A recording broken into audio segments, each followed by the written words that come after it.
अल्लाह से उम्मीद है बदर एक्सपो इंशाल्लाह हर साल हर महीने इसी तरीके से बचत बाज़ार लगाते रहेंगे।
Federal Minister for Defence Production, Federal and Provincial Ministers, Chief Minister Sindh, the Chairman, Joint Chiefs of Staff, Services Chiefs, Director General, Defence Export Promotion Organization, Senior Civil and Military Delegates, Chairman and Chief Executive of the National and International Defence Organizations, Excellencies, ladies and gentlemen, Assalamu alaikum and good morning. It is my pleasure to speak at the 11th edition of the International Defence Exhibition and Seminar, commonly known as IDEAS 2022. I'm very pleased to see the presence of a large number of guests, including honorable delegates, exhibitors, and trade visitors who traveled from around the world to join us today. I welcome you all to this special edition of Innovation and Excellence. Indeed, your presence here today truly strengthens our resolve to foster and promote strategic relations with our partners and friends while encouraging technological growth and knowledge sharing. Distinguished guests, since our government formed, our unity government formed in April this year, the coalition government has been engaged in efforts to bring the country out of various challenges. The most serious among these crises that has expended most of our time and energy is the stabilization of our economy. We inherited an economic catastrophe where Pakistan was on the precipice of a default, and shukr alhamdulillah, by the grace of God and the efforts of the unity government and the Prime Minister's financial team, Pakistan was saved from the brink of an economic crisis we have yet to witness in our history. The most unfortunate aspect of this economic crisis was, in addition to the economic impacts of the COVID pandemic that affects each and every nation across the world and has caused economic difficulties for citizens everywhere. In addition to the economic impact of the conflict, the Russia-Ukraine conflict, the risk of economic default in Pakistan was not only exacerbated by these factors, but a direct result of conscious decision-making. This was effectively a collective shooting oneself in the foot. And it is something that we must all agree should never happen again in the course of our governments come and go, political parties change, but we should never compromise the fundamentals of our national economic policy. At this time, we've been focused on making service delivery efficient and people-centered, fixing Pakistan's energy woes, rebuilding Pakistan's foreign relations, and giving a sense of are giving a sense of stability in our policy, if not political, environment. As far as foreign policy is concerned, I'm happy to report, as a result of our teamwork and extensive positive engagement across the board, Pakistan's diplomatic relations, diplomatic ties have gone from strength to strength. Over the past 6 months, we've witnessed a positive trajectory of our diplomatic relations, be it with the East, the Middle East, the West, or the rest of the world, culminating in our exit from the FATF grey list, the Financial Action Task Force, and on our way, hopefully, for the restoration of our GSP Plus status. Just when this looming economic crisis was averted and things started to move in a positive direction, we experienced the worst ever climate catastrophe that Pakistan has ever seen. The monster monsoon on steroids, as Secretary General Antonio Guterres put it, resulted in 1/3 of the landmass of our country being underwater. 1 in 7 people affected, that's 33 million people of Pakistan, 16 million of which are children, 600,000 women waiting to give birth. The impacts of this on the backbone of our economy, the agricultural sector, have been devastating. The total loss and damage is estimated at more than $32 billion, which is 10% of Pakistan's GDP. This climate event will directly correlate with a significant portion of our population being thrust below the poverty line. Given the massive scale of destruction, we have been pushed back for decades, but in every crisis, there is an opportunity. And we can convert this crisis into an opportunity if Pakistan commits to not only investing in these less developed areas, in these rural areas that have been devastated by the flooding, but also as we look towards reconstruction and rehabilitation, we hope to do so in a climate resilient manner. We too share the aspiration to not only build back, but build back better. In our interactions with world leaders, including the recently concluded COP27, we have underlined the need for concentrated global action to take climate change as a priority. As the chair of the G77 plus China, we have led the demands of the Global South for climate finance and climate justice to enable developing countries to cope with climate adaptation and mitigation challenges. But in addition to that, we have, alhamdulillah, been successful, and this is a success not only of the developing world that has long held this demand, but of Pakistan and the people of Pakistan, that following the devastation from this climate catastrophe, in our capacity as G77 chair, we have successfully negotiated to add on to the COP27 agenda, in addition to mitigation and adaptation, but the concept of loss and damage.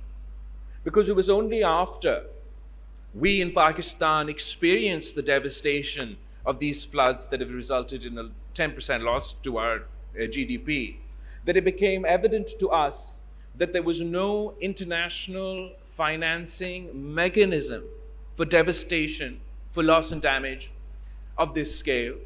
And it was after our own experience that we joined the many countries that have long been demanding that loss and damage be added to the COP and global agenda. And we hope, if it was too late for the people of Pakistan to benefit from the lack of such an institution, that the next country, the next developing country to be affected, will be able to benefit from an internationally agreed upon mechanism for financing loss and damage. There should be no doubt in anyone's mind about the potential of climate change to reverse all endeavors for sustainable development goals. Climate change is one of the most national security threats that can ignite and deepen conflicts. And as we have witnessed, Pakistan is now ground zero for climate-induced disasters and must prepare for the challenges associated.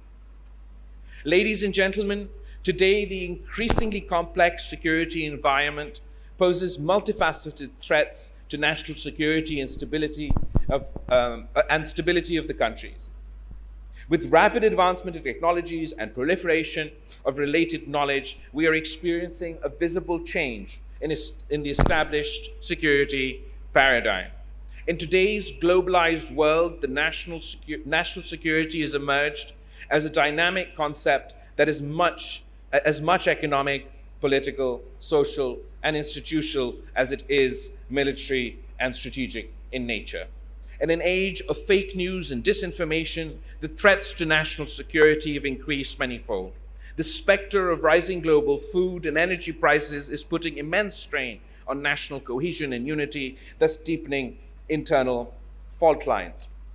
It is our considered opinion that the best way to safeguard and strengthen national security is to achieve economic self-reliance, rebuild and strengthen political institutions, deliver the 21st century governance that is demanded and required, ensure rule of law, and put the people at the center of public policy.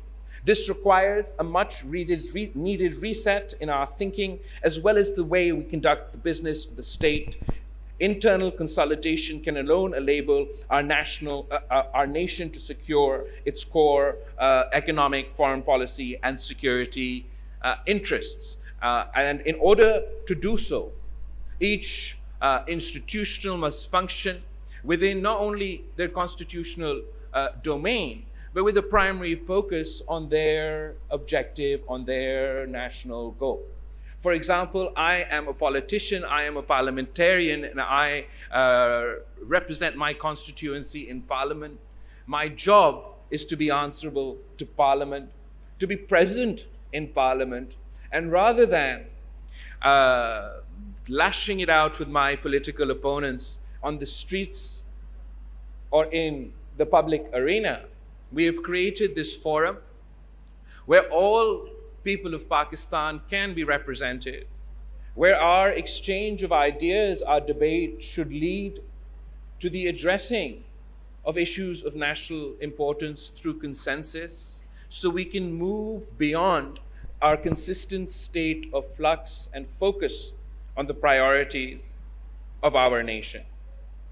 Distinguished audiences, the new technologies led by this revolution in the field of artificial intelligence are playing a vital role in confronting various security challenges.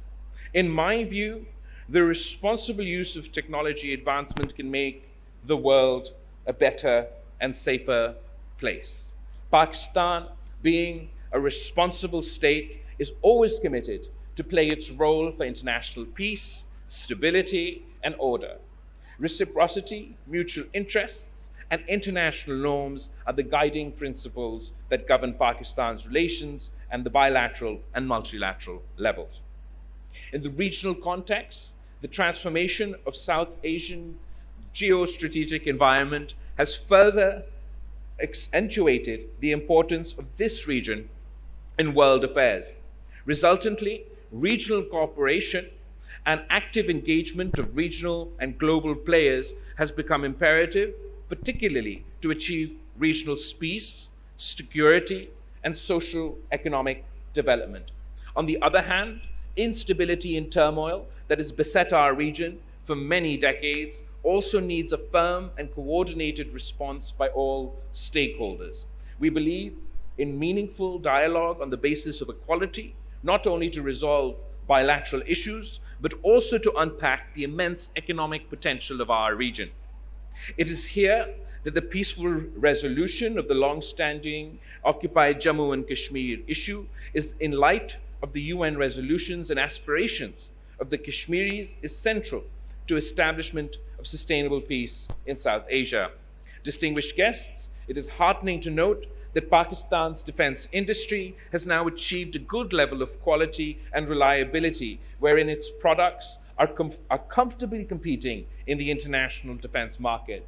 Though Pakistan is now exporting some high-tech defense products to more than 60 countries, yet the volume of exports, in my opinion, is not commensurate to our actual and true potential. A crucial factor in this context has been the limited involvement of the private sector in defense production and export activities. In addition, relatively less attention has been paid to academia industry interface and in the involvement of R&D organizations, which has curtailed the competitiveness of certain sectors of this industry. In order to achieve this objective, I will stress upon the integration of public-private defense industry to achieve maximum results. New ideas and the entrepreneurial and management skills of the private sector need to be co-opted with public sector defense industry.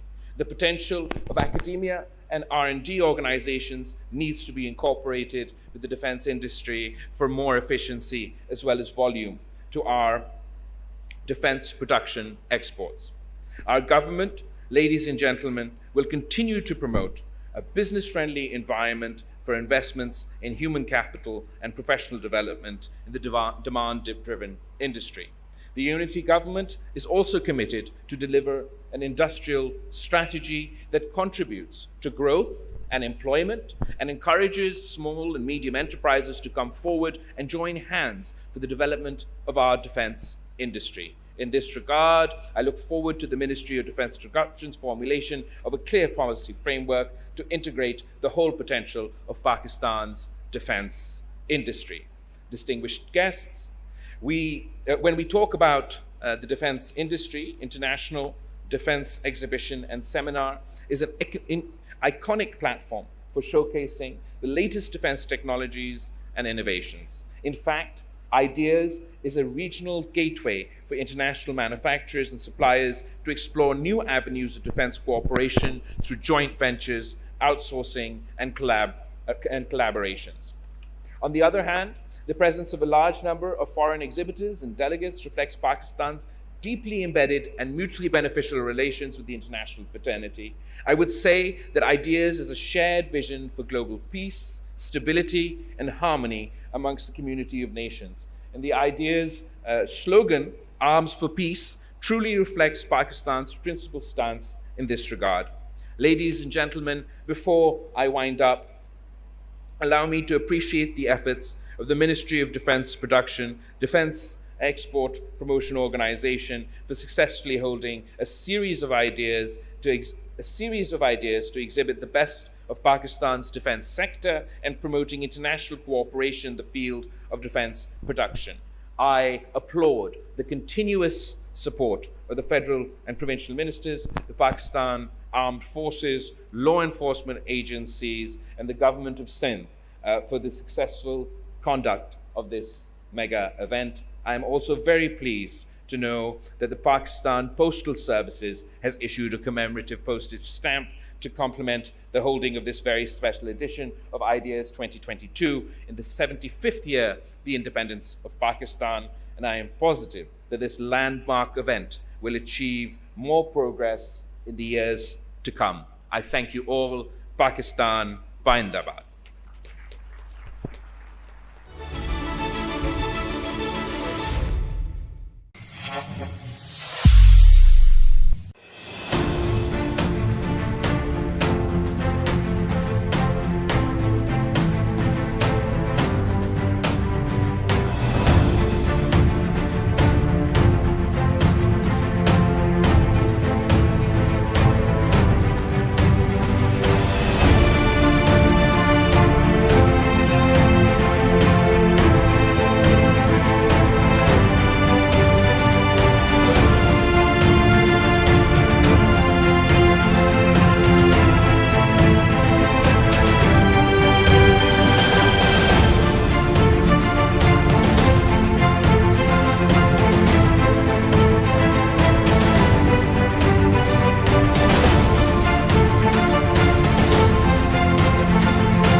अस्सलाम वालेकुम, कैसे हैं आप लोग सब। अभी तक तो बचत बाज़ार अच्छा जा रहा है बदर एक्सपो की तरफ से जो लगा है। लास्ट ईयर भी हम लोग आए थे तो यहाँ काफ़ी अच्छा था और इस साल भी काफ़ी अच्छा है रिस्पांस।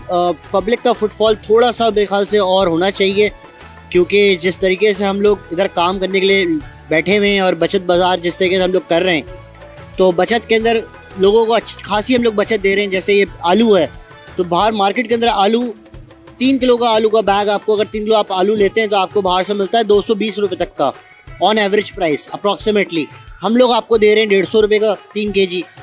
जैसे ये प्याज आ गई, अब ये प्याज है, ये प्याज अच्छी प्याज है, सबसे बेस्ट क्वालिटी की एक्सपोर्ट की प्याज है, सेम एज आलू। तो प्याज आपको हम लोग दे रहे हैं 500 रुपये की यहाँ पे 3 kg। और बाहर आपको भी रेट पता है और मुझे भी रेट पता है कि 600 से कम रुपए के अंदर आपको 3 kg प्याज नहीं मिलनी। सेम एज अगर हम लोग टमाटर देख लें तो टमाटर के अंदर हमारे पास काफ़ी अच्छा टमाटर पड़ा हुआ है। और अगर आप टमाटर का देख सकें तो टमाटर सारा बड़ा टमाटर है और सारा लाल और अच्छा टमाटर है। यही हम लोग 60 रुपीज़ के पर kg हिसाब से हम लोग दे रहे हैं और बाहर आपको 70 रुपीज़ का बाहर टमाटर पड़ रहा है। तो इससे ज़्यादा तो बचत, ईद से पहले ईद आ चुकी है, तो आई बी लाइक मैं बहुत खुश हूँगा कि आप लोग आएँ और इस चीज़ को अवेल करें। बाकी थैंक यू सो मच बदर expo and thank you so much बचत बाज़ार and thank you so much Karachi.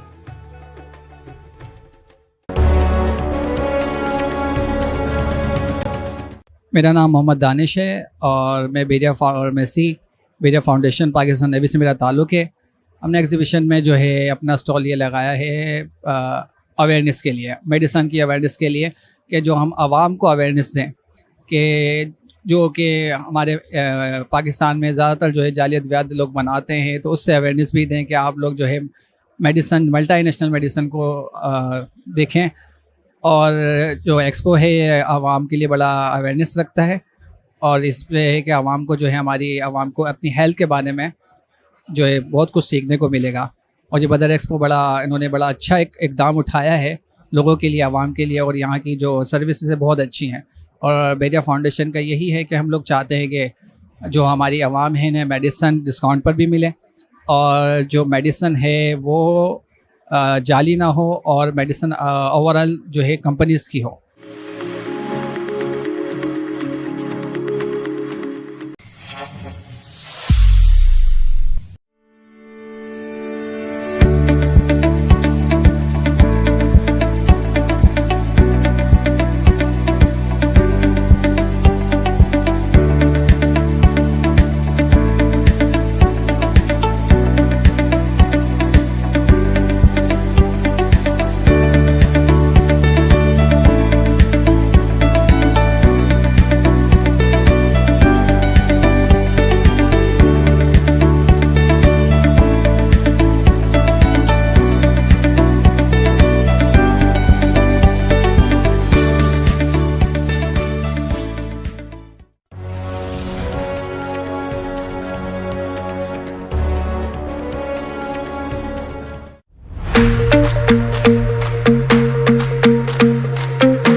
Merhabalar, Ergin Akyüz, Trabzon Silah Sanayi Dış Ticaret Müdürü olarak görev yapıyorum. Firmamız 1993 yılında Trabzon'da kuruldu. Entegre tam kapasite üretim tesisi, yarı otomatik tabanca üretimi yapıyoruz. Markamız Zigana. Firmamızda yarı otomatik silahlar Zig 14, 1911, Zig 1911, PX9 polimer silahımız mevcut. Bunun yanında kendi üretimimiz ve kendi dizaynımız olan Zigana serisi, Zigana Sport, FK modellerimiz de mevcut.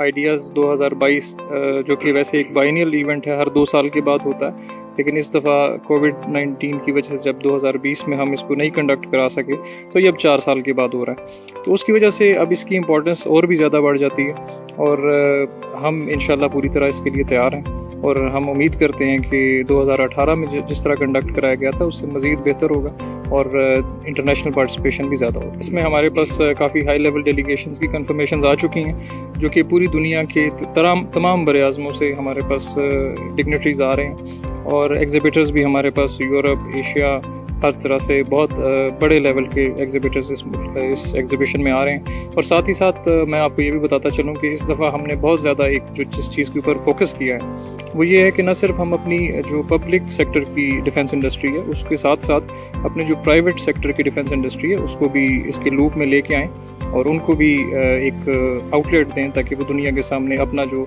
Production है उसको showcase कर सके। कि जिस वक्त भी इस तरह की कोई बिज़नेस एक्टिविटी होती है जहाँ पर इंटरनेशनल लोग भी आए हुए हैं, आपके लोकल इंडस्ट्री भी मौजूद है, तो इसमें एक बहुत बड़ा उनके लिए एक अपॉर्चुनिटी होती है। न सिर्फ यहाँ के जो दूसरे मुल्कों से आए हुए लोग हैं या जो हमारे लोकल लोग हैं कि वो जो दूसरे मुल्कों से आने वाली कंपनीज़ हैं, OEMs हैं, उनके साथ इंटरेक्ट करें, उनके साथ अपने बिज़नेस को आगे बढ़ाएं और इसके साथ ही साथ जो हमारी लोकल कंपनीज़ हैं एट टाइम्स उनके भी जॉइंट वेंचर्स होते हैं बाहर के मुल्कों की कंपनियों के साथ। तो डेफिनेटली ये हमारी इकोनॉमी को भी बूस्ट करेगा और हमारी जो इंडस्ट्री है उसके लिए भी एक अच्छा साइन है। जिस लेवल का ये एक इवेंट है जिसमें पूरी दुनिया से लोग आ रहे हैं और बहुत हाई लेवल जैसा कि मैंने आपको बताया आ रहे हैं, तो इस तरह की चीज़ जब एक दफ़ा पाकिस्तान में इसका इनेकाद किया जाएगा तो इसका बहुत ज़बरदस्त और बहुत पॉजिटिव मैसेज एक जो लोग यहाँ पर आएंगे वो लेके जाएंगे। उनको पता चलेगा कि पाकिस्तान भी इस लेवल का एक बहुत बड़ा इवेंट करा सकता है और तमाम तर जो अल्लाह का बहुत शुक्र है कि अब हमारे साथ वो सिक्योरिटी चैलेंजेस नहीं हैं जो हुआ करते थे और इस तरीके की चीज़ होगी।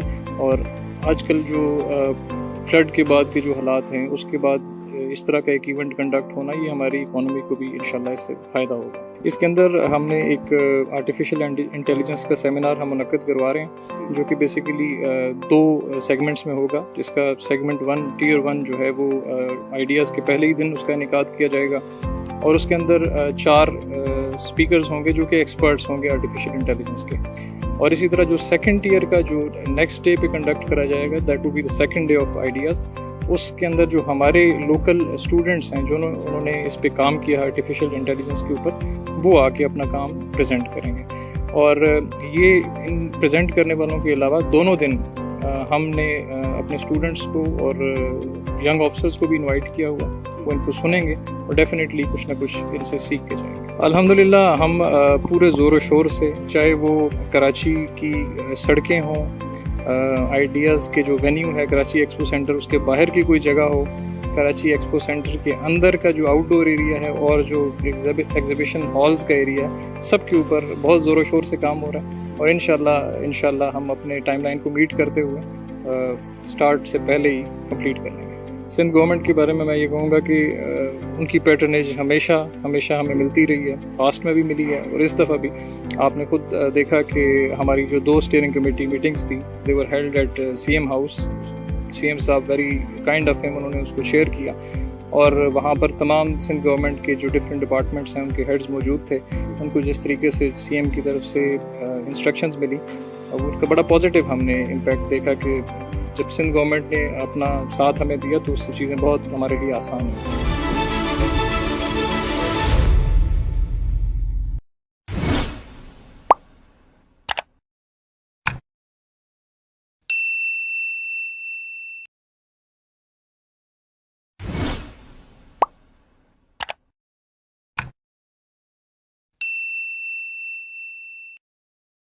बचत एक्सपो में बिन एहसान बिल्डर्स एंड डेवलपर्स का स्टॉल इस वक्त तवज्जो का मरकज है, क्योंकि M9 पे बिन एहसान बिल्डर्स एंड डेवलपर्स और इनकी ग्रीन सिटी जिस अंदाज से काम कर रहे हैं, आप जाके ज़रूर देखें।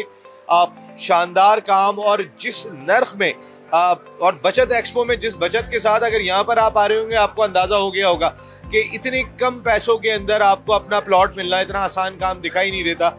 लेकिन ये बिन एहसान बिल्डर्स एंड डेवलपर्स का बहुत बड़ा काम है। इनके चीफ ऑपरेटिंग ऑफिसर फाद एहसान भाई इस वक्त उम्रे की अदायगी के लिए गए हुए। फैसल एहसान भाई जो है वो इस वक्त नहीं है, लेकिन इस वक्त फाद भाई के साहबजादे और डायरेक्टर होते हैं बिन एहसान बिल्डर्स एंड डेवलपर्स के। रैयान बिन एहसान मेरे साथ इस वक्त गुफ्तगू के लिए मौजूद है। रैयान फाहद हमारे साथ मौजूद है। अस्सलाम वालेकुम रैयान। वालेकुम अस्सलाम, कैसे नसीम भाई, खैरियत से? मैं बिल्कुल ठीक हूँ रैयान। जबरदस्त किस्म का काम आपका, लेकिन इस बचत एक्सपो में कैसा फीडबैक रहा बिन एहसान बिल्डर्स एंड डेवलपर्स के लिए? मेरे ख्याल से एक तो पहले ये इनिशिएटिव बहुत अच्छा था। मैं क्रेडिट्स देना चाहूँगा JDC ज़फ़र अब्बास साहब को और हमारे गवर्नर साहब को। एक तो इनिशिएटिव बहुत अच्छा था, उसके बाद जिस तरह का यहाँ की आवाम ने हमें रिस्पांस दिया है, इकोनॉमिकल कंडीशन और पॉलिटिकल कंडीशंस पर कंट्री की ऐसी थी कि इस तरह की एक इवेंट, इस तरह की एक एक्सपो बहुत ज़रूरी हो गई थी। इस वजह से हमें बहुत अच्छा रिस्पॉन्स आ रहा है। हमने अपनी प्राइस जो है हमारी प्लॉट्स की वो आधे पे कर दी है। जो हम 10,50,000 का प्लॉट दे रहे थे, इस वक्त हम 595 का दे रहे हैं, 120 गज का। तो मेरे ख्याल से लोगों के लिए एक बहुत अच्छी ऑफर है और लोग बहुत अच्छे तरीके से फ़ायदा उठा सकते हैं। रमज़ान के हवाले से जो ख़ास तौर पे आपका पैकेज रहा, तो कहीं ना कहीं आपने रमज़ान में लोगों का दिल जीतने की भी कोशिश की और कहीं ना कहीं इस वक्त लोगों की जो ज़रूरतें दिखाई देती हैं, तो ये कितने खुश हो के लोग यहाँ से गए रैयान? सर एक तो पहले भी आपको याद होगा कि जब हमने ये प्रोजेक्ट लॉन्च किया था तो हम 2,40,000 से स्टार्ट हुए थे और आज उसकी कीमत तकरीबन 20 लाख स्टार्ट है। तो इसी तरह हमने रमज़ान में एक और अच्छा पैकेज लोगों के लिए दोबारा फ़ायदा उठाने के लिए किया है और अल्हम्दुलिल्लाह हमें इतना अच्छा फीडबैक आया। जितने हमारे क्लाइंट्स थे पुराने, उन्होंने हमारे साथ री इन्वेस्ट किया, बहुत दुआएँ, और उसके उन्हीं दुआओं की वजह से बिन एहसान आगे जा रहा है माशाल्लाह से। माशाल्लाह बहुत तेज़ी के साथ तरक्की कर रहे हैं और उनके डायरेक्टर अमीन भाई भी हमारे साथ मौजूद है। अमीन मेमन भाई, कैसा रिस्पॉन्स रहा इस बचत एक्सपो में? अस्सलाम वालेकुम, कैसे हैं आप? खैरियत से? मैं बिल्कुल ठीक हूँ अमीन भाई। फर्स्ट क्लास, अल्लाह का शुक्र है। तकरीबन ये 3 दिन का एग्जीबिशन इन्होंने लगाया है बचत बाज़ार के हवाले से, और तकरीबन डेली हमारे पास बहुत ज़्यादा पुराने क्लाइंट रिपीट हो रहे हैं। और तकरीबन ये जो 10,50,000 वाला प्लाट है, लिमिटेड टाइम हमने ऑफ़र दिए 5,95,000 रुपये में।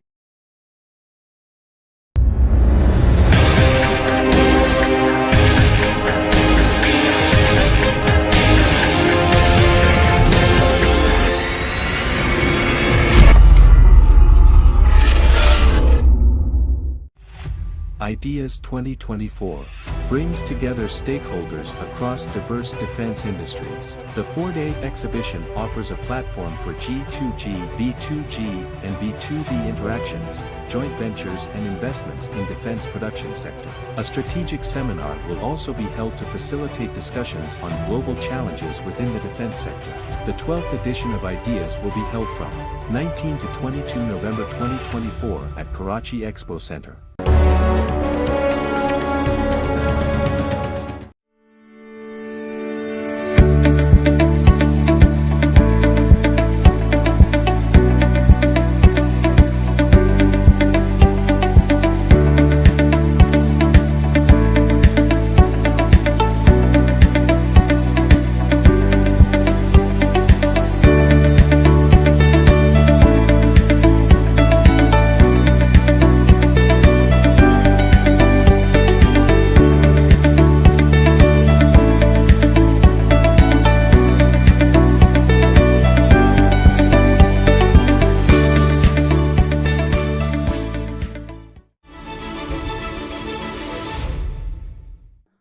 Assalamu alaikum wa rahmatullahi wa barakatuh, and very good evening to all of us.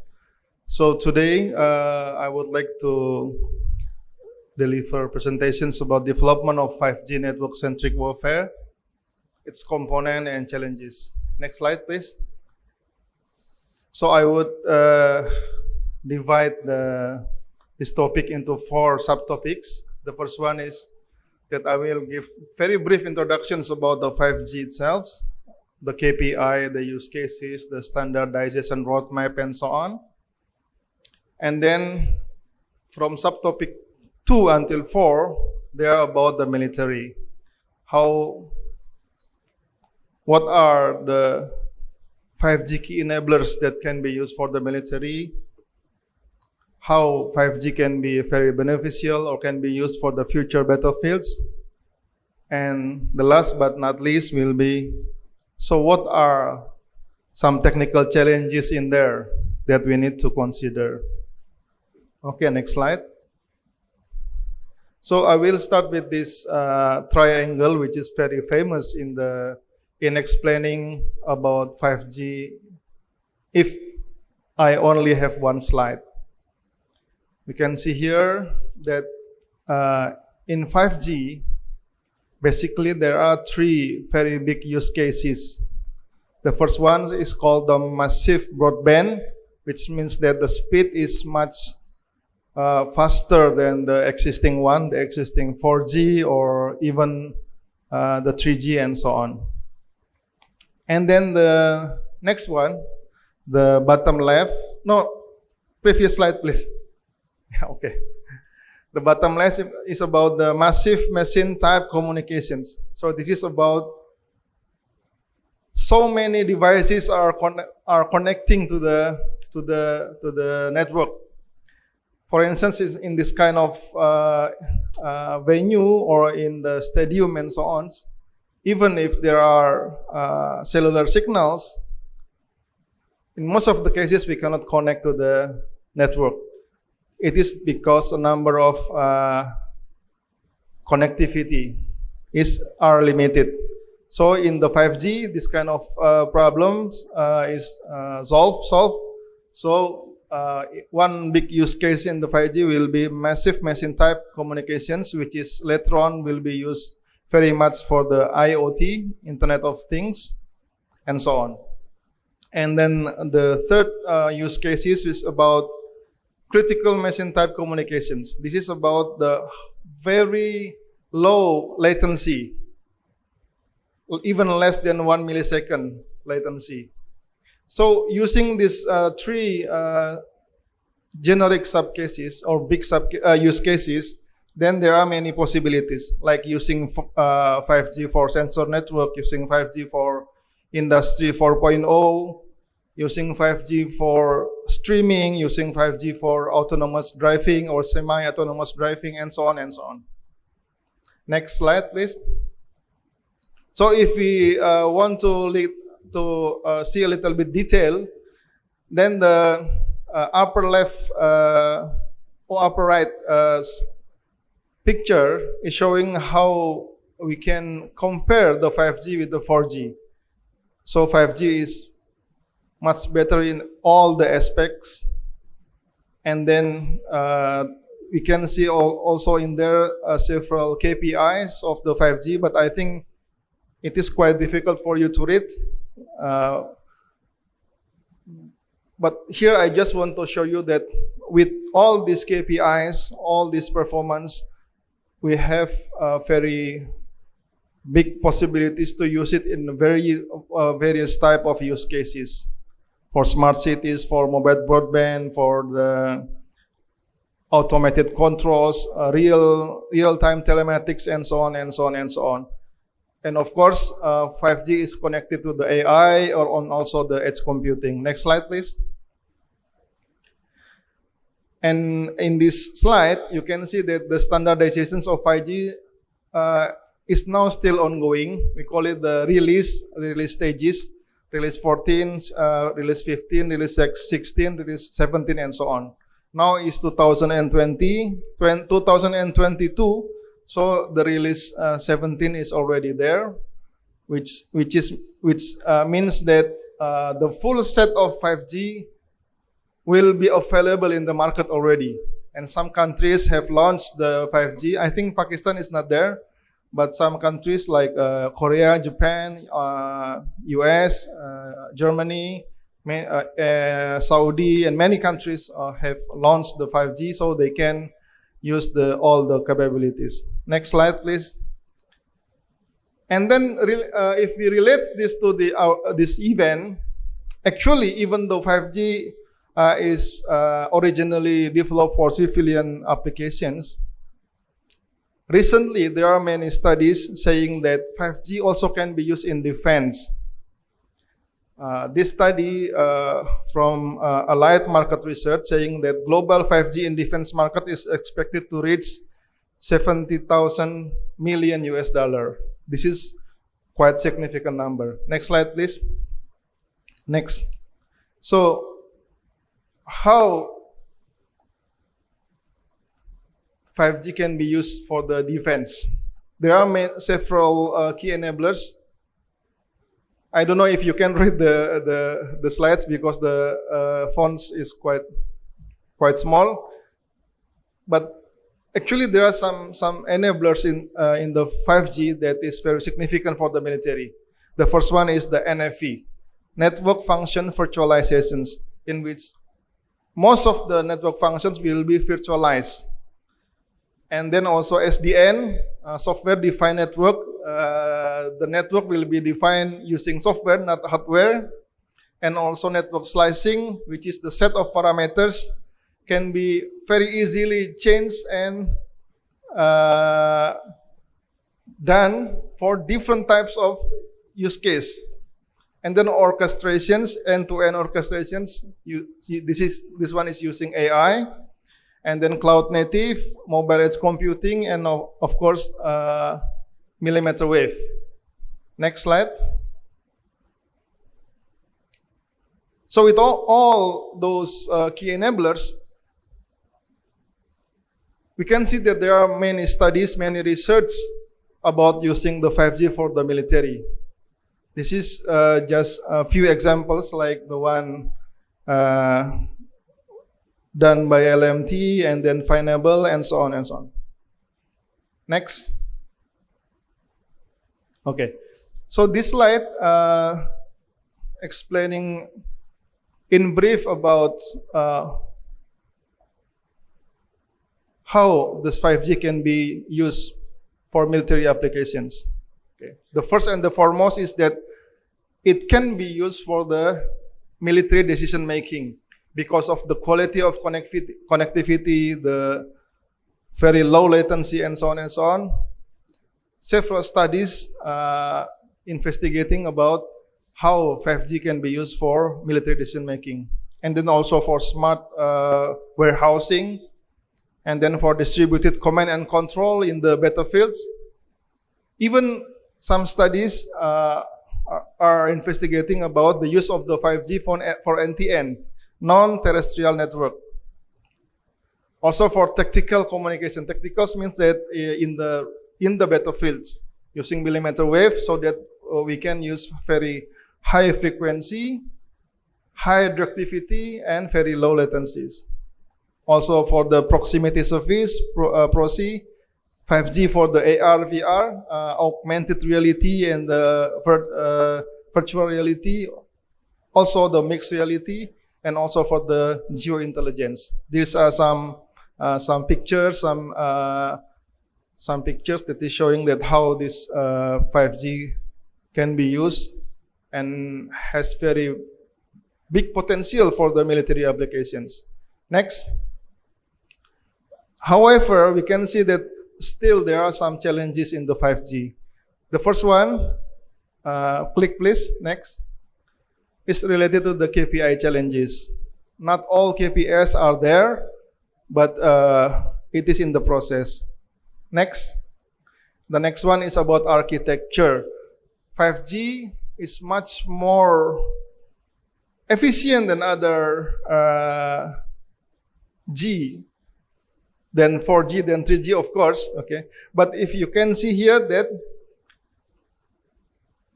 the contribution of 5-layer algorithms is about 5 times. Contributions of spectrum is about 25 times. And the biggest contributions comes from the smaller cells. It is 1,600 times. So all these components is if it is there, then it is very good. But in fact, not all of them are there. Next. And then the next one is the most important, I think the most important part here is that challenge of softwareizations. Okay, in the legacy network, in the 4G, software and hardware is interlocked to each other. most of them are not open. Okay, and then in the 5G, there is so-called decoupling between software and hardware, so that we can develop the software and virtualize the hardware and so on and so on. And then post 5G, after 5G, beyond 5G, it is not just decoupling but also orchestrated using the AI. So this is the most important technical revolutions in the 5G. Next. Next one is about the bandwidth and delay. I think we can skip one, and then next one. Next. The next one is about the use of the IP version 6. Next one. So, as we can see that one of the things that have big impacts on the security in the 5G is softwareizations. Softwareizations mean that NFV, SDN, edge cloud computing, and so on. All of them are softwareizations. And it has very big impacts for the security aspects. Next. Next. Next. Next. Okay. If we compare this 5G to 4G, then 5G is much better in terms of security, much more secure. The problem is that because 5G is more software, meaning that the security problem difference. So we need different approach of assessing the security of mobile cellular communications, like Lars said just now. Maybe we need to use the cybersecurity approach. That's what makes the 5G more challenging. It is much more secure than 4G. But because of this variety of use cases, meaning that it also increasing the surface of for attacks. That's why this is very big concern to use this 5G for military. Next slide, please. And of course, the security standard is still ongoing. Now, next. The problem is this one. Okay. Even if the standard is there, okay, the standard is just the what we call it, the innermost rectangular. Okay. After that, there are some security issues which is depend on the vendor development process, and then another security issues that are related to the deployment process, and then another security issues that are related to the operation process. That's why there are so many forums that are discussing about how we need to deal with this security issues in the 5G. 5G has very big potential to be used for the military, but there are so many challenges. Technical challenges, software challenges, and the most important thing is that security challenges. So we need to do very important and serious research if you want to use this 5G for the military. Next. That will be the last slide from my presentation. Thank you very much. Assalamualaikum warahmatullahi wabarakatuh.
बहुत ही बड़ा event के जिसमें अगर हम international delegates की बात कर लें, इंटरनेशनल ममालिक की पार्टिसिपेशन की बात कर लें, शायद पाकिस्तान का कोई दूसरा इवेंट जो है वो इसको मैच भी नहीं कर पाता। ये हमारा ट्राई सर्विसेज इवेंट है जिसमें Pakistan army, Pakistan navy, Pakistan air force मिलकर अपनी तमाम प्रोडक्ट्स को शोकेस करते हैं और वहीं पर ही सारी दुनिया के लोग आके अपनी प्रोडक्ट को शोकेस करते हैं। और कई सारे ऐसे जॉइंट वेंचर माजी में हो चुके हैं और इस दफ़ा भी इसके इम्कान बहुत दिखाई देते हैं। पाकिस्तान की तमाम बड़ी कंपनीज वो यहाँ पर मौजूद हैं। इसी तरीके से इंटरनेशनल कंपनीज की एक बहुत बड़ी तादाद यहाँ अपना स्टॉल कायम कर चुकी है।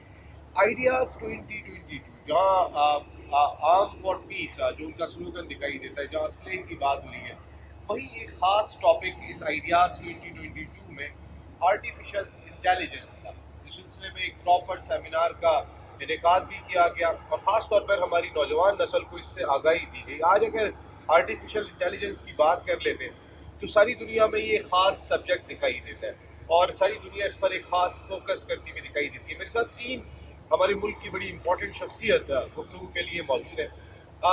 आर्टिफिशियल इंटेलिजेंस की ज़रूरत क्यों पड़ी और इस वक्त ये किन किन चीज़ों में हमारे लिए बहुत कारआमद साबित हो सकता है। इंतहाई आम शख्सियत मेरे साथ मौजूद है, cloud and metaverse architect, CEO para cloud और इसके साथ साथ आर्टिफिशियल इंटेलिजेंस के एक्सपर्ट हैं ज़ियाउल्लाह खान साहब। Thank you very much Zia साहब, बहुत बहुत थैंक यू। उनके साथ MNP के बिजनेस हेड है मूलर एंड फिप्स के और इसके साथ साथ आप ज़बरदस्त किस्म की इस मामले में भी बड़ी एक्सपर्टीज रखते हैं अबाउट आर्टिफिशियल इंटेलिजेंस मुजम्मिल अतर साहब। Thank you very much Muzammil साहब। जबकि उनके साथ बड़ी जिम्मेदारियां, अहम जिम्मेदारियां अंजाम दे रहे हैं, आइडियाज़ के साथ भी जुड़े हुए हैं और जहां मुल्क में कोई मुश्किल आती है वहां पर ईसा लैब बहुत आगे दिखाई देती है। CEO Isa lab Farhan Isa sahab. Thank you very much Farhan भाई, बहुत बहुत शुक्रिया। फरहान भाई ज़रा शुरू करते हैं ज़ियाउल्लाह खान साहब से।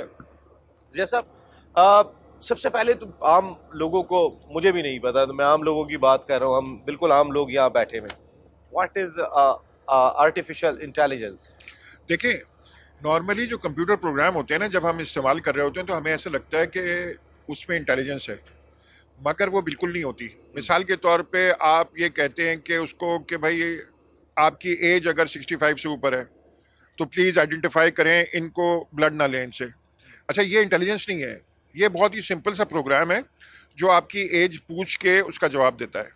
मगर इसके बरखिलाफ तो ये नॉर्मल अभी जो हम अपनी ज़िंदगी में सॉफ्टवेयर इस्तेमाल कर रहे हैं ना, वो आर्टिफिशियल इंटेलिजेंस बेस्ड नहीं होते। मगर आप जो आम आदमी भी इस वक्त आर्टिफिशियल इंटेलिजेंस इस्तेमाल करने लगा है, आप फेसबुक पे जाते हैं, अपनी तस्वीर अपलोड करते हैं, वो आइडेंटिफाई करता है कि तस्वीर में कौन कौन लोग खड़े हुए हैं आपके दोस्तों में, और उनको ऑटोमेटिकली टैग करता है। अच्छा, अब ये सिंपल सा प्रोग्राम नहीं है, ये आर्टिफिशियल इंटेलिजेंस बेस्ड प्रोग्राम है जो तस्वीर को देख के आइडेंटिफाई कर लेता है कि ये ज़िया है। तो इस काम के लिए आपको नए किस्म के प्रोग्राम लिखने पड़ेंगे। तो जो पुराने किस्म के जो प्रोग्राम है, जो मोस्ट ऑफ द हम इस्तेमाल कर रहे हैं, उसमें आर्टिफिशियल इंटेलिजेंस इस्तेमाल नहीं होती। मगर ये जो नए किस्म के प्रोग्राम है, इनमें एक्सटेंसिवली इस वक्त आर्टिफिशियल इंटेलिजेंस इस्तेमाल हो रही है, ज़्यादातर लोगों को पता नहीं है। नए प्रोग्राम क्या है? अच्छा, वो अब मिसाल के तौर पे टेक्नोलॉजी के मैं अंदर नहीं जाना चाह रहा क्योंकि एक आम आदमी के लिए प्रोग्राम है। मगर लुबिला, आप ये देखिए, इस तरह समझे आप कि मैंने आर्टिफिशियल इंटेलिजेंस में ना, पहले तो ये होता था कि, और अभी यही होता है कि हम क्या करते हैं कि उसको ना ट्रेन करते हैं। ट्रेन से मतलब है कि हम क्या करते हैं, उसको ना, जैसे मेरी 10 तस्वीरें दिखाएंगे उसको। अच्छा, हम आम जिंदगी में मुझे आप कैसे पहचानेंगे? मुझे 2-4 दफा देखा होगा तो पहचानेंगे आप। अच्छा, कंप्यूटर भी अब इस तरह करने लगा है कि आपको लॉजिक खुद नहीं लिखनी पड़ती, वो आपने उसको कहा ये तस्वीर है, ये ज़िया है, ये तस्वीर है, ये ज़िया है। अच्छा, जब 10 दफा किया ना, तो वो ऐसे प्रोग्राम है जो उससे ये मतलब निकाल लेते हैं, कि अंडरस्टैंड कर लेते हैं कि ये ज़िया है। तो फिर आइंदा कोई नई तस्वीर दिखाई जाए तो वो मुझे पहचान लेंगे कि ये भी ज़िया है। तो इस काम के लिए ये समझना जरूरी है, आर्टिफिशियल इंटेलिजेंस में इस वक्त जो टेक्नोलॉजी यहाँ पहुंची है, आपको प्रोग्राम को ट्रेन करना पड़ता है। अगर आप ट्रेन नहीं करेंगे, यानी डेटा चाहिए, तो आर्टिफिशियल इंटेलिजेंस के साथ जो जुड़ी हुई है साइंस, वो है डेटा साइंस।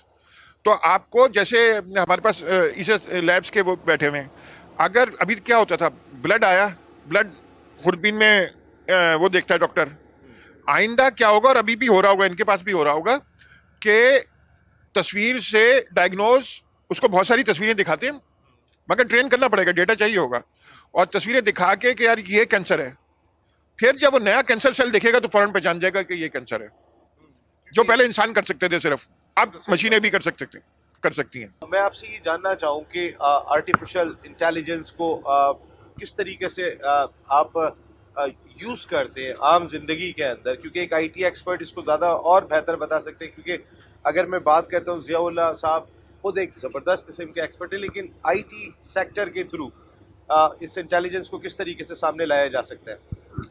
मैं अपनी बात शुरू करने से पहले ज़िया साहब जो मेरे साथ बैठे हैं, ये इनके साथ बैठना ही मेरे लिए बहुत बड़े फ़ख्र की बात है, क्योंकि इनका जो तारुफ आपने कराया वो बहुत मुख्तसर तारुफ है। इस वक्त ये पाकिस्तान के अंदर आर्टिफिशियल इंटेलिजेंस और प्रोग्रामिंग के अंदर समझ लीजिए इनके साथ मेरा बैठना ऐसे ही है कि सूरज के सामने जो है आप चिराग रख दें, तो मैं तो इनके सामने ज़ाहिर है बहुत ही छोटी बात, नॉर्मल बात कर सकता हूँ। ये एक्सपर्ट हैं इस वक्त पाकिस्तान के अंदर, ख़ास तौर पे सैलानी वेलफेयर ट्रस्ट का जो इनिशिएटिव है, पूरे पाकिस्तान के अंदर बहुत बड़ी तादाद के अंदर आईटी एक्सपर्ट्स को बनाने का, उसके अंदर सबसे बड़ा काम ये प्रेसिडेंशियल लेवल के ऊपर प्रेसिडेंट ऑफ पाकिस्तान आरिफ अलवी साहब के साथ मिलकर कर रहे हैं इस वक्त। तो बहुत बड़ी खुशकिस्मती है हमारी, एक दो बहुत बड़ी शख्सियात के दरमियान में आपने मुझे बिठा दिया है, तो ये मेरे लिए बहुत बड़े एजाज़ की बात है। आर्टिफिशियल इंटेलिजेंस जो है वो इस वक्त पाकिस्तान के अंदर बहरहाल एक काम हमने शुरू किया है जिसके ऊपर इन्होंने तवज्जो दिलाई है। इस वक्त आर्टिफिशियल इंटेलिजेंस इतना ज़्यादा काम कर रही है, इसमें दो टाइप हैं, एक जनरल आर्टिफिशियल इंटेलिजेंस है, एक नैरो आर्टिफिशियल इंटेलिजेंस है। इन दो चीज़ों के अंदर जिस तरह ज़िया साहब ने बताया, शुरू के अंदर जो मामूली चीज़ें होती हैं वो नैरो आर्टिफिशियल इंटेलिजेंस के अंदर आती हैं, और उसके बाद जो अब आप इसके अंदर आगे बढ़ते चले आते हैं, जिस तरीके से एक आज की तारीख में जो गूगल असिस्टेंस, या अगर आप बात कर लें एप्पल की, तो वो एआई के तौर के ऊपर सिरी को इस्तेमाल करता है। इसी तरीके से जो स्मार्टफोन्स हैं उसके अंदर उसके साथ अलेक्सा इस्तेमाल होती है एंड्रॉयड के अंदर। तो ये डिफरेंट 3 टाइप की आर्टिफिशियल इंटेलिजेंस है। इसमें डेफिनेटली सबसे ज़्यादा जो पावरफुल समझी जाती है, अगर मैं गलत नहीं हूँ तो उसके अंदर सिरी को समझा जाता है। गूगल सर्विसेज को बहरहाल सबसे ज़्यादा फ़ौक़ियत हासिल है, उसके बाद सिरी, उसके बाद फिर जो है वो अलेक्सा को। इसके अंदर जो बड़ी इंपॉर्टेंट चीज़ है वो ये कि इस वक्त आर्टिफिशियल इंटेलिजेंस दुनिया के अंदर कहाँ पहुँच चुकी है। आपका फ़ोन आपको आपसे ज़्यादा बेहतर जानता है। मैं इसकी चंद एक मिसालें बड़ी दिलचस्प आपके सामने रखूँगा। आप दिन में कितनी दफ़ा कौन कौन सी जगहों के ऊपर विज़िट करते हैं, इसका डेटा आपके फ़ोन के अंदर महफूज हो रहा है, आपके कोऑर्डिनेट्स के साथ, आपके लॉन्गिट्यूड लैटिट्यूड के साथ महफूज हो रहा है। उस जगह की फिर निशानदही, चूँकि उसके पास पहले किसी जगह प्रोग्राम में सेव होती है, तो वो निशानदही करता है कि आया ये जगह आपके काम की जगह है। वो जब टाइमिंग देखता है, सुबह आप 10 बजे या 9 बजे एक जगह दाखिल होते हैं और वहाँ से आप 6-7 बजे निकलते हैं, तो वो डिटेक्ट कर लेता है कि ये इसकी वर्क प्लेस है। तो आपको बताने की ज़रूरत नहीं है। अगर आप अपने फ़ोन के अंदर भी जो रोज़ाना जाने वाले लोग हैं, जब वो गूगल मैप्स के अंदर जाएंगे तो आप अगर देखेंगे तो उसके अंदर वर्क प्लेस आपकी आ रही होगी, आपने कभी ऐड नहीं किया उस वर्क प्लेस को।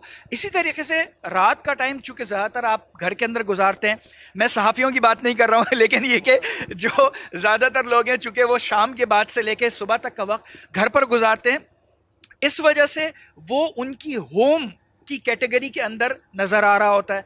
अच्छा, इसी तरीके से चूँकि सैटरडे संडे या संडे का दिन डेफिनेटली आप घर पर गुजारते हैं, तो वो आपके, इसी तरीके से आप अगर एक ख़ास टाइम के अंदर घर से निकलते हैं और एक जगह जाते हैं, तो उसको डिटेक्ट करता है कि ये मस्जिद जा रहा है शख्स, तो आपके बारे में ये निशानदही होती है कि आप मस्जिद जाने वाले हैं और दिन में कितनी दफ़ा, यानी आप 5 वक्त के नमाजी हैं, 2 वक्त के हैं, 1 वक्त के हैं, जुम्मे के जुम्मे नमाज पढ़ते हैं आप, ईच एंड एवरीथिंग आपके मोबाइल के अंदर आ रहा है। अच्छा, इसके बाद फिर आप जिन लोगों से मुलाकातें करते हैं, अच्छा आप एक शख्स है जो स्कॉलर है, इस्लामिक स्कॉलर है, वो आप उससे मुलाकात करते हैं, आप हफ्ते में 1 दफ़ा मिलते हैं, 2 दफ़ा मिलते हैं, या महीने में 2 दफ़ा जाते हैं, उससे आपकी शख्सियत के बारे में गेज होता है कि आया आप एक खिलाड़ी से मिलने के लिए जाते हैं रेगुलर बुनियादों के ऊपर, आप एक इस्लामिक स्कॉलर से मिलने के लिए जाते हैं, आप एक डॉक्टर के पास मिलने के लिए जाते हैं, और डॉक्टर फिर वो किस फील्ड का डॉक्टर है, बिकॉज वो सारा डेटा उस डॉक्टर का भी बैकएंड के ऊपर गूगल के ऊपर या सेफ है, तो वो उसको लिंकेजेस क्रिएट करता है। आज की तारीख के अंदर अगर आप इंटरनेशनल एयरपोर्ट्स के ऊपर जाएं तो उनको सिर्फ इस बात की ज़रूरत होती है कि आपकी फेसबुक या आपकी गूगल की आईडी उनके पास मिल जाए, उसके बाद वो आपके बारे में मुकम्मल मालूमात आपसे ज़्यादा बेहतर उनके पास आ जाती हैं, और उसकी बुनियाद के ऊपर वो फैसला करते हैं कि आइदर आपको वीज़ा देना चाहिए या आपको वीज़ा नहीं देना चाहिए, आप वाकई उनके मुल्क की ज़रूरत हैं या आपके उनके मुल्क के लिए नुकसानदेह साबित हो सकते हैं। तो ये मैंने आपको इसकी बहुत ही आपको मामूली मिसाल दी है इसकी, जिस तरह ज़िया साहब फरमा रहे थे कि वो जो तस्वीर है, उस तस्वीर को देख के अगर आप एक बड़ी दिलचस्प बात यह है, अगर आपके पास आपके बच्चों की बचपन की तस्वीरें हैं तो उन तस्वीरों की बुनियाद के ऊपर वो साल ब साल हर साल की तस्वीरों को उन चेंजेस के साथ आपको दिखा सकता है, और इसके लिए आपको कोई और प्रोग्राम फीड करने की ज़रूरत नहीं है। गूगल ऑलरेडी ये काम बैक एंड के ऊपर आपके कहे बगैर कर रहा होता है। तो आपकी तस्वीर की डिटेक्शन चेंजेस के साथ कि एक साल के बाद आपका अगर एक बच्चा है जिसका नाम लेट्स से राफिया है या राबिया है, वो उसको डिटेक्ट करता है कि बचपन में इसकी ये था, उसके बाद एक साल बाद ये हो गया, 2 साल के बाद ये हो गया, और 15 साल के बाद वो इस कंडीशन के अंदर है, तो वो उस पूरी तस्वीरों की ट्रेल वो आपके सामने रख देता है। मेरी बात लंबी होगी, लेकिन मैं एक्चुअली बताना ये चाह रहा था कि आर्टिफिशियल इंटेलिजेंस इस वक्त आपकी ज़िंदगी के अंदर किस लेवल तक शामिल हो गई है। बिल्कुल सही बात है फरहानी साहब, किसी के प्रॉब्लम हो जाए उसको टेस्ट कराने के लिए आपके पास आना पड़ता है। जिस तरीके से अभी हम बात कर रहे हैं आर्टिफिशियल इंटेलिजेंस की, तो ये तो आपके शोबे में भी बड़ी करामत साबित हो सकती है डाटा वगैरह के हवाले से, या अगर कौन से टेस्ट ज़्यादा हो रहे हैं, किस वजह से हो रहे हैं, किस सीज़न में हो रहे हैं, तो ये तो इंटेलिजेंस आपके लिए भी बड़ी करामत हो सकती है। जी, ये तो बिल्कुल आर्टिफिशियल इंटेलिजेंस हमने यूज़ करना शुरू कर दी है, ख़ास तौर पे रेडियोलॉजी के अंदर जो एक्सरे, अल्ट्रासाउंड, सीटी स्कैन्स, एमआरआईज हैं, उसकी हज़ारों, जिस तरह से सर ने कहा कि वो उनकी इमेजेस और उनके रिज़ल्ट्स वो फीड हो गए और कंटिन्यूसली डाटा उनके को सिखाया जा रहा है। और अब जो है वो, बल्कि हमने भी एक स्टडी करी जिसके अंदर तकरीबन हमारे 45,000 इमेजेस थे, और उसमें जब हमने देखा तो 45,000 इमेजेस फीड करने के बाद हमें पता ये चला कि 25 इमेजेस के अंदर आर्टिफिशियल इंटेलिजेंस ने चीज़ें पकड़ ली थी और ह्यूमन रेडियोलॉजिस्ट ने मिस कर दी थी। अच्छा, दूसरा ये हुआ है कि कोविड में डॉक्टर्स आ नहीं रहे थे, बहुत सारे चैलेंजेस थे, तो ये हमने स्क्रीनिंग के तौर पे यूज़ करना शुरू किया था कि जो नॉर्मल रेडियोलॉजी की चीज़ें हैं, सीटी स्कैन, एमआरआई, वो स्क्रीन्ड हो जाएं और एबनॉर्मल वाली जो है वो रेडियोलॉजिस्ट के पास आ जाए। इसी तरह से टेस्ट होते हैं, जैसे ख़ास तौर पे डेंगू आ रहा है और उसके साथ दूसरे टेस्ट भी हो रहे हैं, हीमोग्लोबिन है, लिवर के हैं, तो इनका डाटा भी कंपाइल होकर रिजल्ट्स निकल के आते हैं। जैसे इस दफ़ा जो डेंगू आया, हमने अनाउंस किया कि वो, वैसे कहते हैं ना ब्लीडिंग हो जाएगी और दूसरे मसाइल होते हैं डेंगू में, लेकिन इस दफ़ा लिवर फेलियर के साइन सिम्टम्स आए, तो हम लोगों ने तो ईसा लैब ने ये शुरू कर दिया है। अच्छा, फिर हम लोग ना बायो सेफ्टी के ऊपर भी काम कर रहे हैं। कोविड ने जब आया था उसकी एपिडेमियोलॉजिकल के, जैसे डेंगू जब इंडियन बॉर्डर्स पे आया था तो हम सर्वेलेंस कर रहे होते हैं और हमने कहा था ये कराची पाकिस्तान आ जाएगा, जो आ गया। फिर चिकनगुनिया एक और बीमारी बॉर्डरिंग टाउन्स पे आई, हमने पहले से बता दिया था कि उसका मच्छर भी यही है और यहाँ तक पहुँच गई है, ये आ जाएगी। और उसके बाद एनसीओसी के साथ मिलके भी हमने इसी के साथ मिलके काम किया, और उसके आई थिंक मैं बहुत मुबारकबाद भी दूंगा इसे अच्छे इदारे को। एनसीओसी जो बना, जनरल हमूद उसको चेयर कर रहे थे और जनरल हुमायूं साहब कोर कमांडर कराची थे। इन दोनों की कॉम्बिनेशन से हुआ और आज वो आइडियाज़ के भी बानी है एक तरह से, जो भी हो रहा है। जनरल हुमायूं का एक और चीज़ भी हुई कि जनरल हुमायूं साहब ने जो सबसे बड़ा काम किया कि उन्होंने इन्फेक्शन कंट्रोल स्पेशलिस्ट को, जो पहला, जहाँ पे हम आज बैठे हुए हैं, यहाँ पे पहला पाकिस्तान का कोविड सेंटर जो स्टैब्लिश्ड हुआ वो जनरल हुमायूं की वजह से हुआ जी। और जी, अभी हैं वो, और मैंने कल भी उनको मुबारकबाद दी। और इधर बदर का जो एक्सपो सेंटर स्टैब्लिश हुआ उसके 2-3 बड़े पैरामीटर्स बहुत इंपॉर्टेंट दुनिया को नज़र आए और पूरे पाकिस्तान को आए। पहले तो यहाँ पे एक ऐसा मॉडल बना कि जो यहाँ पे हेल्थ वर्कर्स थे उनकी प्रोटेक्शन के बारे में काम हुआ। आपको बताऊं, ये वो रिकॉर्ड है, जनरल हुमायूं थे, जीओसी जनरल अकील थे और ब्रिगेडियर शहजाद होते थे 25 मैक के उस ज़माने में। इनकी और फिर बाद में जनरल नदीम अंजुम भी थे। उसमें हुआ ये कि एक डॉक्टर, एक नर्स, एक पैरामेडिकल स्टाफ, एक सफाई वाला, जो रेड जोन जहाँ पे पेशेंट्स थे, मैं जो यहाँ पे हमारी ईसा लैब भी फ्री सर्विसेज दी पहले दिन से आखिरी दिन तक, एक शख्स को भी इधर जो काम कर रहा था एक को कोविड नहीं हुआ और इससे पूरी दुनिया हिल गई जिसमें सारे ये मैकेनिज्म्स इस्तेमाल हुए। सेकंड चीज़ है डेथ रेट यहाँ पे बिकॉज ऑफ आर्टिफिशियल इंटेलिजेंस और मॉनिटरिंग ऑफ द डिजीज़ ऐसी हुई कि यहाँ पे डेथ रेट ना होने के बराबर था, जबकि डेवलप कंट्रीज़ के अंदर मरीज़ तो मरे ही मरे, ख़ासतौर पे इंडिया के अंदर पैथेटिक उनकी कंट्रोल्स थे, ज़ीरो। और उनको तो बल्कि पाकिस्तान से हेल्प लेनी चाहिए थी और उन्होंने, और सेकंड चीज़ ये हुई कि जो हेल्थ वर्कर्स थे उनको भी नहीं हुआ।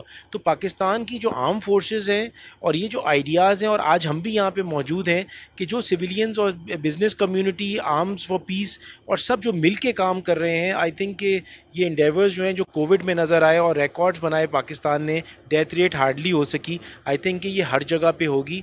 और पाकिस्तान जिस तरह से अभी प्रोग्रेस कर रहा है और जितना हमारे आर्मी चीफ जिस तरह से चीज़ें गाइड कर रहे हैं, I think we will do wonders. और आर्टिफिशियल इंटेलिजेंस को जिस तरह से उन्होंने पहले दिन सेमिनार में डाला, आपको मैं बताऊं, हम not only a medical community जो बायो सेफ्टी, बायो सिक्योरिटी के ऊपर काम कर रहे हैं, ज़रूरत है, ये नेसेसिटी है, ये एक रियलिटी है और इसमें जो ये इसके ऊपर और भी ज़्यादा काम होना चाहिए। इसकी जो हाईलाइट आइडियाज़ ने किया, आई थिंक इसने एक तहलका मचा दिया। मुबारकबाद हो सारे ऑर्गेनाइजर्स को। एक ख़ास फोकस किया गया आर्टिफिशियल इंटेलिजेंस को, समझ में आ गया कि भाई ये वाली चीज़ बहुत ही इंपॉर्टेंट है आने वाले सेक्टर में। ये हम दिफाई नुमाइश में बैठे हुए, हमारा डिफेंस सेक्टर है, तो ये आर्टिफिशियल इंटेलिजेंस हमारे डिफेंस सेक्टर में कितनी करामत होती है? असल में हमें ये देखना चाहिए कि मेरे ख्याल से हम कोई 10 साल दूर हैं। आप इमेजिन करें वो दुनिया जहाँ पे मुल्कों को अपनी फ़ौज ना उतारनी पड़े, रोबोट्स उतार दें। अब इमेजिन करें मुल्क अगर ये कर पाएँ कि एक भी उनकी कैजुअल्टी ना हो और सब रोबोट्स हों, तो ये दुनिया का नक्शा ही बदल जाएगा। और जो इस मैदान में नहीं होगा उस बेचारे की हालत सोच लें, क्योंकि वो तो इंसान गोश्त पोस्ट का मेरे जैसा इंसान होगा और दूसरी तरफ रोबोट होगा, तो जीतेगा कौन? रोबोट ने जीतना है। और उसको अच्छा फर्ज करें नहीं भी जीता वो, तो कोई मसला नहीं है, वो नया बना के फिर दोबारा ले आएंगे। जान नहीं जा रही, किसी की जान नहीं जा रही। मैं तो होपफुली इररिप्लेसेबल हूँ, इंसान तो इररिप्लेसेबल है, मगर जो मशीनें तो कोई मसला नहीं है अगर गलती भी हो गई या। अच्छा, तो पॉइंट ये कहने का है कि मैं यहाँ आने से पहले, आज की आपसे मीटिंग से पहले, मैं जरा से पढ़ के भी आया। देखें, ट्रांसपोर्टेशन से लेके मिलिट्री, जिसमें अब वो ये कह रहे हैं कि सामान, आपको पता है लॉजिस्टिक सबसे बड़ा मसला होता है वॉर में। मेरे वालिद साहब भी फौज में थे। जिस वक्त एक कोर चलती है तो साथ उसके पूरी हज़ारों ट्रेनें होती हैं, हज़ारों ट्रक होते हैं उसका सामान मूव करने के लिए। अब जब ये ऑटोमेटेड गाड़ियाँ आ रही हैं तो जितना अगर आपका 1 लाख आदमी डिप्लॉयड होता है तो 10 लाख आदमी उनको पीछे सपोर्ट करने के लिए होता है। क्या कहते हैं, मगर अब क्या होगा कि ये पहले स्टेज में कि ये वाले जो काम है ना, वो सारे आर्टिफिशियल इंटेलिजेंस। आपको पता ही है इस वक्त सैन फ्रांसिस्को की सड़कों पे और डेलस की सड़कों पे ऑटोमेटेड गाड़ियां घूम रही हैं जिनमें कोई ड्राइवर नहीं है। तो इमेजिन करें कि जो सारा ये लॉजिस्टिक्स है आर्मी का, सबसे पहले जो ट्रांसफर होगा वो होगा, फिर ट्रेनिंग। अब ये जो मेटावर्स का कॉन्सेप्ट आया है, ये वर्चुअल रियलिटी का और ऑगमेंटेड रियलिटी का कॉन्सेप्ट आया है, इसके थ्रू ट्रेनिंग आपको एक्चुअल चीज़ नहीं, जहाज़ के पायलट को एक्चुअल जहाज़ में बिठाने की जरूरत नहीं है, वो वर्चुअल रियलिटी में उसकी ट्रेनिंग दी जा सकती है और इसी तरह एक सिपाही की भी दी जा सकती है। मेटावर्स थोड़ा सा अच्छा देखें, मेटावर्स एक ऐसा कॉन्सेप्ट है, ये आजकल पॉपुलर किया है हमारे फेसबुक ने और उन्होंने अपना नाम भी मेटा चेंज कर लिया है। मेटावर्स में ये है कि हम क्या करते हैं कि देखें, अभी आप फेसबुक देख रहे हैं ना, तो आपकी स्क्रीन पे फेसबुक है, तो आप फेसबुक से बाहर हैं, आप बाहर से देख रहे हैं फेसबुक को। अब जैसे अभी कोई 15 दिन पहले मेटा क्वेस्ट प्रो उन्होंने VR ग्लासेस लगाए और उसमें थोड़ा सा AR का कॉन्सेप्ट भी है। VR क्या, वर्चुअल रियलिटी है। नहीं, आपने जब वो ग्लासेस लगाए तो आप समझे, मैंने माउंट एवरेस्ट कभी नहीं देखी थी, तो मैंने पहला काम क्या किया कि माउंट एवरेस्ट के वीडियो देखने शुरू किए वर्चुअल रियलिटी में, तो मुझे आपको मैं बता सकता हूँ कि 0 पॉइंट किधर है, बेस कैंप किधर होता है, उससे कैसा नजर आता है, फील आती है आप देखें 50-60% फील आती है। मेरी बहुत अच्छी एक कुलीग है हिरा, वो हमेशा कहती है कि मैं तो जब मानूंगी मेटावर्स को जब आप मेटावर्स में खाना भी खा सकें। हम अभी तो वो तो दूर हैं कि खाना खा सकें, मगर देखें रहे हवा की फील नहीं होगी अभी आपको, क्योंकि हम अगर वहां होते माउंट एवरेस्ट के नीचे तो वहां पे हवा भी चल रही होती, ठंड भी होती, तो वो तो नहीं है, सारी बात है इस स्टेज पे। मगर जो आंखों से नजर आता है और आइंदा कानों से भी जो अभी भी कानों से जो आप महसूस करते हैं वो सब महसूस हो रहे हैं आपको, तो क्योंकि वो माइक के थ्रू और उसके थ्रू। और आप जैसे मिसाल के तौर पे आप नॉर्मल चीज नहीं देखना, देखें टीवी में खराबी क्या है कि आप जो कैमरामैन दिखाना चाह रहा है सिर्फ वो देख सकते हैं, वो 360 डिग्री व्यू दे रहा है। अगर फर्ज करें मैं फोकस करना चाह रहा हूं कि फला आदमी का सामान जो सामने रखा हुआ है, मैं इक्विपमेंट में ज्यादा इंटरेस्टेड हूं, मैं अजम्पशन ले, तो मैं इक्विपमेंट पे फोकस करूंगा, मैं बाकी चीजों को इग्नोर कर दूंगा। क्रिकेट में भी फर्ज करें कोई आदमी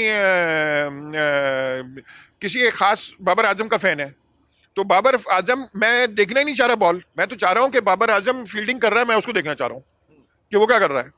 तो मैं क्या करूंगा, वहां पे टर्न करूंगा, अच्छा वो आपको सारा सेंस कर रहा है चारों तरफ कि आपका मुंह कैसे, और ये सब कनेक्टेड है एआई से, ये एआई के बगैर पॉसिबल नहीं है, आर्टिफिशियल इंटेलिजेंस के बगैर मेटावर्स भी, ये जो भी नई टेक्नोलॉजीज आ रही हैं वो उसमें एआई का बहुत मेजर हाथ है, इनेबलिंग टेक्नोलॉजीज में। और इसी तरह आप क्या कहते हैं, तो ये दुनिया बदल के रख जाएगा। पाकिस्तान जैसे मुल्कों के लिए क्रिटिकल तरीन है कि देखें हमारे पास एजुकेटेड पॉपुलेशन है, इसलिए डॉक्टर आरिफ अलवी जो प्रेसिडेंट ऑफ पाकिस्तान है, उन्होंने आज से 3-4 साल पहले ये प्रोग्राम शुरू किया था मास लेवल पे लोगों को ट्रेनिंग देने का।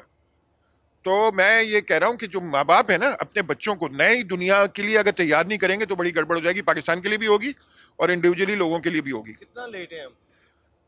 लेट तो है हम काफी लेट है, ज्यादा लेट नहीं है। अगर अभी कवर कर सकते देखें आप इससे अंदाजा करें, जबकि हमें इस तरह कंपैरिजन नहीं करना चाहिए, मगर फिर आखिर में तो दुनिया में कंपैरिजन ही होता है। इस वक्त इंडिया की सॉफ्टवेयर एक्सपोर्ट्स $150 बिलियन हैं, हमारी 3 है, तो 150 में और 3 में तो काफी फर्क होता है, बहुत बड़ा फर्क है। और देखें इस वक्त हमारा सबसे बड़ा प्रॉब्लम एजुकेटेड यूथ की अनएम्प्लॉयमेंट है। अच्छा ये भी सारा इससे मसला हल होता है। अच्छा बच्चे इंटरेस्टेड भी हैं, उनको बताने की जरूरत नहीं है, वो सारे खुद फेसबुक पे पले बड़े, और मोबाइल आपका बच्चे आपसे ज्यादा अच्छा इस्तेमाल करते होंगे बल्कि आपको सिखाते होंगे, सारे काम उन्हीं से करवाने पड़ते हैं तो बच्चे बहुत आगे हैं। मसला क्या है कि जो हमारी पुरानी जनरेशन है उसको ये समझने की जरूरत है कि यहाँ पे रिसोर्सेज लगाने पड़ेंगे और उसके लिए ट्रेनिंग, और अभी हम एज ए कंज्यूमर तो कर रहे हैं। देखिए फेसबुक जितने पाकिस्तान में फेसबुक बहुत कमा रहा है पाकिस्तान से, बिल्कुल सही और दूसरी कंपनियां कमा रही हैं, मगर हम यूजर एंड पे तो कंट्रीब्यूट कर रहे हैं उसको इस्तेमाल करने में, मगर प्रोड्यूस करने में हम इस्तेमाल नहीं कर रहे, तो वो आगे चल के और मसला हो जाएगा, अभी तो है ही और ज्यादा मसला हो जाएगा। आप कभी वबाओं की गुफ्तगू चल रही होती है, कॉन्गो वायरस जी अफ्रीका से नहीं आ रहे हैं, उनको जरा चेक करना चाहिए, ऑटोमेटिकली पता चल रहा होता है कि किस जगह पे ये सिम्टम्स पाए जाते हैं, लेकिन कोई नया वायरस आने वाला है, वो दुनिया के किस खित्ते को मुतासिर कर सकता है, इसकी भी कोई आर्टिफिशियल इंटेलिजेंस कुछ काम हो रहे हैं? देखिए काम तो बहुत हो रहा है, थोड़ा सा ये है कि हमारे ना अनफॉर्चुनेटली अगर कुछ हो पाता है ना इस मुल्क के अंदर, तो वो हमारे thanks to our armed forces ही हो पाता है। पॉलिटिकल विल का जो वैक्यूम है ना, वो हमें बड़ा डिस्करेज कर रहा है। आज आईटी इंडस्ट्री जिससे से बात करी, इंडिया तो चले बड़ा मुल्क है ना, आप कह सकते हैं कि वो बड़ा मुल्क है तो इसलिए उनकी ज़्यादा एक्सपोर्ट हो गई, लेकिन फ़िलीपींस तो पाकिस्तान से भी छोटा मुल्क है, उसकी 24 बिलियन की एक्सपोर्ट है आईटी की। तो ये तो पहले तो ये है कि हम तो गुजारिश यही करते हैं कि जो हमारी जो पॉलिटिकल विंग लोग जो हैं रूलर्स, वो अगर इन्वायरमेंट अच्छा नहीं बना सकें तो इंटरफियर करना छोड़ दें, पहली चीज़ गुजारिश है। अगर आज कोविड पे कंट्रोल हुआ तो ये एक एनसीओसी जैसा इदारा बना था।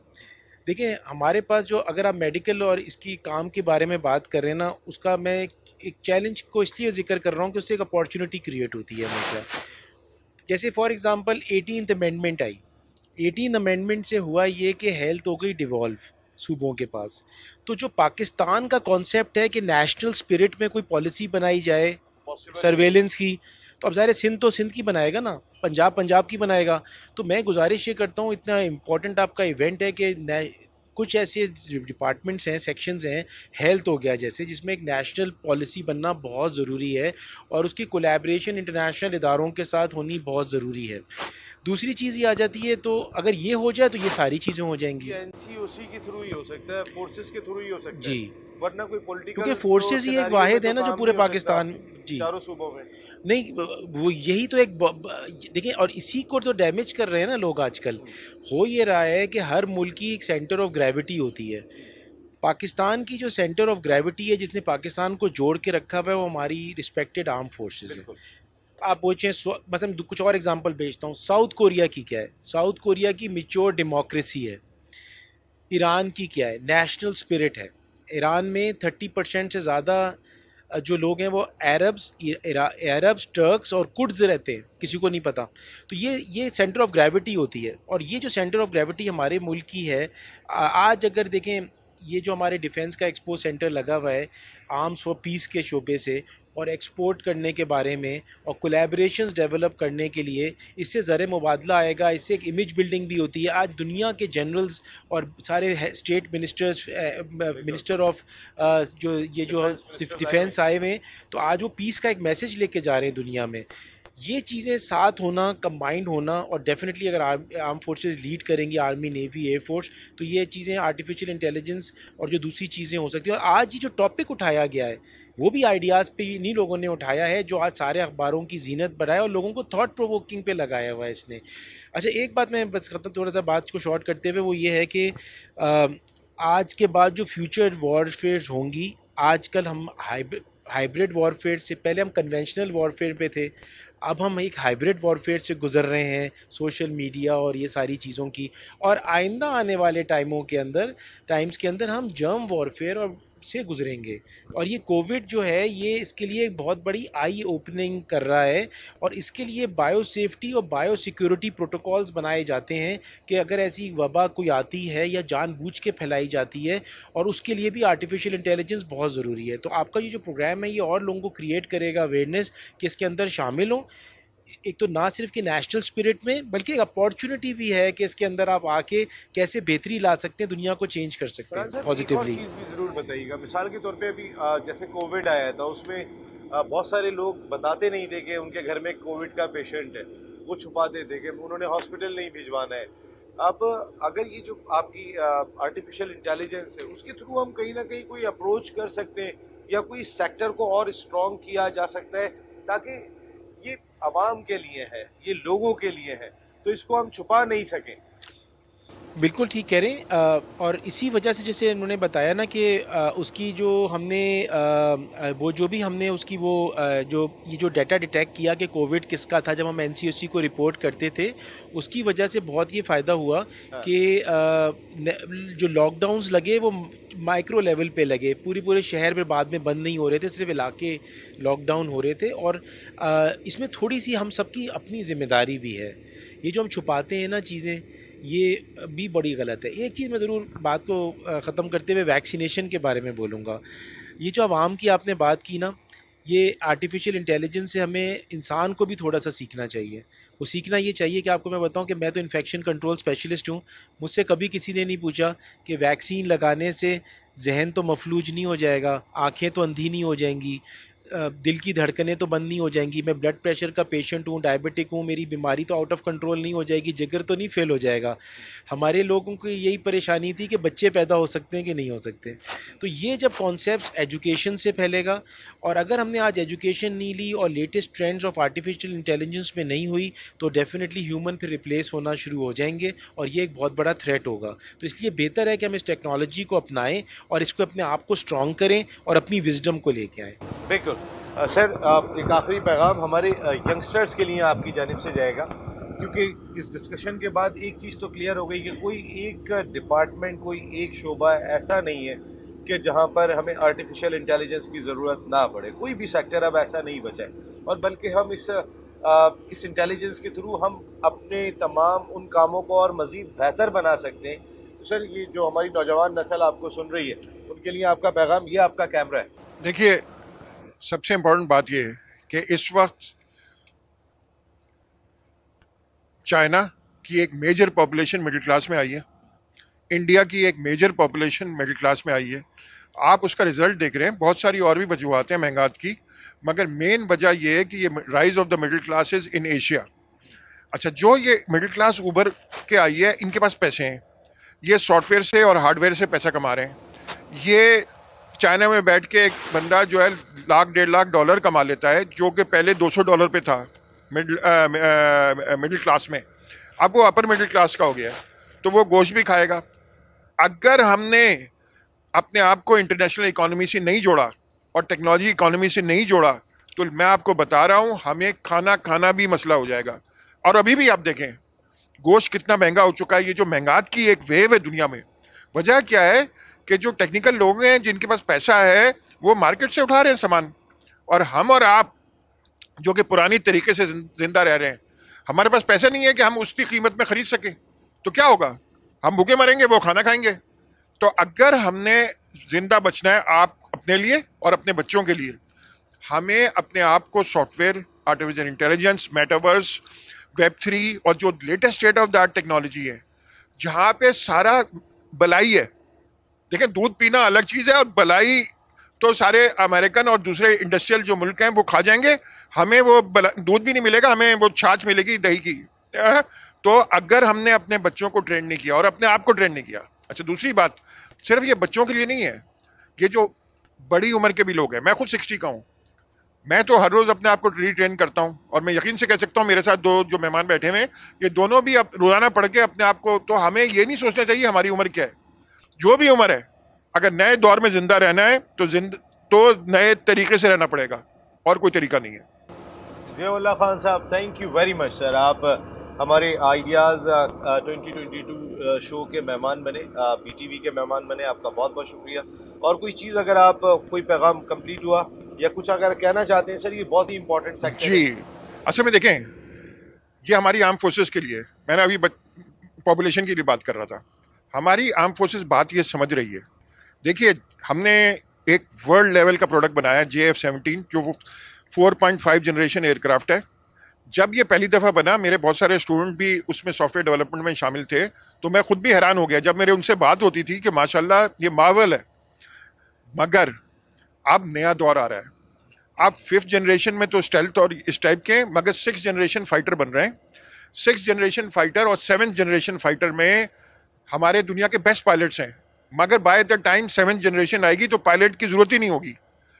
जो इस वक्त नए किस्म के जो 6th और 7th जनरेशन में, अभी वो एग्जैक्टली डिफाइन नहीं हुआ हुआ, मगर 6th और 7th जनरेशन जो फाइटर होंगे वो रोबोट्स होंगे, वो ड्रोन्स होंगे, और वो ड्रोन्स की फाइट होगी, क्योंकि जैसे पायलट है वो 9G से ज़्यादा बर्दाश्त नहीं कर सकता, ड्रोन तो 16G भी बर्दाश्त कर लेगा जब टर्न होगा।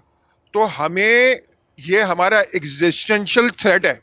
अगर हमें जिंदा रहना है तो पॉपुलेशन के लिए तो मैंने बता दिया, आर्म फोर्सेस को लेटेस्ट सॉफ्टवेयर और आर्टिफिशियल इंटेलिजेंस टेक्नोलॉजी भी, क्योंकि आजकल जहाज JF-17 और F-16 में कोई मेजर फर्क नहीं है, मगर जो F-35 है उसकी इलेक्ट्रॉनिक्स और उसका software, that is the key.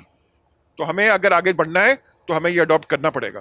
Thank you very much Ziaullah Khan साहब, thank you very much Muzammil Akhtar sahab, thank you very much Farhan Isa sahab, बहुत बहुत शुक्रिया। छोटा सा मैं देना जी प्लीज़ प्लीज़। इस वक्त जिस तरह फरहान भाई ने फरमाया कि हमारी जो आर्म फोर्सेस हैं, और ये मैंने कल भी जब मैंने इंटरव्यू दिया था तो इसके ऊपर मैंने एम्फेसिस किया था, और वो इम्पॉर्टेंट चीज़ ये है कि हमारी आर्म फोर्सेस जो पूरी दुनिया के अंदर मानी जाती हैं, अपने नज़्म ज़ब्त के एतबार से, अपनी कंट्रोलिंग के एतबार से, अपने काम के एतबार से, तो कोई भी काम जिस तरह हर चीज़ के अंदर किसी एक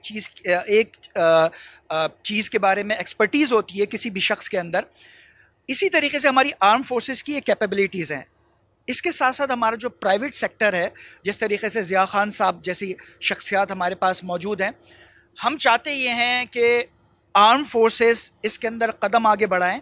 अगर वो JF-17 थंडर तैयारा पाकिस्तान के अंदर बना सकते हैं, सुपर मशाक तैयारे पाकिस्तान में बना सकते हैं, जो इस वक्त हम बेशुमार मुल्कों को यहाँ से एक्सपोर्ट कर रहे हैं, तो कोई वजह नहीं कि वो एक पूरी जनरेशन को डेवलप करें जो मेटावर्स, पाइथन लैंग्वेज और इस आर्टिफिशियल इंटेलिजेंस के अंदर एक्सपर्ट हो। तो इसके लिए काम ये करना पड़ेगा कि आर्म फोर्सेस के साथ प्राइवेट सेक्टर्स को और ज़िया खान साहब जैसी शख्सियात को आगे बढ़ के, सैलानी जैसे इदारों को, जेडीसी जैसे इदारों को, एडी जैसे इदारों को आगे बढ़ के इनके साथ काम करना होगा, ब्रिज करना होगा, और इसके लिए एक पूरा लाहे अमल तैयार करना होगा जिसकी बुनियाद पे अगले 2 से 3 साल के अंदर हम एक बड़ी तादाद के अंदर आईटी एक्सपर्ट्स को पैदा कर सकें, और पाकिस्तान को आईटी की फील्ड के अंदर, जो हम इस वक्त इंडिया से हम कह रहे हैं या फिलीपींस से कह रहे हैं बहुत पीछे हैं, हमें इसके अंदर आगे जाना होगा। लेकिन उसके लिए कोर रिसोर्स जो है, मैं समझता हूँ कि नज़्म ज़ब्त के एतबार से, कंट्रोलिंग के एतबार से, सिस्टम के एतबार से हमारी आर्म फोर्सेस को इसके अंदर अपना रोल प्ले करना होगा। रोल उनका हो सकता है। फरहान भाई, आपका भी कोई एक पैगाम? जी नहीं, थैंक यू वेरी मच। मैं सिर्फ ये, आपने यूथ की बात की थी, तो मैं यूथ से ये रिक्वेस्ट करूँगा कि थोड़ी सी जो हमारी जनरेशन आई है ना, जी जनरेशन, ये थोड़ी, हम लोग सोचते हैं कि what's in it for me, कि मेरा क्या फ़ायदा है, कुछ करने में मेरा क्या फ़ायदा है। मैं उनसे सबसे गुजारिश करूँगा कि हम सब ने मेरे ख्याल से हम सब ने दुनिया ट्रैवल की है और बहुत दुनिया देखी है और रहे भी हैं। मैं आपको बताऊं कि पाकिस्तान से अच्छी जगह पूरी दुनिया में नहीं है। आजकल ये जो टेक्नोलॉजी है, आर्टिफिशियल इंटेलिजेंस की है, सॉफ्टवेयर डेवलपमेंट की है, ये सारी एक्सपोर्ट कर सकती है। अपने मुल्क से एक्सपोर्ट करें। आप यहाँ पे लोगों को जॉब सीकर्स नहीं बल्कि जॉब प्रोवाइडर बने और पाकिस्तान का भी नाम रोशन करें और पाकिस्तान को स्ट्रेंथन दें। और अगर आप पाकिस्तान का नाम रोशन करेंगे तो यहाँ के जितने बच्चे हैं, अगर कोई बाहर भी जाता है या सॉफ्टवेयर के लिए जाता है तो उसकी क्रेडिबिलिटी बढ़ेगी। ऐसी चीज़ बनाएं कि जो वर्ड्स आपके हैं, जो आप किसी से कमिट करें उसको पूरा करें। बल्कि मैं गुजारिश करूँगा, अंडर कमिट ओवर डिलीवर और Pakistan first. Thank you very much Farhan Isa sahab, thank you very much Muzammil Atar sahab, and thank you very much Ziaullah Khan sahab. It's an honour to chat with you, और आपके जो पैगाम गए वो बहुत ही इंपॉर्टेंट रहे। तो ये हमारे तीनों एक्सपर्ट्स को आपने सुन लिया होगा, और आर्टिफिशियल इंटेलिजेंस, इस आइडियाज़ 2022 का अगर मैं ये कहूँ कि चंद बड़े मकासद में से एक मकसद है तो ये बेजा ना होगा। लेकिन इसके बारे में ज़्यादा डिटेल में जाने की ज़रूरत नहीं दिखाई देती। जो ज़ियाउल्लाह खान साहब ने एक जुमला कह दिया, अगर हमने अपने आप को, अपने इदारों को और अपनी तमाम वो चीज़ें जो हमें ज़िंदा रखने में मददगार साबित होती हैं उनको ज़िंदा रखना है, तो फिर आर्टिफिशियल इंटेलिजेंस पर एक ख़ास फोकस हमें ज़रूर देना होगा, और हम सबको देना होगा। कि किसी एक सेक्टर के लिए ज़रूरी नहीं है, हर शोबे की ये बुनियादी ज़रूरत दिखाई दे रही है। और आने वाले वक्त में अगर इसका सहारा नहीं हुआ तो फिर शायद हम सब बेसहारा हो जाएंगे। यहाँ नसीम राजपूत अपनी पूरी प्रोडक्शन टीम के साथ इस आइडियाज़ 2022 के स्टूडियो से इजाज़त चाहते हैं। मज़ीद गेस्ट आते रहेंगे, उनसे गुफ्तगू होती रहेगी। जल्द मिल रहे हैं, जल्द आए, अल्लाह ने के बाद।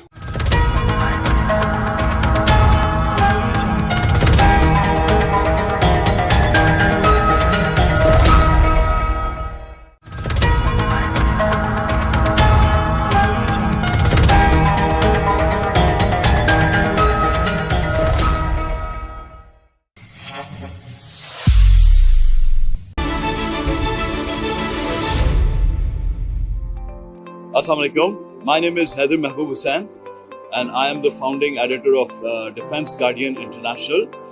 We are the media partners of Ideas 2022 and we are launching a defense magazine which is Pakistan's first international defense magazine. As well as we are giving all sorts of media solutions which is related to the defense industry. And I hope you're all having a good time in Ideas, and we look forward to see you at our stall in hall number 5. Thank you very much.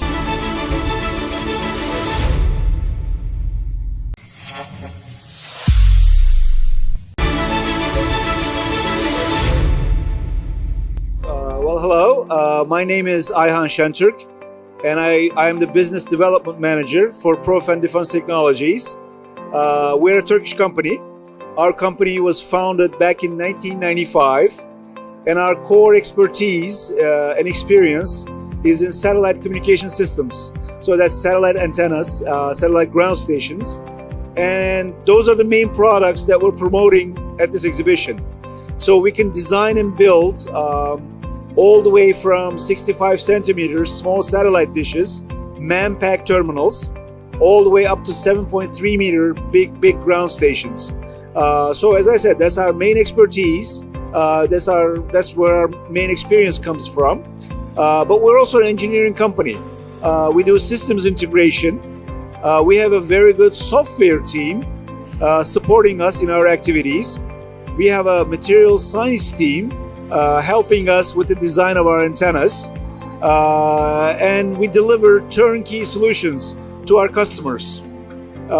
It's our first time in Pakistan attending an exhibition, and it's been a very fruitful period for us. I mean, we've been very busy for the past 2 days. We're busy today as well, and we're very happy about it. We're very happy about it.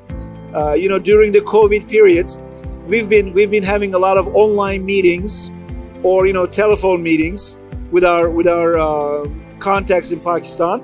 So as I said, it's our first time in Pakistan, and it's a great pleasure. It's a great pleasure to be able to talk, face to face with our contacts, with our customers in Pakistan.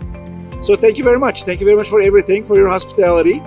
It's been an honor to be here, and we look forward to improving our relationship with Pakistan. Thank you.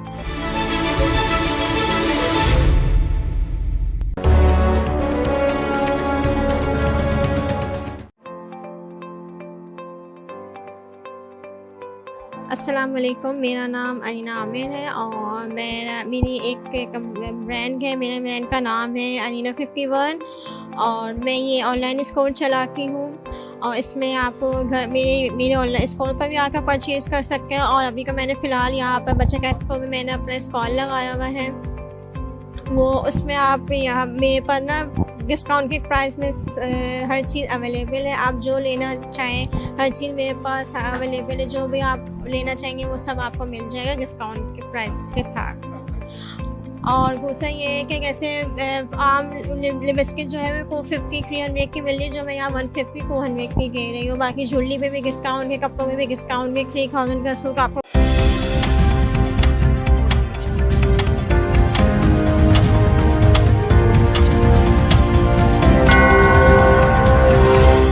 It's 3 p.m.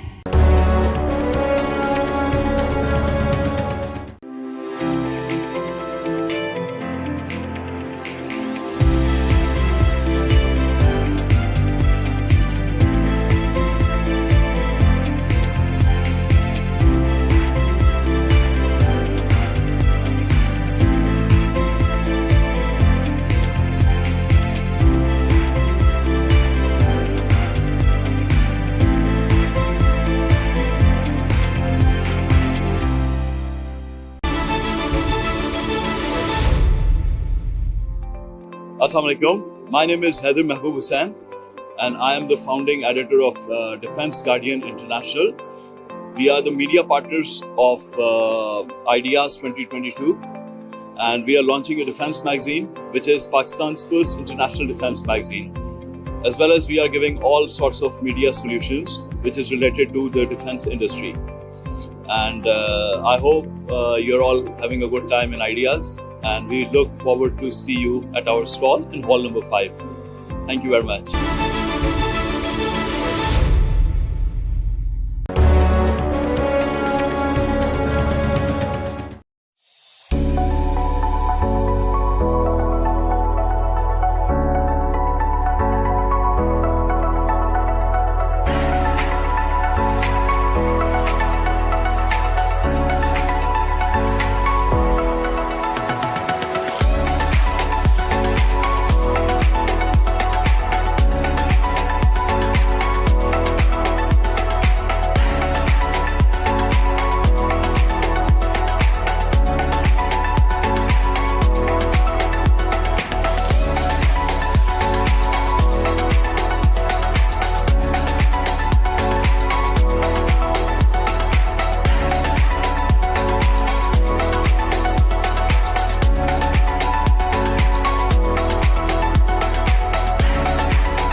Ideas 2024 brings together stakeholders across diverse defense industries. The 4-day exhibition offers a platform for G2G, B2G, and B2B interactions, joint ventures and investments in defense production sector. A strategic seminar will also be held to facilitate discussions on global challenges within the defense sector. The 12th edition of Ideas will be held from 19 to 22 November 2024 at Karachi Expo Center.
Ideas 2024 brings together stakeholders across diverse defense industries. The 4-day exhibition offers a platform for G2G, B2G, and B2B interactions, joint ventures and investments in defense production sector. A strategic seminar will also be held to facilitate discussions on global challenges within the defense sector. The 12th edition of Ideas will be held from 19 to 22 November 2024 at Karachi Expo Center.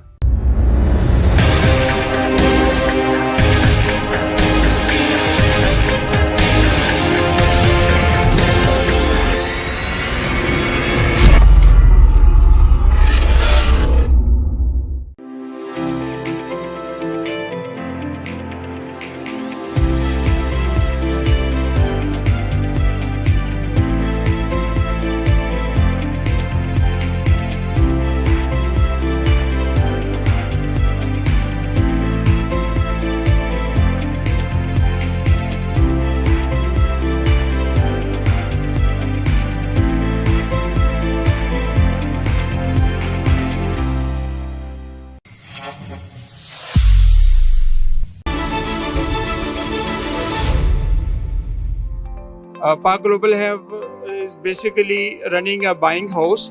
We are facilitating with the different countries buyers with Pakistan industries, and we are giving a one window support so that the visitors don't have to visit again and again the same stall or the same product. We facilitate them, and with shorter time we make the arrangements. And recently we make 2-3 deals with the Jordan government and Zimbabwe and Nigeria. And by the grace of Allah, we are very successfully running this Park Global Supply Solution. In Pakistan, Depot is presenting very good opportunity to all our potential buyers. And for the Pakistan industry, like small arms and textile industry, it is a big opportunity to produce the items world standards. And for the Depot and Badar Expo, I am very thankful. They have provided us this opportunity for the international buyer. We are linking with them. Thank you very much all.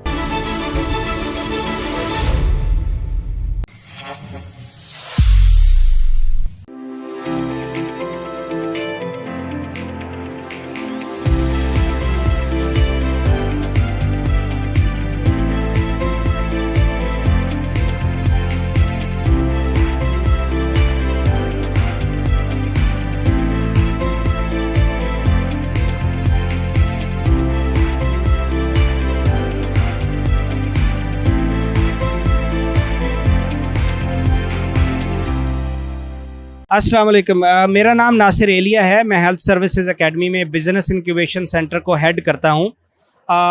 आज हम एक BIC की product जो कि हमारे worthy vice chancellor doctor Shahzad Ali Khan साहब का idea था, जिसको हमने अमली जामा पहनाया है हमारे इंक्यूबेशन सेंटर ने, और हमने एक ध्यान के नाम से एक बॉट बनाया है जो कि घर में बच्चों का ध्यान रखेगा, उनके साथ इंटरेक्टिव सेशन करेगा। ये AI बेस होगा और इसके अलावा स्टोरीज सुनाएगा, उनके साथ इंटरेक्शन रखेगा, रिप्लाई करेगा और बहुत सा और टीचिंग में भी मदद देगा।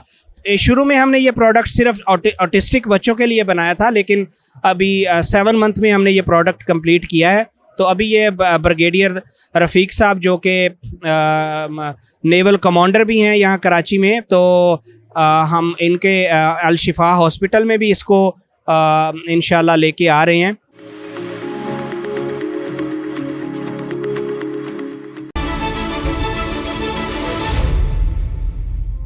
अस्सलाम वालेकुम जी, मेरा नाम असद कमाल है। मैं चीफ एग्जीक्यूटिव ऑफिसर हूँ global industrial and defence solutions.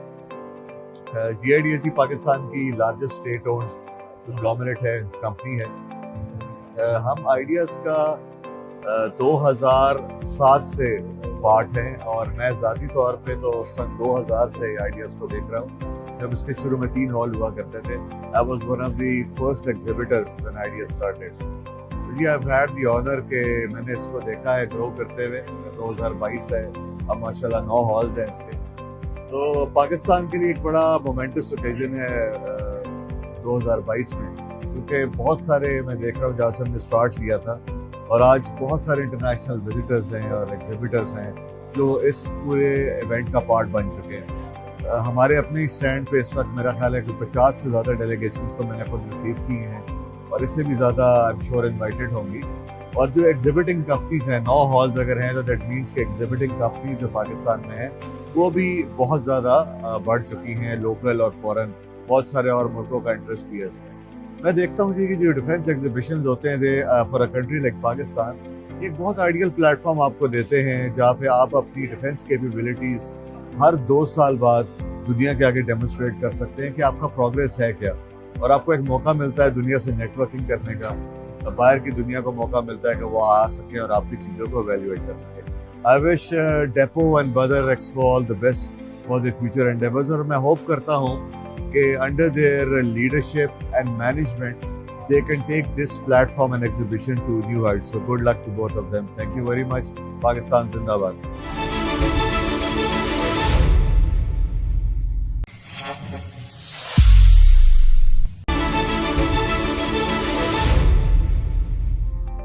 अस्सलाम वालेकुम, मेरा नाम आतिफ कटाना है और मैं जीएम कॉर्पोरेट सेल हूँ सर्विस इंडस्ट्रीज़ में। सर्विस इंडस्ट्री पाकिस्तान में 50 साल पुराना नाम टायर के हवाले से और शूज़ के हवाले से पहचाना जाता है।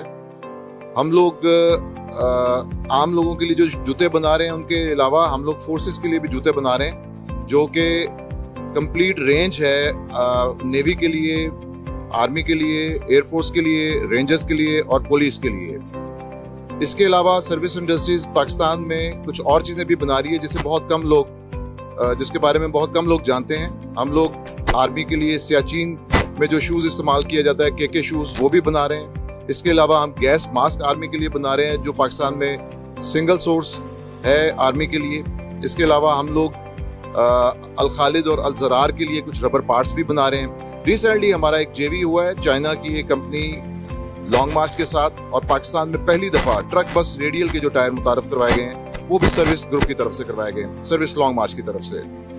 इससे पहले ये सारे टायर पाकिस्तान में इंपोर्ट किए जाते थे। पाकिस्तान में market size truck bus radial का तकरीबन 2 मिलियन के करीब है एक साल में, और हम लोग जो प्लान करके इस पाकिस्तान में ये फैसिलिटी लेके आए हैं, हम इंशाल्लाह थर्ड फेज में आज से 2 या 3 साल बाद 2.4 मिलियन की कैपेसिटी एक साल की बना रहे होंगे।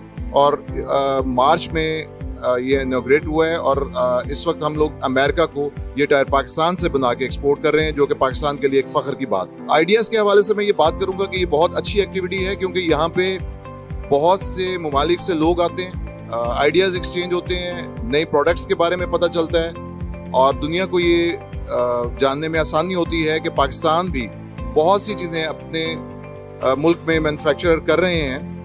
नो डाउट एक बहुत अच्छी अपॉर्चुनिटी एक्सपोर्ट के लिए भी है।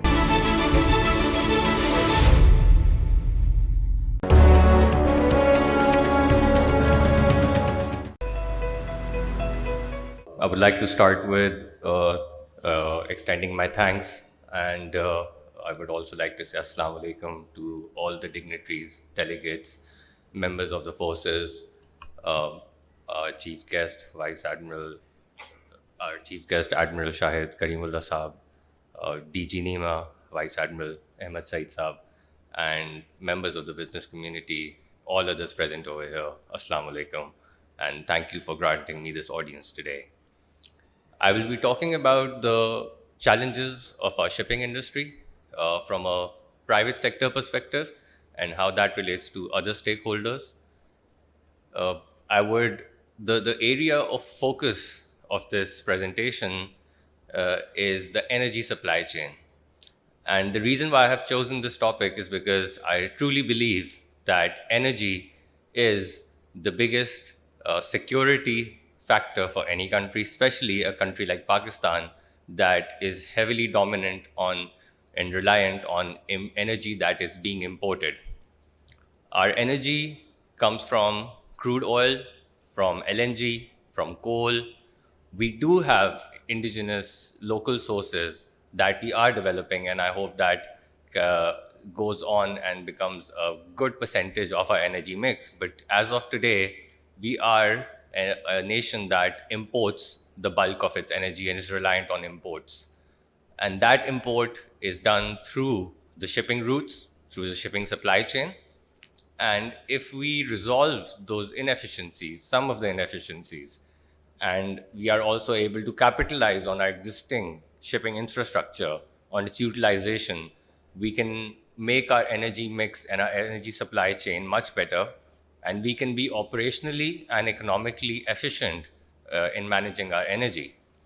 As you already know, energy impacts all of us, from the gas in our cooking stoves, to the petrol in our car, to the gas and other sources of energy that we need to run our industries, to run our navy fleet, to run our jets, and so on and so forth. So it is a very important factor for any nation. That is the reason why I have chosen this topic. I will be giving a few examples that will show us two sides of a coin about how we are, it will show us why we are inefficient in some ways, and how on the flip side, by taking some small measures, we can become much better and much more efficient. So first of all, I would like to just present the impact of inefficient energy supply chain or the impact of high energy costs, let's say. So there are three components to the energy supply chain, broadly speaking. One is the product. The product is imported and its price is driven by international markets. That is not something that is in our control. The second are shipping costs, which is something we can control because a lot of our energy can be transported through the Pakistan National Shipping Company and its fleet, and we can manage our shipping costs in that way. I'll come and address that point later in the presentation. The third part is the supply chain, the berths, the storages, the discharging methods, the pipelines, the connectivities. These three make up the energy supply chain, broadly speaking.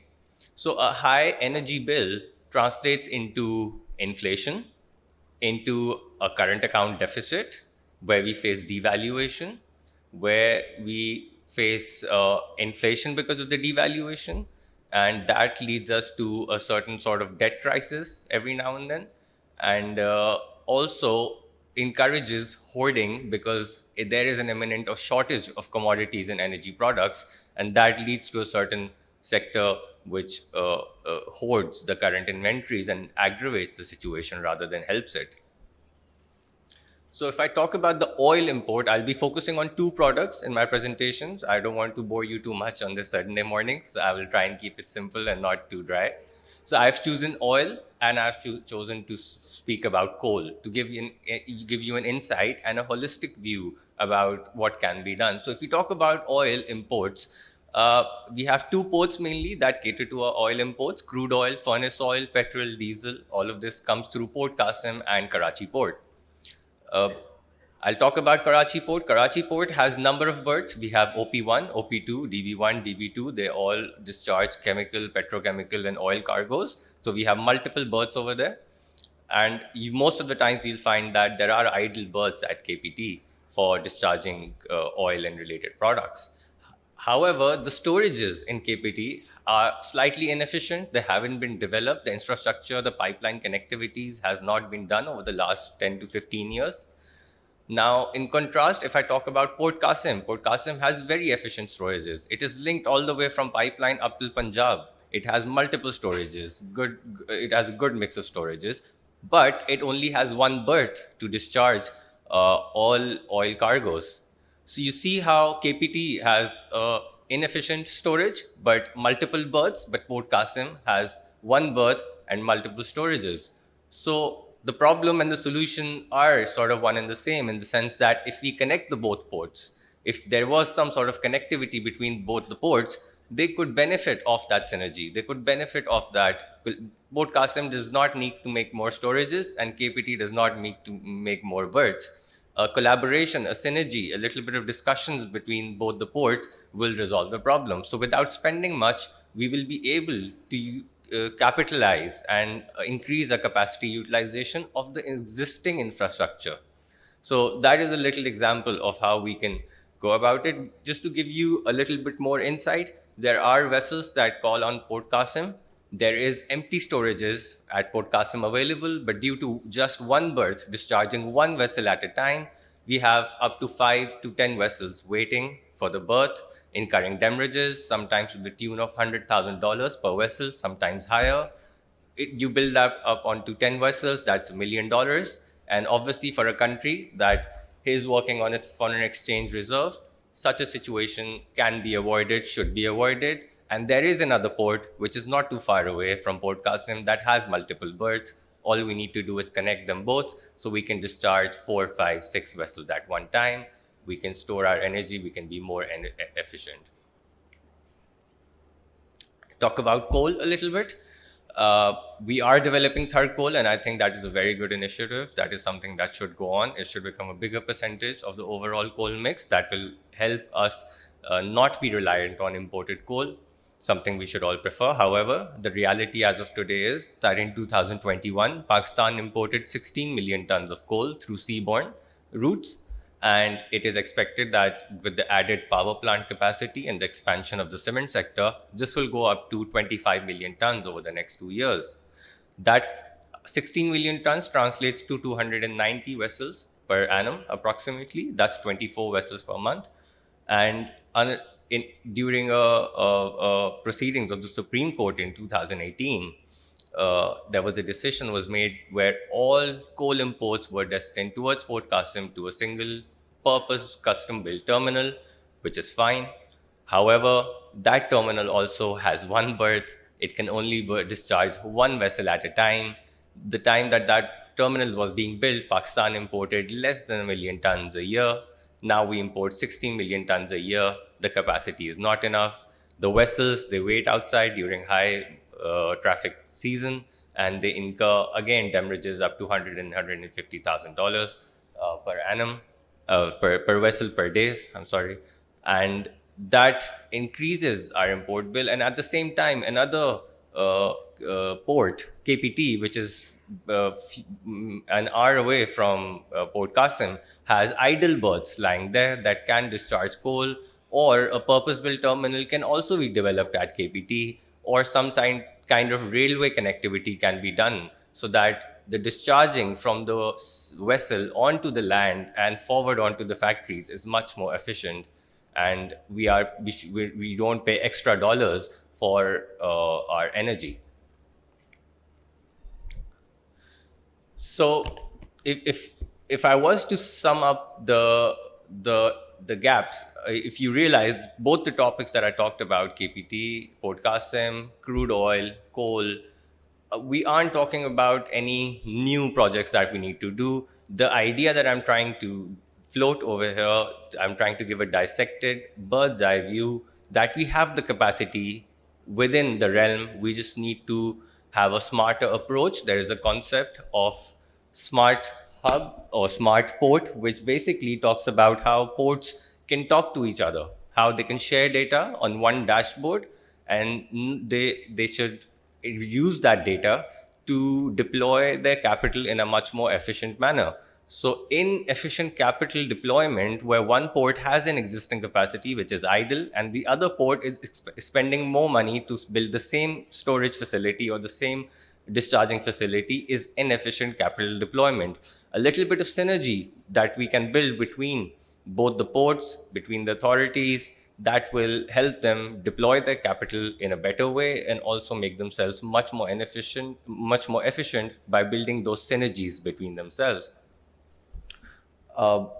Another initiative or another drive that we need to focus on is the impact of PNSC, the Pakistan National Shipping Corporation. The Pakistan National Shipping Corporation is a hidden gem that we must focus on. It is the only company in Pakistan that charges its freight in PKR.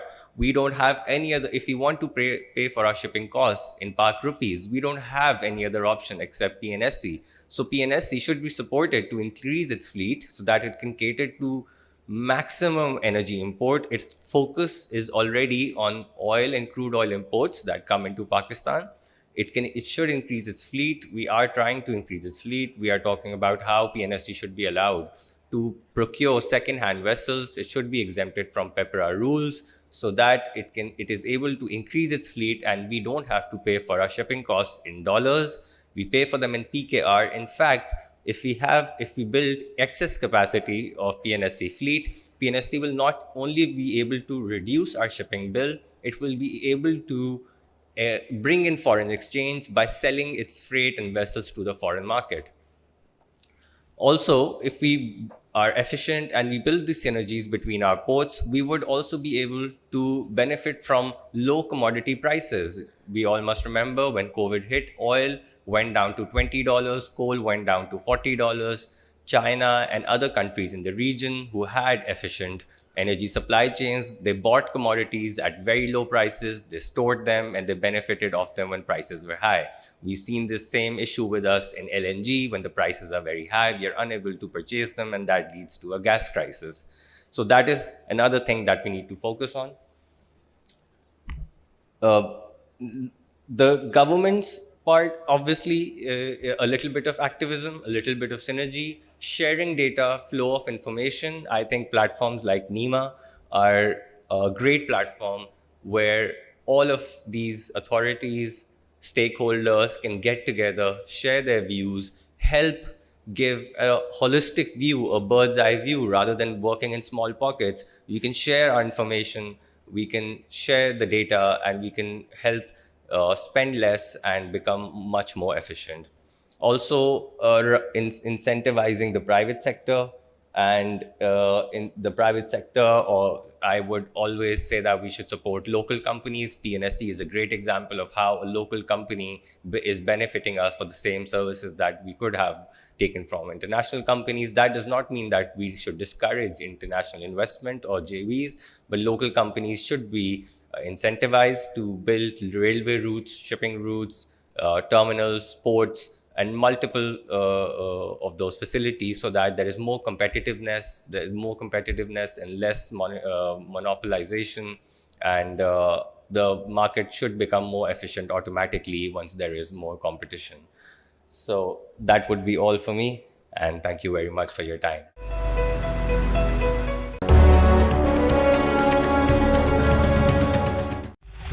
Ideas 2024 brings together stakeholders across diverse defense industries. The 4-day exhibition offers a platform for G2G, B2G, and B2B interactions, joint ventures, and investments in defense production sector. A strategic seminar will also be held to facilitate discussions on global challenges within the defense sector.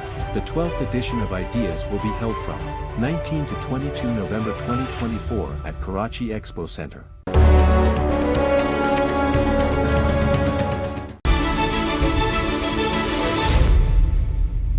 Assalamu alaikum. My name is Ahmad Askari. I am business head of Dynamic Engineering Automation.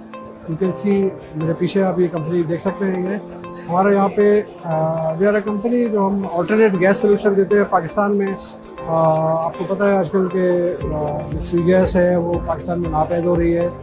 उसी को सामने रखते हुए हम पिछले कोई 10 साल से, उनके साथ 11 साल हो गए, हम ऑल्टरनेट गैस सोल्यूशन दे रहे हैं जो कि एनर्जी नेशनल गैस को रिप्लेस करते हैं। एलपीजी बेस्ड सिस्टम होते हैं। अब तक हम कोई तकरीबन 60 से ज़्यादा इंडस्ट्रियल इदारों में और तकरीबन 10 से ज़्यादा हाउसिंग सोसाइटीज़ में ये गैस का सोल्यूशन दे चुके हैं। जहाँ पर सुई गैस नहीं होती है वहाँ पर हम एलपीजी बेस्ड एसएनजी सिस्टम देते हैं जो कि बिल्कुल उसी तरह से गैस पाइपलाइन में ट्रैवल करती है जिस तरह की नेशनल गैस ट्रैवल करती है, और वैसा ही एक मीटरिंग सिस्टम लगा होता है और इसी बिल्कुल सेम बिलिंग होती है। इसमें से अब तक 8 प्रोजेक्ट हम एसएसडीसी के प्लेटफॉर्म से लगा चुके हैं और 2 प्रोजेक्ट अभी हमारे जो लग रहे हैं वो एसएनजी पे में लग रहे हैं। सबसे बड़ा प्रोजेक्ट हमारा एसएनजी पे लगा रही है गिलगित के लिए। पूरे गिलगित शहर पे हम ये एसएनजी का सोल्यूशन दे रहे हैं। और अभी रिसेंटली कराची में हमने जो प्रोजेक्ट कंप्लीट किया है 8000 घरों के लिए, वो बैरियर टाउन में है, जहाँ पर बैरियर टाउन के तमाम घरों को गैस पाइपलाइन के जरिए गैस मिलेगी और मीटर से जरिए तो उनको बिलिंग की जाएगी। वो बैरियर टाउन का अपना प्राइवेट प्रोजेक्ट है और जो गिलगित का प्रोजेक्ट है वो गवर्नमेंट का प्रोजेक्ट है। आइडियाज़ में भी मसला इंटरनेशनल एग्जीबिशंस हैं, वहाँ पर भी हम शिरकत करते हैं। पाकिस्तान से बैठ के हम यूएई में और अफ्रीका में भी काम कर रहे हैं।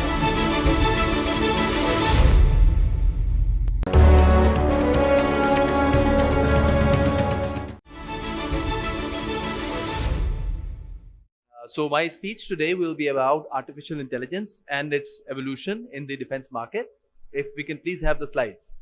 So in the meantime, while the slides are displayed, I could probably engage you that, you know, like you might have heard the word Industry 4.0, and like the manufacturing industry, for example, or in the broad sense, you know, the sense the world works is actually divided into 4 paradigms or 4 periods in which like science has prevailed in different ways. So the most recent one, the Industry 4.0 era, actually it comes after the Industry 3.0 era of robotics. And this one, the current era, which is post 2015, is more about integration of artificial intelligence with all sorts of devices. We keep hearing stuff like Internet of Things, for instance, or big data, for example. We keep hearing about cybersecurity. We keep hearing about so many other areas. And basically, at the back of all this, without artificial intelligence, nothing would actually work, because what do we do with all the data that we collect with IoT, for instance? If there is no AI behind it to actually process the data and take any intelligent decisions, then what's the use of having all that data? Similarly, there are proven examples of, for instance, in medical science, there's research back even in the 90s. This is before the invention of deep learning, for example, that with the normal machine learning, a lot of complex medical problems were actually solved. The third aspect is that artificial intelligence in the current world, in the world of today, is perceived as, most of the applications of AI that we see are in the area of perception. That, for example, we have some data, we're trying to make sense of that data, and we're extracting some information and, like presenting it in a, a way that is useful for humans to actually process or make decisions. The actual manifestation of artificial intelligence is in the form of real life agents and real life things which actually implement AI in the real world. And that is like most obvious when it comes to defense products. For example, we all know about the Loyal Wingman project, for example, for the Air Force, which the US Air Force has. That, for instance, you know that they have already succeeded in flying an F-16 autonomously, right?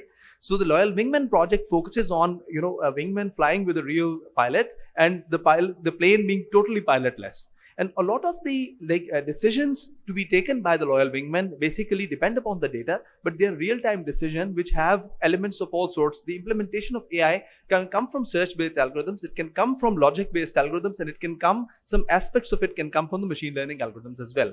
So AI has a lot of paradigms, and one basically needs to know which paradigm to apply in what sort of a problem, in what way. For this reason, what usually is said is that AI is as good as the mind behind AI that actually writes the program, right? So the more the comprehensive the data is, and the better the mind that is actually writing the artificial intelligence code, that actually, gives us the manifestation of how good an algorithm of artificial intelligence will come out. So taking the privilege of the slides being late and my being able to talk to you freely, I can, tell you a little bit about the AI seminar, which has been a big effort with C4I and with Depot, and it's had several legs. So it has two components. One component is today, another component is tomorrow. So the first component, which is today, is with 4 keynote speakers, 2 of them foreigners who have actually made time to come to Pakistan, and also Dr. Jawad Shamsi is a very prominent speaker from Pakistan side. So it's a privilege for me also to speak here. And tomorrow we're going to have presentation from, it's a competition-like format in which papers and projects, ideas have been invited from all over Pakistan, and people have competed against the project. So it's 143 submissions. From there we came down to 70 after evaluations. After 70, the next stage of evaluation, we went down to 16.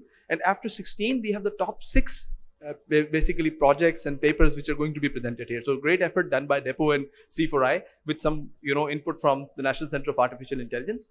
And it's good to see that AI, the importance of AI is finally being felt in Pakistan. I always say that in every department in Pakistan, we need at least a think tank which thinks about applications, or you could say technologies which are useful, in the form of including emerging technologies. At the back, automatically there will be artificial intelligence, and there'll be a lot of instrumentations and sensors, etc., which will be integrated in different departments as well.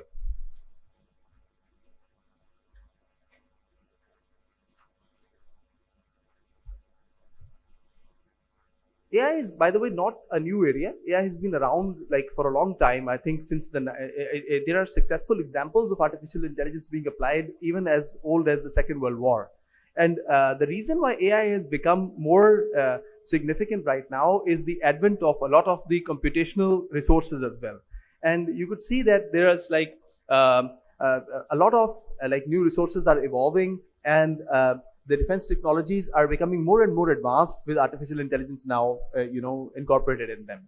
So now that we have the slides, let me finally begin with them. So formally, the topic of my presentation today is the evolution of artificial intelligence technologies in defense, the overview of the market, dynamics, and trend analysis. Next, please. Next slide, please. Okay, so a little bit about myself. So I've been passionate about computers and about programming since my early school years. Actually, I started my programming, I think I was in the 5th grade when I started writing programs. And my first attempt at writing a research paper was in the 9th grade in school.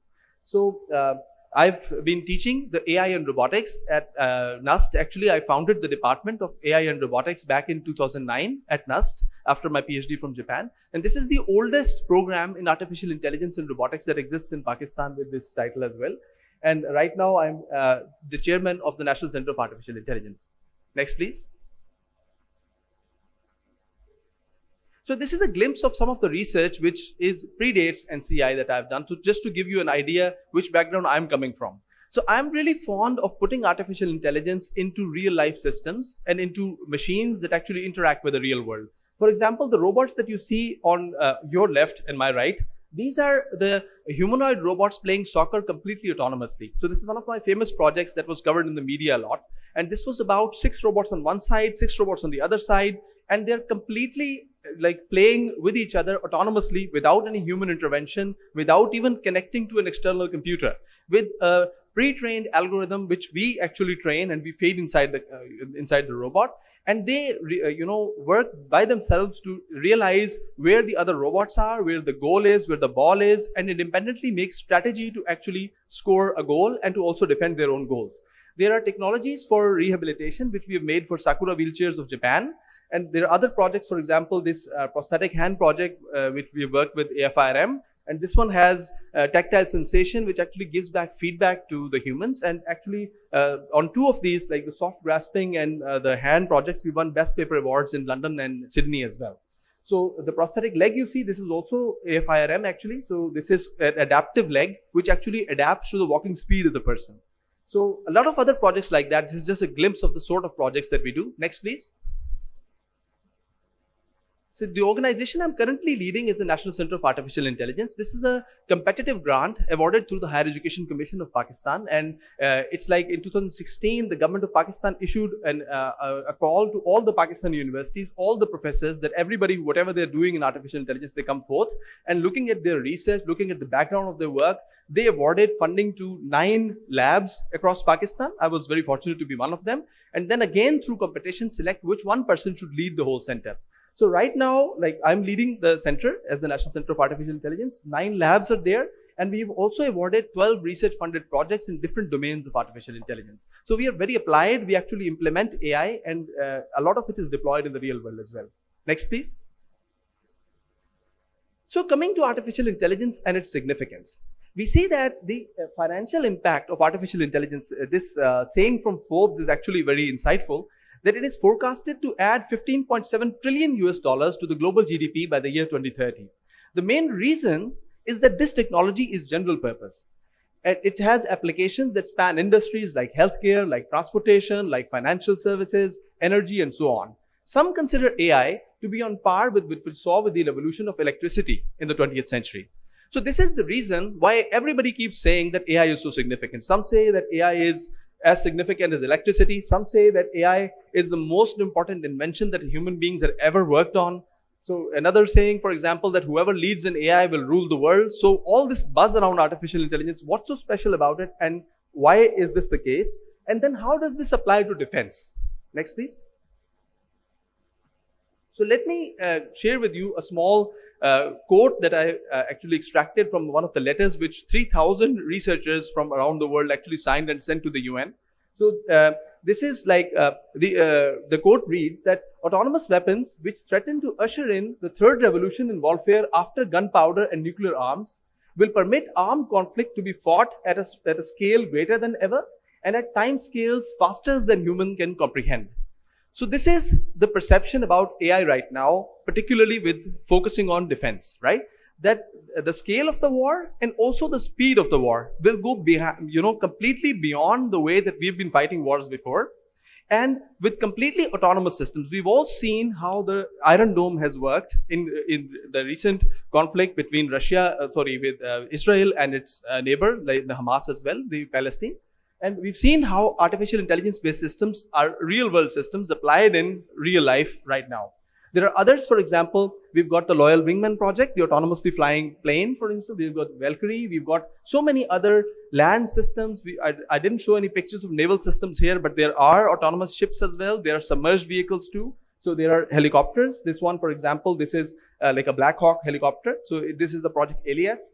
Also, there are like land machines also, this Mars project, for instance, this Black Hermit, for example. So all of these projects actually are autonomous agents that work in the warfare strategy, and they actually also not at just this level, also at the tactical level. I'll come back to that in the next slides. So at the tactical level also, that all these things integrate together. And there is a tactical framework as well with which you can actually, using the AI governance framework, you can actually apply artificial intelligence toward the strategy of the war as well. Next, please. So there are, of course, drones are one example in which artificial intelligence has been applied extensively, and there are so many examples of drones. Like, of course, several of them are teleoperated, but the real manifestation of drone technology is when the planes actually fly autonomously, right? So this is one of the application areas of artificial intelligence as well. These are some of the AI-powered drones. Next, please. So artificial intelligence applies to various segments. Like I've shown you some of the machines that work autonomously within the battlefield. But AI goes well beyond that, actually, some of which you will see as examples in the papers being presented tomorrow as well. So there are, for example, mission-specific battlefield robots. Some of the pictures I've shown you. There are unmanned aircrafts. There's a formulation of the governance of artificial intelligence, AI-based governance framework, and tactical design systems. So there are unmanned vehicles and weapons with hybrid remote operation capability. There is unmanned tanks and UGVs. There are like multi-aircraft coordination and control technology. Then there is autonomous underwater surveillance systems, and of course the marine surveillance systems in general, and autonomous land obstacles and mine detectors. So this is just like some of the aspects of artificial intelligence. Actually, AI extends well beyond that. For example, one of the projects that we are doing, not directly for defense right now, it's mostly for the civilian maritime sectors, is focusing on how, for example, humans are dealing with so many new technologies and why some of the accidents that are taking place with all these automated machines are because of human error, and how we can improve on that using artificial intelligence, right? So AI extends much beyond, the core areas in which there are applications. Next, please.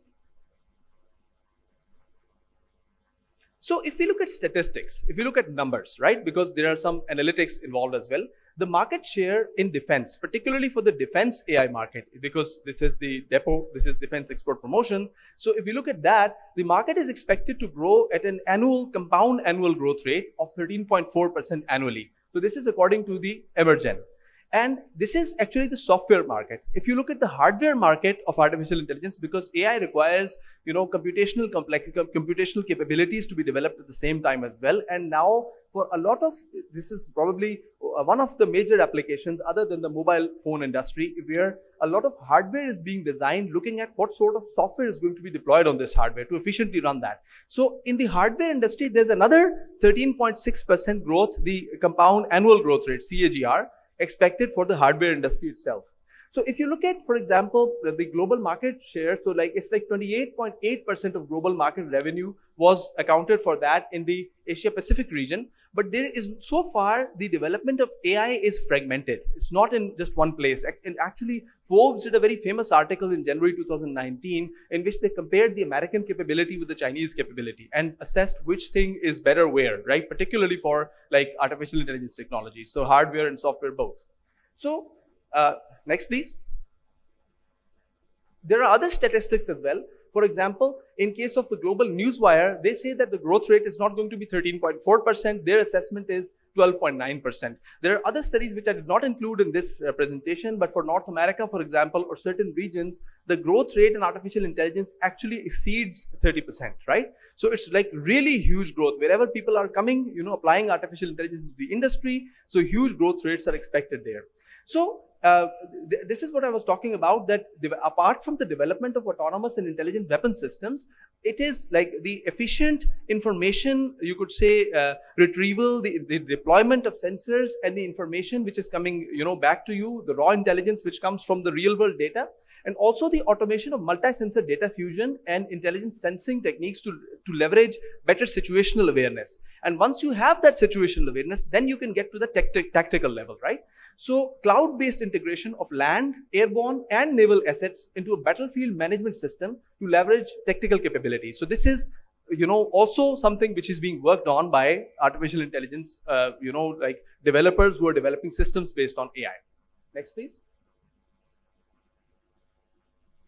So the way AI works actually is that we have at the bottom level, like I think PF Syntaik will relate to it very much, that the way that this AI works is that at the bottom level there is infrastructure, of course. So like this is the hardware as well as the core software infrastructure in which, for example, you need a lot of data to be fed to artificial intelligence through a lot of sensor networks. You require, this can be mobile, this can be cloud, this can be Internet of Things, the things I was talking about right in the beginning of my talk. Then on top of it, you've got cognitive systems. And then on top of it, you've got applications. So the good thing is that, a lot of applications which are like, for example, application areas that may be particular to defense don't need generation of entirely different kind of algorithms. Like for example, if something has been worked on in the civilian domain, it's also very much applicable to the military domain as well. So for example, if you want to do object recognition or you want to do any activity recognition, for instance, the algorithm behind that activity recognition will be the same, even though it is applied to the military application as well. So we can leverage a lot of things, like there is transfer learning and so many techniques that are available to actually use, the kind of knowledge we generate in one kind of scenario. And actually, this is the reason why some of the game kind of scenarios are generated where multi-agents cooperate with each other. And we actually want to use this scenario for machines for example, tanks in the battlefield or aircrafts in the air to actually collaborate together, share information with each other, and actually fight in the real world scenario. So if you look at, for example, segments in which artificial intelligence is divided and the impact which comes from different areas, right now 9.6% firms are investing in the data science area, 7.8% in the business intelligence area. Then there are health plans and patient care, computer vision, speech recognition, aerospace and defense industry. So this is particularly aerospace related defense industry. Otherwise, applications of defense are in all, for example, computer vision. So many applications are in the defense industry. So natural languages processing, entertainment, and the list goes on. I could speak for a whole day just on this. Next, please. So coming to the National Center of Artificial Intelligence, let me give you a glimpse of some of the projects we are doing and, with artificial intelligence. And of course, many of them are on the civilian side. And of course, some of them have applications toward the defense side as well. So we have been able to generate the product concepts, and the proposals that we've generated are, 221 so far. And we are touching nearly around 635 million in funding that we've generated during the last 3 years. So the kind of projects that we've done and deployed to reach around that. So we just were inaugurated in March 2018. The first financial releases came in 2019. So you can imagine that it's just 3 years of work that we are actually displaying before you. Next. So one of the major projects, for instance, was collaboration with the Law and Justice Commission of Pakistan to develop artificial intelligence for judiciary. This could be very useful for the military courts as well. So for instance, what we've done is that digitized data from the 70 years history of Pakistan. And whenever a new case, for example, comes in, you can enter some facts about that case into the system. And the most relevant cases from the database, from the 70 years history of Pakistan database, they actually come up. And even if the decision is made directly by the judge himself, like AI, of course, does right now the system AI does not suggest a judgment. So, but even in that case, for example, relevant cases coming in front of the judge can help the judge make a more informed decision, right? Thank you. Next. So I'll just go quickly through the slides. We've been working very closely with Pakistan Air Force for establishment of the CENTAIC, and we have good close collaboration. Next, please. Next. So this is one of our projects which will be displayed in detail tomorrow by one of our contestants in the competition. And this is a Medium.ai. It's a company spin-off from there. This actually looks at all the media channels simultaneously. We know that 5th generation warfare is actually not just in the battlefield, but in every home, right? With the digital devices and television and everything coming into everybody's hands. And this, for example, documents whatever is being said by any person, who is saying what, and all the content analysis behind it, giving you a complete summary of whatever is happening during the day as well. So complete perception of whatever is going on in the media. Next, please. Many of these technologies have now spun off into companies like the last one. And this one, for example, the system where we, for example, detect various vehicles, some of the applications, for example, for parking spaces. Next, please.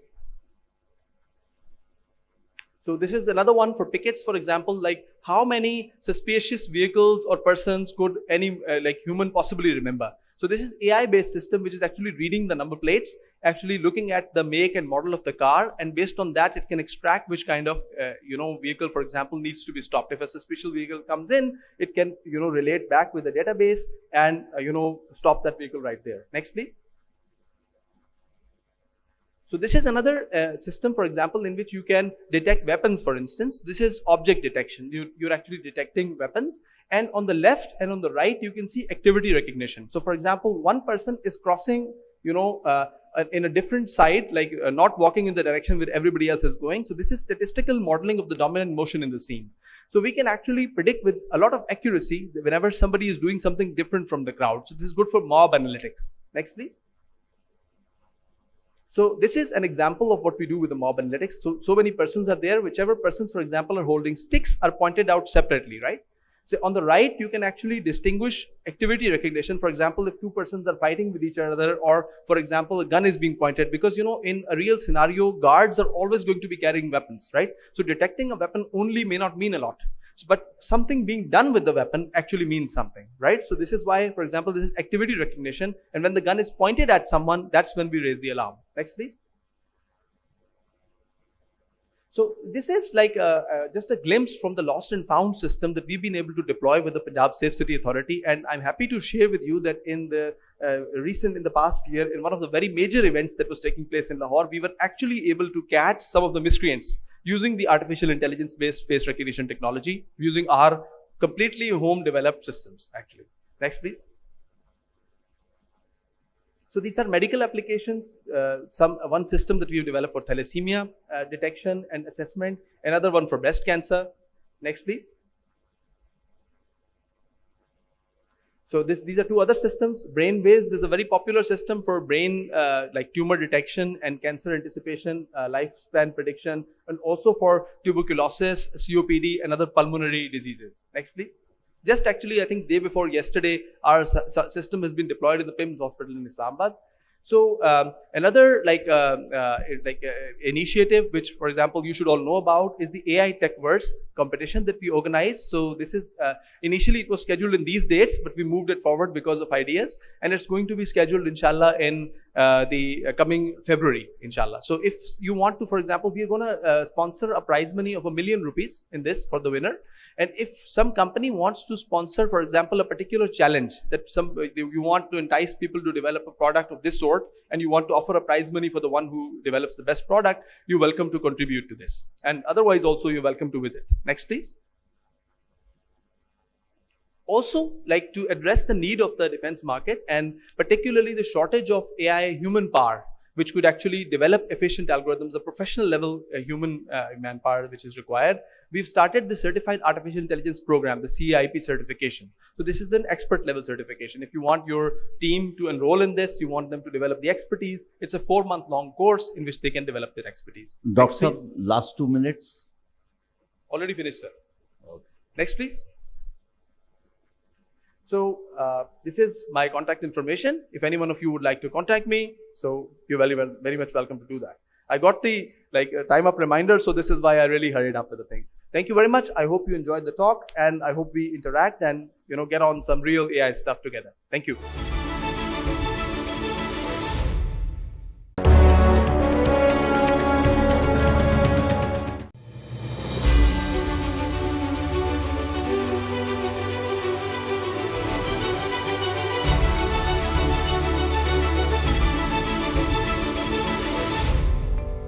मैं असल में इस event के साथ 2012 से associated हूँ। 12 और 14 का इवेंट के अंदर मेरी अपनी काफ़ी पार्टिसिपेशन थी। उसके बाद से ये माशाल्लाह event has gone up and now is one of the best events दुनिया के अंदर फॉर डिफेंस एग्जीबिशंस। जो लास्ट टाइम नहीं हो सका, वो मेरे ख्याल में पूरी दुनिया के अंदर ही कोविड की वजह से इफ़ेक्ट हुआ एग्जीबिशंस के अंदर, बिकॉज जहाँ पर भी ग्रुप्स और इनकी इन्वॉल्वमेंट होती थी वो ख़त्म हो गई। बट पाकिस्तान के लिए again back we are in the line, और ये बहुत इंपॉर्टेंट टाइम है जिसके ऊपर हमें अपनी डिफेंस इंडस्ट्री को दोबारा से प्रमोट करना है, और इस इवेंट के लिए हमें थोड़ी सी मेहनत और करना पड़ेगी ताकि हम दोबारा उसी लेवल पे या उससे बेहतर लेवल पे जा सकें। मेरा ताल्लुक उस वक्त डेपो से था, मैं डायरेक्टर कॉर्ड था डेपो के अंदर, और बदर एक्सपो सॉल्यूशंस हमारे वक्त में पहली मरतबा इंडक्ट हुआ था फॉर आइडियाज़। एंड पहली मरतबा जब ये आए थे तो उतना एक्सपीरियंस उनका आइडियाज़ का नहीं था, बैक एंड पर रख के काम करते थे। But then with the passage of time they have become too good for this event, and mashallah itne arse ke andar they have improved a lot, and internationally now Badar Expo Solution is recognized as one of the best event managers in Pakistan. बहुत अच्छा काम है।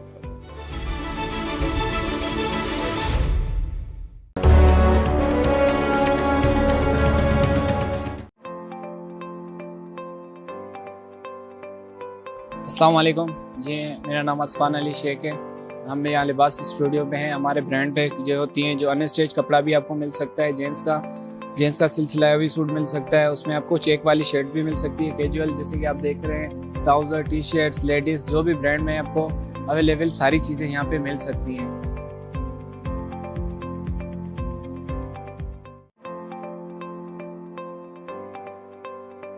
अस्सलाम वालेकुम जी। ये हमारा D mart ईरानी confectionery grocery store है, basically located soldier बाज़ार से है। यहाँ एक एक्सपो के अंदर अपॉर्चुनिटी मिली तो हमने उसको अवेल किया।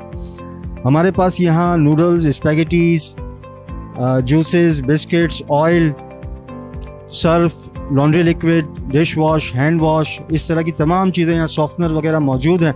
लोगों का रिव्यू अच्छा है कि इस तरह के जो है वो इवेंट्स होने चाहिए कराची के अंदर, खुसूसन आजकल जो मार्केट चल रही है, जिस तेज़ी से यहाँ महंगाई हुई है, तो उसके लिहाज से यहाँ बचत के अंदर लोग आ रहे हैं, लोग ख़रीद रहे हैं।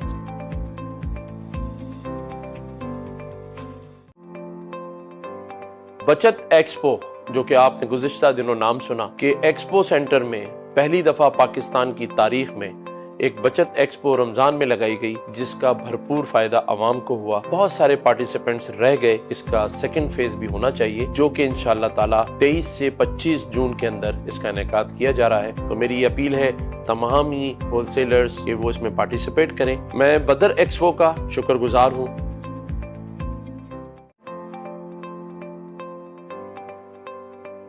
अस्सलाम वालेकुम, मेरा नाम सैयद खावर है और मैं QNN फ्लेवर्स को रिप्रेजेंट कर रहा हूँ। QNN फ्लेवर्स जो है बेसिकली ड्रीमर रिजॉर्ट का फूड ब्रांड है, ठीक है। इस वक्त हमारे पास यहाँ पे जैम की पूरी रेंज है, जैसे कि आप लोग देख रहे हैं। इसमें हमारे पास red apple jam, golden strawberry, pineapple और मैंगो जैम है।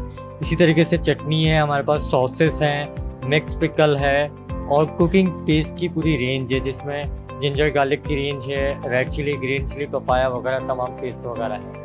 केचप भी है हमारे पास और रेड चिली पेस्ट भी है, सिरप भी है। इस वक्त हम यहाँ पे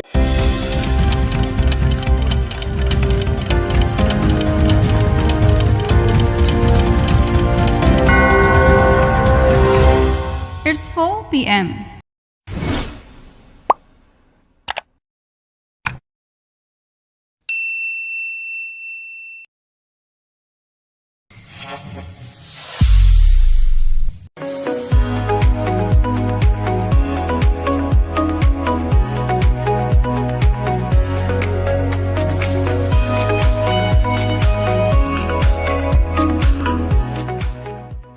Hello, greetings.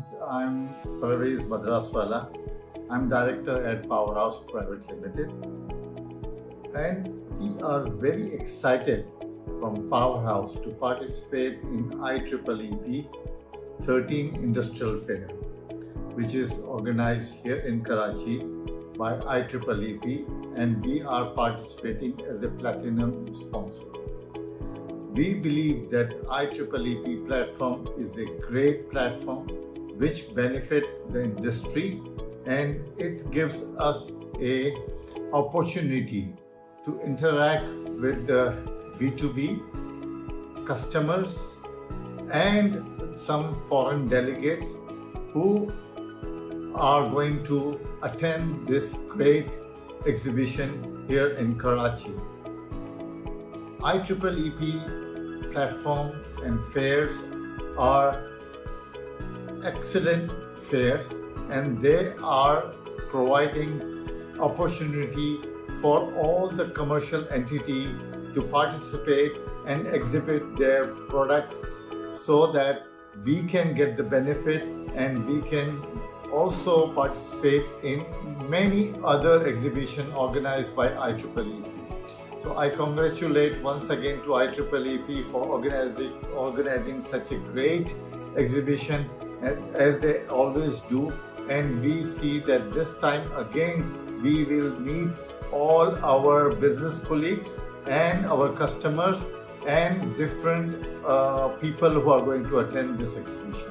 So thank you very much. Look forward to see you.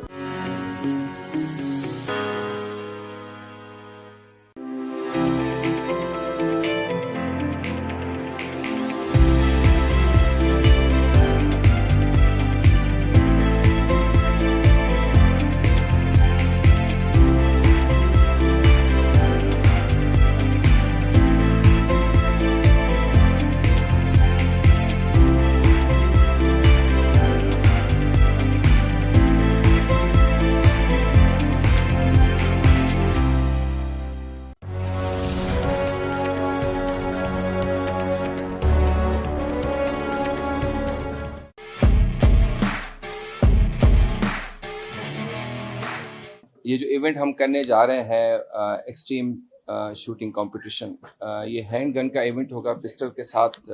जो माहिर निशानाबाज हैं ये उनके लिए है। एक तो हम जो नए शूटर्स हैं उनके लिए तो हम करते रहते हैं। ये एक प्रोफेशनल इवेंट है जो कि दुनिया में डिफरेंट मुल्कों में होता है। पाकिस्तान में ये फर्स्ट टाइम करने जा रहे हैं। हमारी टीम्स चाहती थी बाहर के मुल्कों में ये इवेंट खेलने के लिए, तो हमने कहा कि जो चीज़ें बाहर होती हैं let's bring them to Pakistan under international police organisation banner, और हम उसको यहाँ पे फर्स्ट टाइम अरेंज करने जा रहे हैं।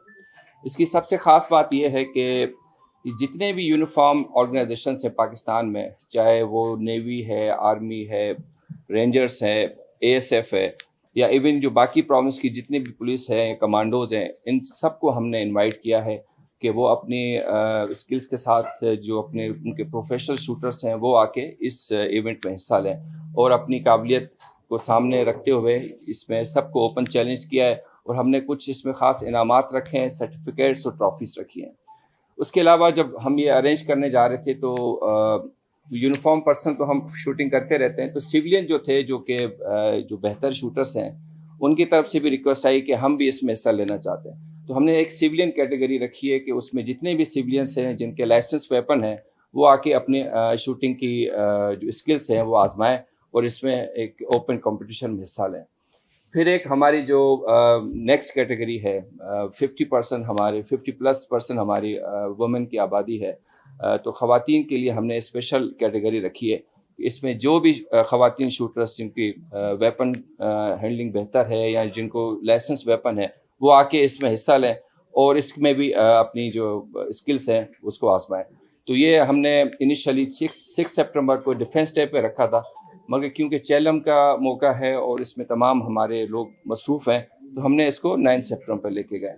तो 9 सितंबर में first time in Pakistan shooting competition होने जा रहा है जिसमें तमाम नेशनल और इंटरनेशनल शूटर्स हिस्सा लेंगे और उसमें हम कोशिश करेंगे कि इससे एक पाकिस्तान का जो सॉफ्ट इमेज है वो बाहर जाए और ये जब हम दिखाएंगे कि जी पीसफुली लोग यहाँ पे बेहतर तौर पे इस चीज़ को कैसे कन्वर्ट करते हैं। तो ये मेरी तरफ से और सिंध पुलिस की तरफ से, सिंध गवर्नमेंट की तरफ से उनकी सपोर्ट के साथ हम इसको कर सक रहे हैं और इसमें जितने भी लोग हैं सबको मैं इनवाइट करता हूँ कि इसमें आके हिस्सा लें और अपने स्किल्स आजमाएं। इस पर मैं शुक्रगुजार हूँ बदर एक्सपो का, उनकी टीम का, कि वो इसको ऑर्गेनाइज करने में हमारी हेल्प कर रहे हैं और इसको हम एक प्रोफेशनल तरीके से ऑर्गेनाइज करेंगे ताकि जो इंटरनेशनल रूल्स रेगुलेशन है उसको फॉलो करें और ये जब हम इसको प्रोजेक्ट करें तो एक बेहतर तौर पे हम पाकिस्तान के इमेज को दुनिया के आगे रख सकें। Thank you. मकसूद साहब ये बताइए कितनी रोजा ये कंपटीशनशिप है, कितने इसमें जो है शूटर जो है इसके अंदर शिरकत करेंगे, उनकी जरा डिटेल। 1 डे कंपटीशन है, सुबह 9 बजे शुरू होगा, शाम को 5 बजे प्राइस डिस्ट्रीब्यूशन होगी और इसके अंदर जो लोग ना सिर्फ ये कि जो हिस्सा लेने आ रहे हैं, जो उनके साथ गेस्ट आएंगे उनके लिए हमने एक ट्रेडिशनल तरीके से फूड स्ट्रीट टाइप का बंदोबस्त किया हुआ है जिसमें पाकिस्तान के चारों सूबों के खाने हम आप लोगों के लिए, जो आप दोस्त आएंगे उनके लिए, जो लोग हिस्सा ले रहे हैं और जो गेस्ट आएंगे उनके लिए हमने वो रखा है ताकि एक ट्रेडिशनल तरीके से उनको हम वेलकम कर सकें और उनकी हॉस्पिटैलिटी कर सकें। तो ये एक मेहमान नवाजी होगी सिंध पुलिस की तरफ से, सिंध गवर्नमेंट की तरफ से उन लोगों के लिए जो इसमें हिस्सा लेंगे और जो देखने आएंगे। तो ये भी एक सॉफ्टवेयर इमेज है जो कि हम पेश करेंगे दुनिया के आगे, न सिर्फ कंपटीशन हो रहा है बल्कि ये सिंध की रवायत के हिसाब से हम उनको मेहमानों का ख़ास तरीके से इंतज़ाम भी किया हुआ उनके खाने पीने।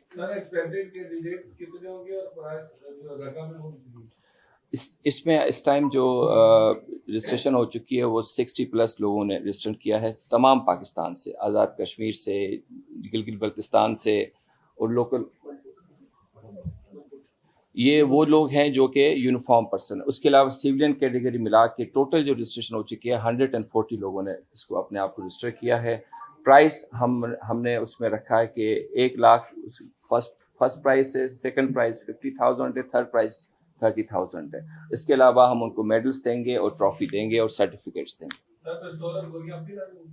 जो पिस्तौल की गोलियां हैं वो जितने भी कंपटीशन होते हैं उसमें जो खुद खेल रहा होता है उसकी अपनी तरफ से होती हैं।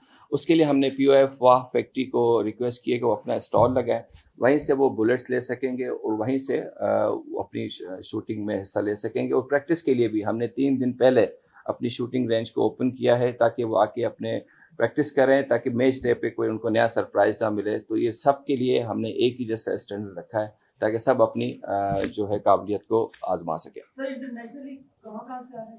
इस टाइम जो पाकिस्तान में जितने भी फॉरेन डेलीगेट्स हैं जो कि कॉन्सुलेट्स में काम कर रहे हैं, सब हमारे इंटरनेशनल मेहमान हैं। उनको हमने जब इनविटेशन भेजी है तो जो कॉन्सुलेट्स में सिक्योरिटी फोर्सेस के पर्सनल हैं वो कुछ आएंगे जो यूनिफॉर्म कैटेगरी में करेंगे, और जो सिविलियन हैं वो सिविलियन कैटेगरी में। तो जितने भी कॉन्सुलेट्स हैं दे आर आल्सो इनवाइटेड और वो लोग इसमें हिस्सा ले रहे हैं। अच्छा सर, ये इस बेस्ट इवेंट को करने का मकसद जो है वो जरा थोड़ा सा। मकसद ये कि हमारे लड़के, आप ये मेरे शूटिंग टीम का खड़े हो जाएं, ये हमारी शूटिंग टीम के कैप्टन हैं और इसके अलावा इंस्पेक्टर शबीर जो कि अभी ड्यूटी सरंजाम दे रहे हैं कराची में। ये वो लोग हैं जो अपने शौक से इस स्किल को सीखा और इन्होंने वॉलंटियर करी जाके अपने इंटरनेशनल इवेंट्स में हिस्सा लिया। तो वो जो लोग वहाँ पे देख के आए, सीख के आए हैं, हम उसी चीज़ को उन्हीं ऑर्गेनाइजेशन के अंडर यहाँ पे इनकार कर रहे हैं। नॉर्मली बाहर ये मैसेज पाकिस्तान का जो एक नेगेटिव मीडिया इमेज है कि पता नहीं यहाँ पे क्या होता है और सेफ नहीं है, तो ये उनके लिए मैसेज है कि यहाँ पे सब चीज़ें नॉर्मल हैं। जैसे बाहर के मुल्कों में इंटरनेशनल इवेंट्स होते हैं ऐसे हम भी यहाँ पे करते हैं, और हम तमाम जितने भी फोर्सेस हैं उसके बीच में ये कोऑर्डिनेशन और ये भाईबंदी को हम मेंटेन करने के लिए, जब हर जगह से लोग आएंगे, एक दिन अपने एक साथ गुजारेंगे शूटिंग में, तो एक लाइफ टाइम मेमोरी होती है जो कि शूटर या वो जो टीम वापस लेके जाती है, और वो सेम की मेहमान नवाजी से मुस्तफ़ीद होंगे और उसको एंजॉय करेंगे। तो ये एक पॉजिटिव इमेज है जो कि ना सिर्फ विद इन पाकिस्तान हम दे रहे हैं, एक इंटरनेशनल मीडिया के लिए भी हम दे रहे हैं कि यहाँ पे चीज़ें बेहतर हैं, नॉर्मल हैं, और हम भी वही चीज़ यहाँ पे ऑर्गेनाइज कर सकते हैं जो कि दुनिया में किसी और जगह पे होती है। There is no age limit, सिर्फ आपका लाइसेंस वेपन होना चाहिए और या फिर आपको यूनिफॉर्म पर्सन होना चाहिए। ये दो कंडीशंस हैं और उसकी हिस्सा लेने के लिए। सर रिसेंटली हमने देखा कि जब शहर में स्ट्रीट क्राइम बढ़ा था तो आप लोग काफी एक्टिव थे, फोर्सेस भी बनाई गई थी। अब वायलेंस ज्यादा हो गया स्ट्रीट क्राइम में, तो अब क्या एसएसक्यू कुछ प्लान कर रहा है दोबारा से स्ट्रीट क्राइम में कोई एक्टिव हो रहा है या नहीं हो रहा? अभी रिसेंटली आपने 15 का जो गेट काउंटर हुआ था आपने विटनेस किया, वो लोग कौन थे?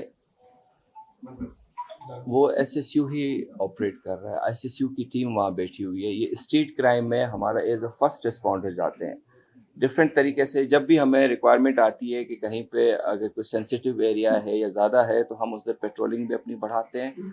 मगर उसके अलावा जो 15 की जो सर्विस है that is run by the SSU, उन्हीं के लोगों से, और हम पब्लिक की मदद उसमें कर पा रहे हैं।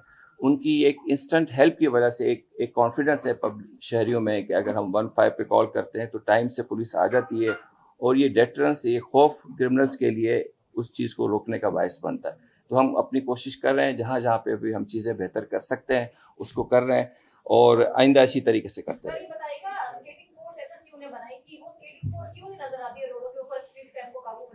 स्केटिंग फोर्स बिल्कुल बनाई थी। स्केटिंग फोर्स का मकसद ये था कि जो हमारे स्पोर्टिंग इवेंट्स होते हैं वहाँ के लिए, अभी जैसे स्टेडियम में वुमेन क्रिकेट टीम आई हुई है, अब जब इसमें हम पब्लिक के लिए इसको खोलेंगे तो जो स्केटिंग के जो लोग होंगे वहाँ पे लोगों की हेल्प करने के लिए मौजूद होंगे।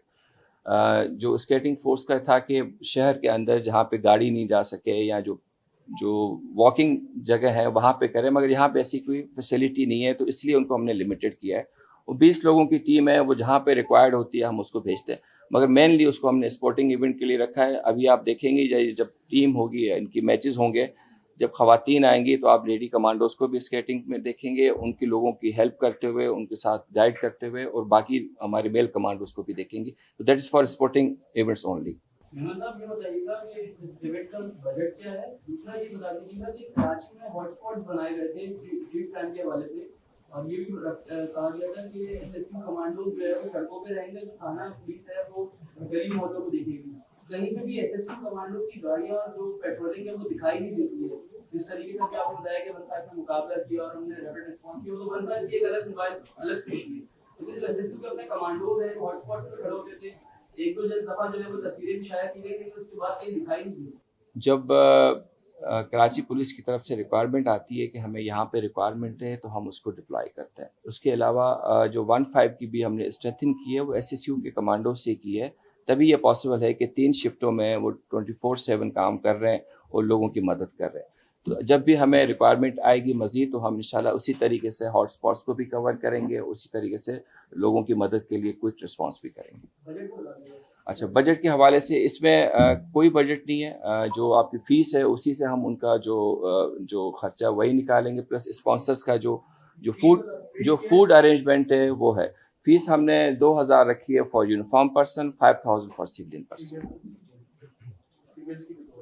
और फीमेल कैटेगरी की भी 2000 फीस। अच्छा सर, ये पूरी दुनिया में जो सिक्योरिटी इदारे हैं वो एसएचयू को फॉलो कर रहे हैं और एसएचयू की जितने भी इवेंट हैं उनको आगे बढ़ाने के लिए वो बात कर रहे हैं, तो आप इस पर क्या कहना चाहेंगे? देखिए, ये एक पाकिस्तान के लिए बाइस फ़ख्र है कि हमारा मुल्क में एक ऐसा इदारा है जिसको हम एग्जाम्पलरी तौर पे पेश कर सकते हैं, जिसकी परफॉर्मेंस से खाली ना सिर्फ ये कि उसको हम प्रोजेक्ट करते हैं, बल्कि आगे लोगों के लिए भी हम एक उम्मीद की किरण है कि जब एसएसयू के जवान बेहतर हो सकते हैं, बाकी पुलिस भी हो सकती है।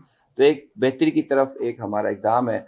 इस टाइम अगर हम परसेंटेज में देखें तो हम 2% है सिंध पुलिस के, तो 2% बेहतर हो गया है। 98% इंशाल्लाह पुलिस का बेहतर होना बनता है। इसी तरीके से अगर लोगों की हम खिदमत कर सकें, उनकी बेहतर सेंस ऑफ सिक्योरिटी दे सकें, तो जो पब्लिक का ट्रस्ट है पुलिस में वो बेहतर हो सकेगा। ये बता दीजिए, ये शूटिंग रेंज कहाँ मुनक़िद की जा रही है, किस मकाम जी, ये हमारा चौकंडी में एसएसयू का हेडक्वार्टर है, वहाँ पे हम इसको अरेंज कर रहे हैं और वहीं पे हम सारा कुछ शूटिंग रेंज सारा कुछ वहाँ पे हमने बनाया है। 98% पुलिस को बेहतरी के लिए क्या इक़दाम कर रहे हैं और कब तक हो जाएंगी? हो जाएगा इंशाल्लाह, टाइम लगेगा। चीज़ों को, सिस्टम्स को ठीक होने में जनरेशंस लगती है।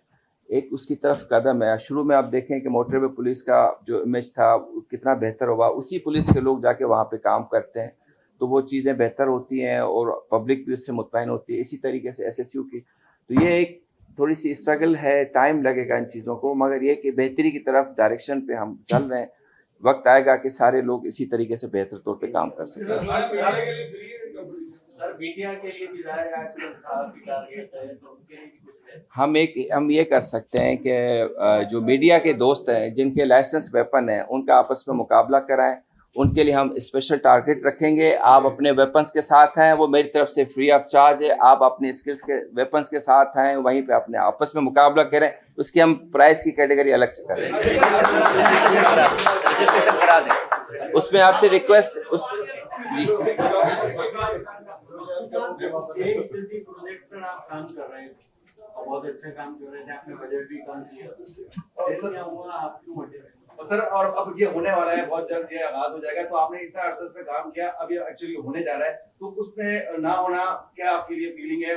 इस हवाले से ये भी सामने चीज आ रही थी कि आपने कोई चीज प्रपोज की थी, एनआरटीसी को दे दिया गया बजट और आप नहीं चाहते थे क्योंकि आप बहुत ज्यादा लो कॉस्ट लेकर आ रहे थे, लेकिन आईजी साहब ने जो एनआरटीसी को दिया, इसमें क्या फीलिंग? उसमें जब इतना बड़ा प्रोजेक्ट होता है ना तो बहुत ज़्यादा स्टेक होल्डर्स होते हैं, ये आप सब लोगों को पता है। हम और इसमें हम कोशिश करते हैं कि अपनी तरफ से बेस्ट पुट इन करें, चाहे एक्स करे या वाई करे या जेड करे। हमारी मेहनत का ये फ़ायदा हुआ कि हमने डॉलर्स में प्राइस लॉक कर दी, हमने वो मार्जिन्स ख़त्म कर दिए जो लोगों के डिफरेंट इंटरेस्ट की वजह से बढ़ रहे थे। तो प्रोजेक्ट की कॉस्ट को हाफ करके हमने जो 200 मिलियन की कॉस्ट थी 100 मिलियन में कर दी। अब वो 100 मिलियन पे ही लॉक है, चाहे वो ए टीम करे चाहे बी टीम करे। उसका ये फ़ायदा हुआ कि हमने डायरेक्शन सेट कर दी, हमने चीज़ें बता दी कि किस तरीके से होगी, और हमने एक सैंपल के तौर पे एक पूरा एक सिस्टम बाहर लगा दिया जो अभी भी लगा हुआ है। इसको फॉलो करें तो हो जाए। तो इंशाल्लाह उसी गाइडलाइन पे करेंगे और इसमें जब भी होगा ये मुल्क के लिए बेहतर होगा, इस शहर के लिए बेहतर होगा, यहाँ के आवाम के लिए बेहतर होगा। तो इस चीज़ से हमने इंशाल्लाह होपफुल है कि आगे भी चीज़ें बेहतर होगी। Thank you very much.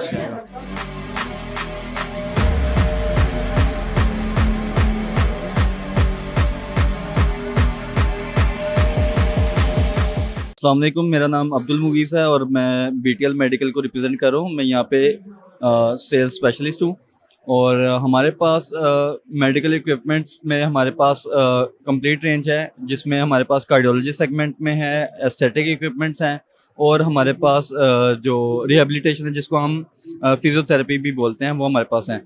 हमारे पास हमें जब ये एक्सपो के बारे में पता चला, हम लोगों ने यहाँ पे पार्टिसिपेट किया। यहाँ के मैनेजमेंट ने हमसे रब्ता किया, हमने उनको अपने बारे में बताया, थोड़ा सा एक्सप्लेन किया हमारे पास जो लेटेस्ट टेक्नोलॉजी है उसके ऊपर काम, क्योंकि आप देख सकते हैं यहाँ पे पूरे एक्सपो में सब लोग अपनी मशीन्स को लेके आए हैं। क्योंकि दुनिया न्यू टेक्नोलॉजीज़ के ऊपर जा रही है, रोबोटिक्स के ऊपर जा रही है। सेम इसी तरह मेरे सामने यहाँ पे हमारे पास सुपर इंडक्टिव सिस्टम है, जो कि एप्लीकेटर एक रोबोटिक है, जो कि आप इसमें देख सकते हैं कि ये फिजियोथेरेपी डिपार्टमेंट के अंदर ये हेल्प करती है, जो कि आपके बोन्स के ट्रीटमेंट्स को, नॉन इन्वेसिव ट्रीटमेंट्स को ये हेल्प आउट करती है फिजियोथेरेपी के अंदर, जो कि बहुत हेल्पफुल होता है किसी भी पेशेंट के लिए। सुपर इंडक्टिव सिस्टम जो कि एक लेटेस्ट टेक्नोलॉजी है, जो कि दुनिया में शायद ही बहुत कम कंपनीज है जो कि इसके ऊपर, चाइनीज़ बहुत जो कि क्वालिटी के ऊपर कंप्रोमाइज़ कर लेते हैं, लेकिन जो यूरोपियन ब्रांड्स हैं, जो यूएसए ब्रांड्स हैं, वो अपने क्वालिटी के ऊपर कंप्रोमाइज़ नहीं करते। हमारे पास इसी तरह कार्डियोलॉजी सेगमेंट में जो कि हार्ट से रिलेटेड मशीन्स हैं, ECG machine, ETT machine, Holter, ambulatory blood pressure monitor, एक कंप्लीट रेंज है हमारे पास उसमें। सेम इसी तरह हमारे पास स्किन ट्रीटमेंट्स की मशीन्स और डिवाइसेस हैं जो कि हम लोग पूरे पाकिस्तान में प्रोवाइड कर रहे हैं। और हमारे पास यहाँ पे आपके सामने फिजिकली मशीन्स भी लगी हुई हैं, हमने डेमो पे लगाई हैं। हमारे साथ एक्सपो सेंटर वालों ने बड़ा ताउन किया। मैं खुद लाहौर बेस्ड हूँ और मैं आया हूँ यहाँ पे, और मुझे मैनेजमेंट अच्छी लगी है, यहाँ पे सपोर्टिव है, और बार बार आके उन्होंने काफ़ी चीज़ें पूछी भी हैं, कोई मसले मसाइल वगैरह तो नहीं है। और मज़े की बात ये है कि यहाँ पे एक अच्छा इन्वायरमेंट में रह के आपको हेल्थ प्रोफेशनल्स भी मिल रहे हैं जो कि आपकी टेक्नोलॉजी के ऊपर बात कर रहे हैं। मेन चीज़ ये होती है कि पेशेंट को फैसिलिटेट किया जाए। उसको हम लोग क्या करते हैं कि पैसे चार्ज कर लेते हैं, डॉक्टर्स चार्ज करते थे, लेकिन उसको फैसिलिटी उस तरह उस लेवल की प्रोवाइड नहीं की जाती, जो कि यहाँ पे अवेयरनेस दी जा रही है लोगों को, डॉक्टर्स को बताया जा रहा है जो स्टॉल्स पे आ रहे हैं। इवन जेडीसी वाले भी आए हैं हमारे पास, जो कि एक अच्छा काम कर रहे हैं, पूरे पाकिस्तान में फाउंडेशन है। तो हमने उनसे भी बात की है टेक्नोलॉजी के ऊपर, और हमने डॉक्टर से भी बात की है। तो इसका बहुत अच्छा इम्पैक्ट रहा है, और फ्यूचर में पाकिस्तान के अंदर इस तरह की टेक्नोलॉजीज़ जो हैं वो आनी चाहिए, और हमारे हॉस्पिटल्स के अंदर ये मशीन्स होनी चाहिए। Thank you.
Bismillahirrahmanirrahim. Ladies and gentlemen, in the next few minutes, I shall briefly touch upon the salience and an overview of the Defence Export Promotion Organization and the ideas, mainly dilating upon the objectives and what the organization does by itself.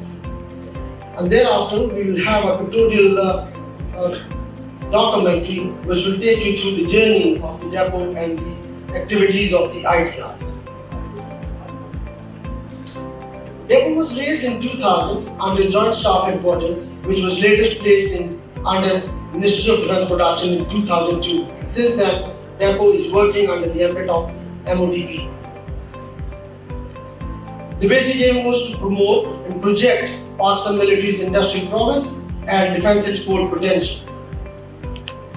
All core functions of the depot are performed on corporate model with no financial burden on national exchequer. The vision statement, which has been spelled out for the depot, reads: as a national platform, provides support to the defence manufacturing, service sector and the export chain through promotion, facilitation and coordination for sustained growth of defence exports of Pakistan. To achieve this vision, the depot basically undertakes promotion, facilitation and coordination of the business opportunities and networking for the defence industry. It organizes defence exhibitions both inland and abroad, including the flagship event of the ideas. Establishes Pakistan Pavilion across the globe. Gentlemen, in this regard, Depot establishes 12 to 14 Pakistan Pavilions annually across the globe in different countries for our own defence production enterprises. We also had the unique honor of organizing a single country exhibition at Iraq, which was actually mentioned a little while ago. With regard to national exhibitions, the depot has been instrumental in organizing 2 editions of the Supplies and Vendors Defence Exhibition at Lahore in concert with the Chamber of Commerce Lahore, 2 editions of the Defence Exhibition at the Rawal Expo at Rawalpindi in concert with the Rawalpindi Chamber of Commerce and the Defence Port Turkey at Islamabad.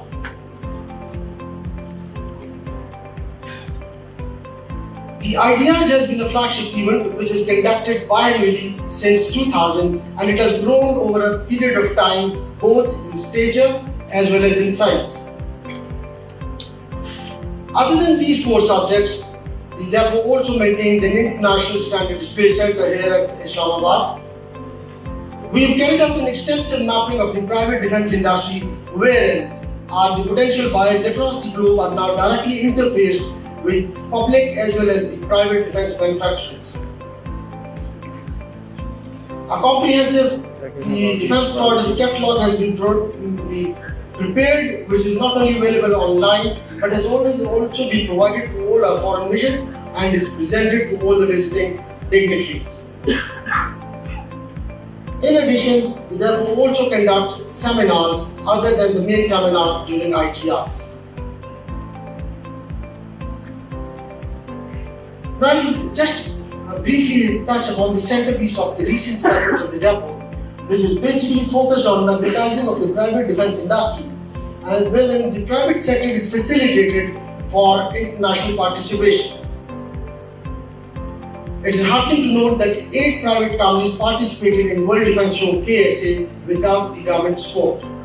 However, this participation can increase manifold with the government support in the future.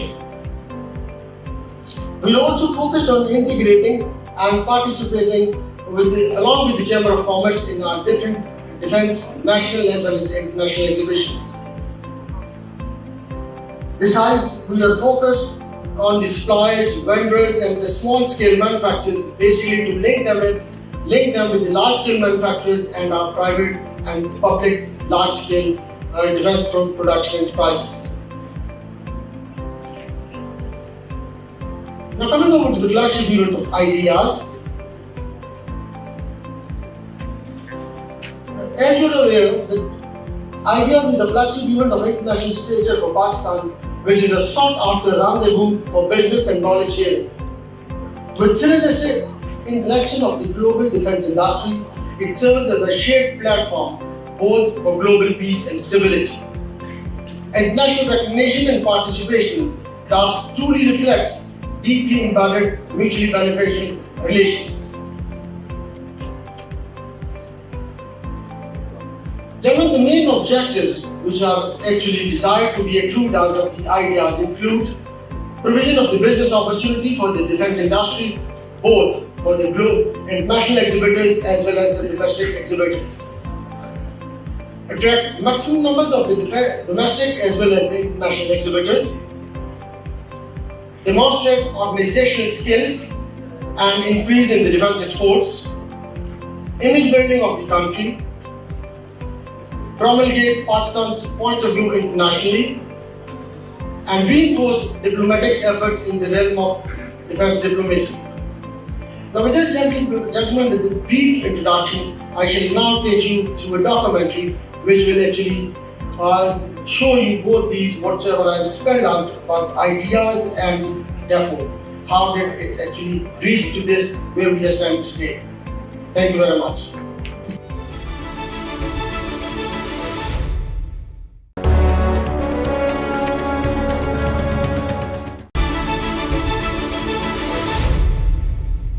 जी मेरा नाम सैयद असद मशदी है और I belong to military vehicles parts business और basically ये जो ideas expo है it is a great opportunity for all those people हो जो कि डिफेंस इंडस्ट्रीज से रिलेटेड हैं।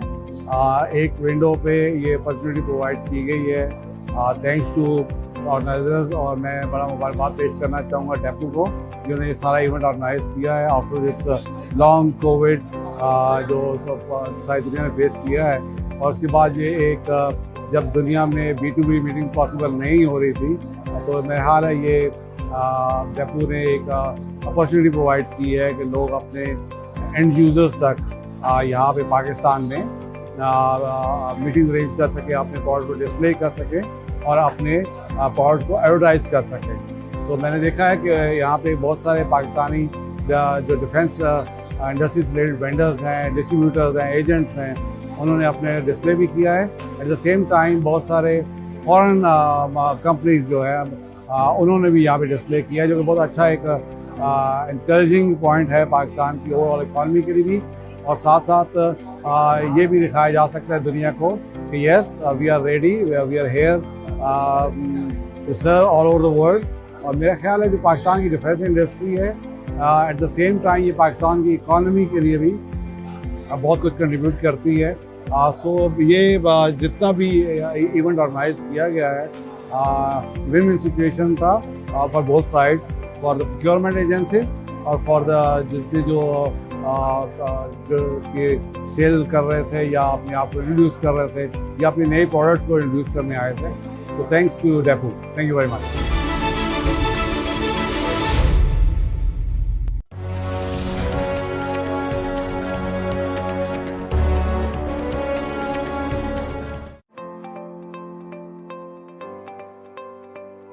जी अस्सलाम वालेकुम।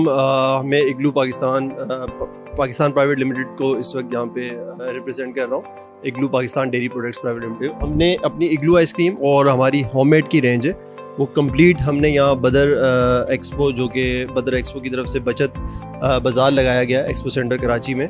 तो हम इस वक्त हॉल नंबर 3 में मौजूद हैं। आप लोग विज़िट करें और अपनी फैमिलीज़ को लेकर आएँ। और इस बचत बाज़ार में डिफरेंट स्टॉल्स वालों ने डिफरेंट जो है वो यहाँ पे डिस्काउंट्स ऑफ़र किए हुए हैं हर ब्रांड ने। तो आप लोग आएँ और ये डिस्काउंट्स जो है वो अवेल करें और इग्लू का स्टॉल भी विज़िट करें। और हमने जो है अपनी आइसक्रीम रेंज के ऊपर और अपनी होममेड पराठा की रेंज के ऊपर डिफरेंट डिस्काउंट्स ऑफ़र किए हुए हैं। आप आएँ और अवेल करें डिस्काउंट्स।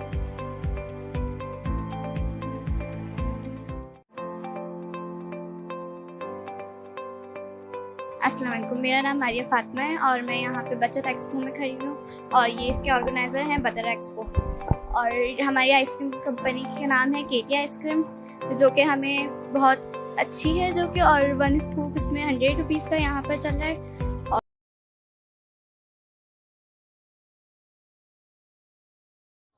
Allah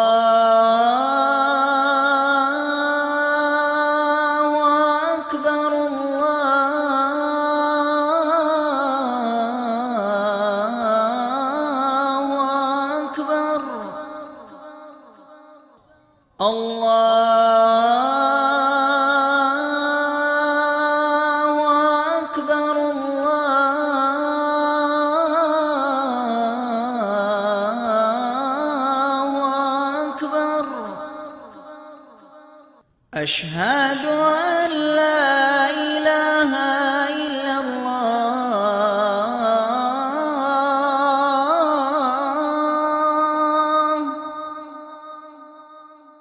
أشهد أن لا إله إلا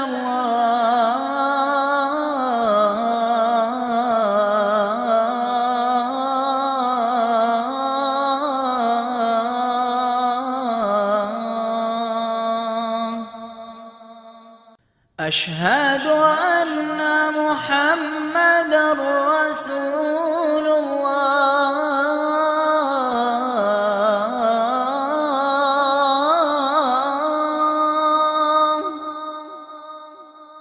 أشهد أن محمدا رسول الله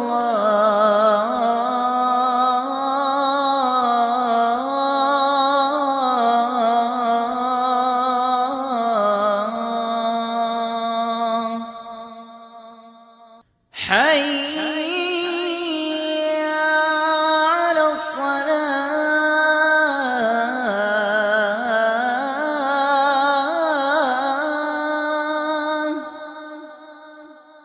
حي على الصلاة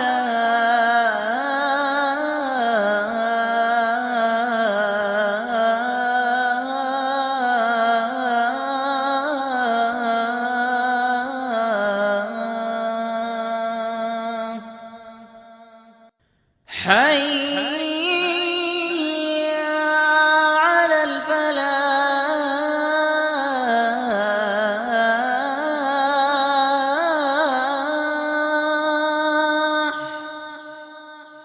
حي على الفلاح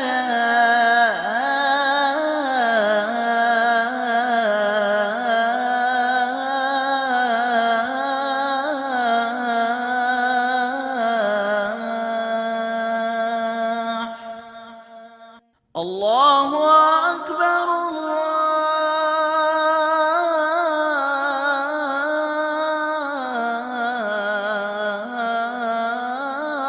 الله أكبر لا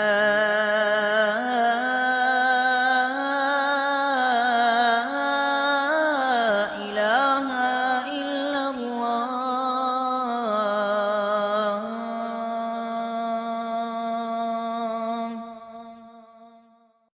اللهم رب هذه الدعوة التامة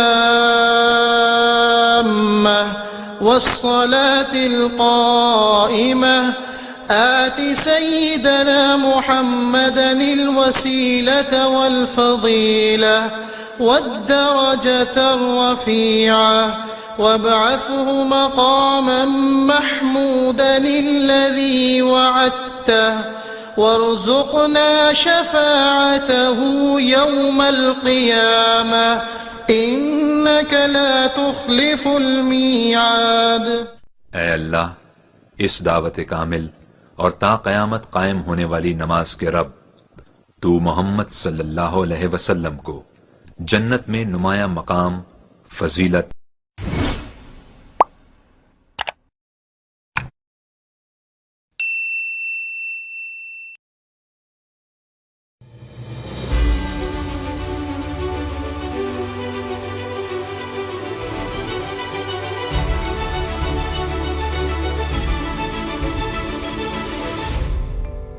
मैं असल में इस इवेंट के साथ 2012 से एसोसिएटेड हूँ। 12 और 14 का इवेंट के अंदर मेरी अपनी काफ़ी पार्टिसिपेशन थी।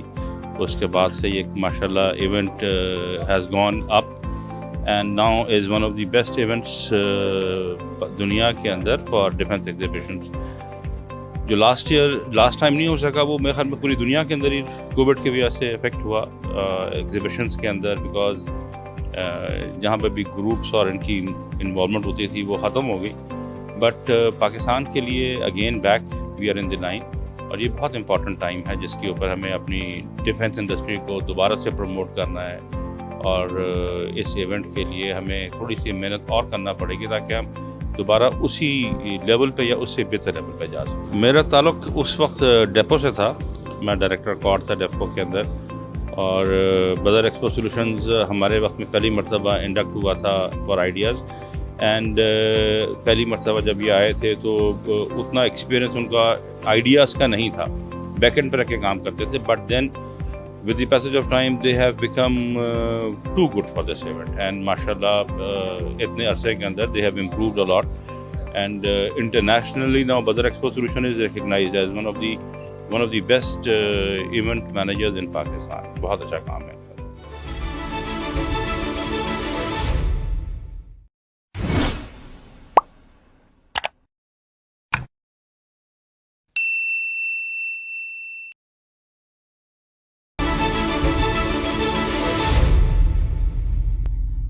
औज़ुबिल्लाहिमिनश्शैतानिर्रजीम बिस्मिल्लाहिर्रहमानिर्रहीम। मेरा नाम असलम खान है, ब्यूरो चीफ दुनिया टीवी कराची। 11वीं आइडियाज़ के हवाले से आज ब्रीफिंग रही और हमें जिस तरह बताया गया है कि तकरीबन 229 पार्टिसिपेंट होंगे, 100 से ज़ायद ममालिक हैं जो यहाँ पर इसमें शिरकत करेंगे। पहली आइडियाज़ से हम यहाँ तक पहुँचे कि इसमें 2 नए ममालिक भी आ रहे हैं और ऐसे ममालिक भी हमारे पास आ रहे हैं जिनके साथ हमारे जो बरादराना ताल्लुकात हैं, दिफाई ताल्लुकात हैं। और मैं आपको ये बताऊँ कि हमारा तैयारा है जेफ थंडर 17, उसमें बहुत से ममालिक ने खरीदारी में दिलचस्पी का किया। माजी में अगर हम बात करें कि हमारा अलजरार टैंक, बहुत से मुल्क उसकी खरीदारी में दिलचस्पी रखते थे और अब आर्टिफिशियल जो इंटेलिजेंस है उसकी जो प्रोडक्ट है उसमें भी हम आगे बढ़ रहे हैं। मजमूई तौर पर आज की ब्रीफिंग बहुत हौसला अफजा थी हमारे लिए कि पाकिस्तान दिफाई मैदान में भी किसी भी तरह पीछे नहीं है। हम पहली नुमाइश की अगर हम बात करें वो इंतहाई शानदार रही और मैं उम्मीद करता हूँ कि ये जो दिफाई नुमाइश है ये भी मजीद जो कामयाबी के झंडे गाड़ेगी, मजीद कामयाब होगी और ये सिलसिला इसी तरह जारी रहेगा कि हर दिफाई नुमाइश में हमें ये मालूम होगा कि हम दिफाई मैदान में किस हद तक आगे बढ़ रहे हैं। हमारी जो कौम है उसके लिए भी ये बाइस इत्मीनान है कि उसकी जो मुसल्लह अफवाज है वो पूरी तरह तैयार है। किसी भी दुश्मन की जारहियत का मुकाबला करने के लिए हम जो है वो पूरी तरह तैयार और डटे हुए हैं।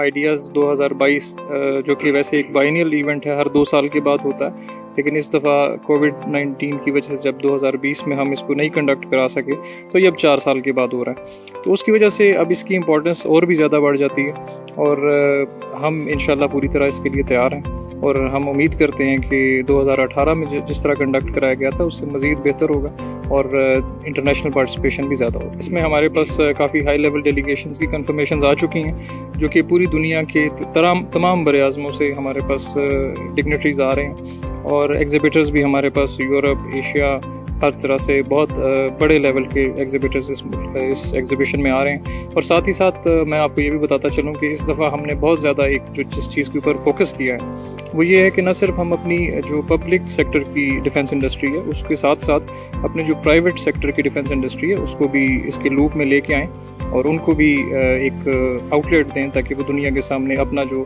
प्रोडक्शन है उसको शोकेस कर सके। कि जिस वक्त भी इस तरह की कोई बिज़नेस एक्टिविटी होती है जहाँ पर इंटरनेशनल लोग भी आए हुए हैं, आपके लोकल इंडस्ट्री भी मौजूद है, तो इसमें एक बहुत बड़ा उनके लिए एक अपॉर्चुनिटी होती है।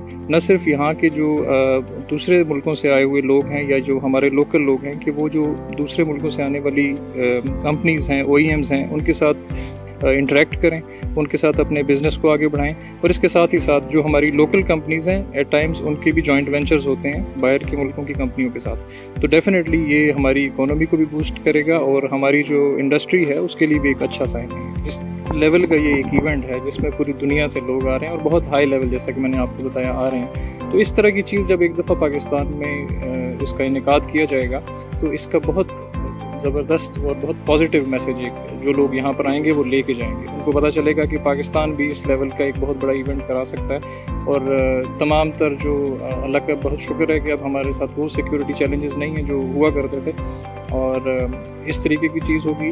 और आजकल जो फ्लड के बाद के जो हालात हैं उसके बाद इस तरह का एक इवेंट कंडक्ट होना ये हमारी इकोनॉमी को भी इंशाल्लाह इससे फ़ायदा होगा। इसके अंदर हमने एक आर्टिफिशियल इंटेलिजेंस का सेमिनार हम मुनक्किद करवा रहे हैं जो कि बेसिकली 2 सेगमेंट्स में होगा, जिसका सेगमेंट 1 टियर 1 जो है वो आइडियाज़ के पहले ही दिन उसका इनेकाद किया जाएगा और उसके अंदर 4 स्पीकर्स होंगे जो कि एक्सपर्ट्स होंगे आर्टिफिशियल इंटेलिजेंस के। और इसी तरह जो सेकंड ईयर का जो नेक्स्ट डे पे कंडक्ट करा जाएगा, that will be the second day of ideas. उसके अंदर जो हमारे लोकल स्टूडेंट्स हैं जो उन्होंने इस पे काम किया आर्टिफिशियल इंटेलिजेंस के ऊपर, वो आके अपना काम प्रेजेंट करेंगे। और ये इन प्रेजेंट करने वालों के अलावा दोनों दिन हमने अपने स्टूडेंट्स को और यंग ऑफिसर्स को भी इनवाइट किया हुआ, वो इनको सुनेंगे और डेफिनेटली कुछ ना कुछ इनसे सीख के जाएंगे। अल्हम्दुलिल्लाह हम पूरे ज़ोर शोर से, चाहे वो कराची की सड़कें हों, आइडियाज़ के जो वेन्यू है कराची एक्सपो सेंटर, उसके बाहर की कोई जगह हो, कराची एक्सपो सेंटर के अंदर का जो आउटडोर एरिया है और जो एग्जिबिशन हॉल्स का एरिया है, सब के ऊपर बहुत ज़ोर शोर से काम हो रहा है। और इंशाल्लाह हम अपने टाइमलाइन को मीट करते हुए स्टार्ट से पहले ही कंप्लीट कर लेंगे। सिंध गवर्नमेंट के बारे में मैं ये कहूँगा कि उनकी पैटर्नेज हमेशा हमें मिलती रही है, पास्ट में भी मिली है और इस दफ़ा भी आपने खुद देखा कि हमारी जो 2 स्टीयरिंग कमेटी मीटिंग्स थी, they were held at CM house. CM साहब वेरी काइंड ऑफ हिम, उन्होंने उसको शेयर किया और वहाँ पर तमाम सिंध गवर्नमेंट के जो डिफरेंट डिपार्टमेंट्स हैं उनके हेड्स मौजूद थे। उनको जिस तरीके से CM की तरफ से इंस्ट्रक्शंस मिली और उनका बड़ा पॉजिटिव हमने इम्पैक्ट देखा कि जब सिंध गवर्नमेंट ने अपना साथ हमें दिया तो उससे चीज़ें बहुत हमारे लिए आसान हुई।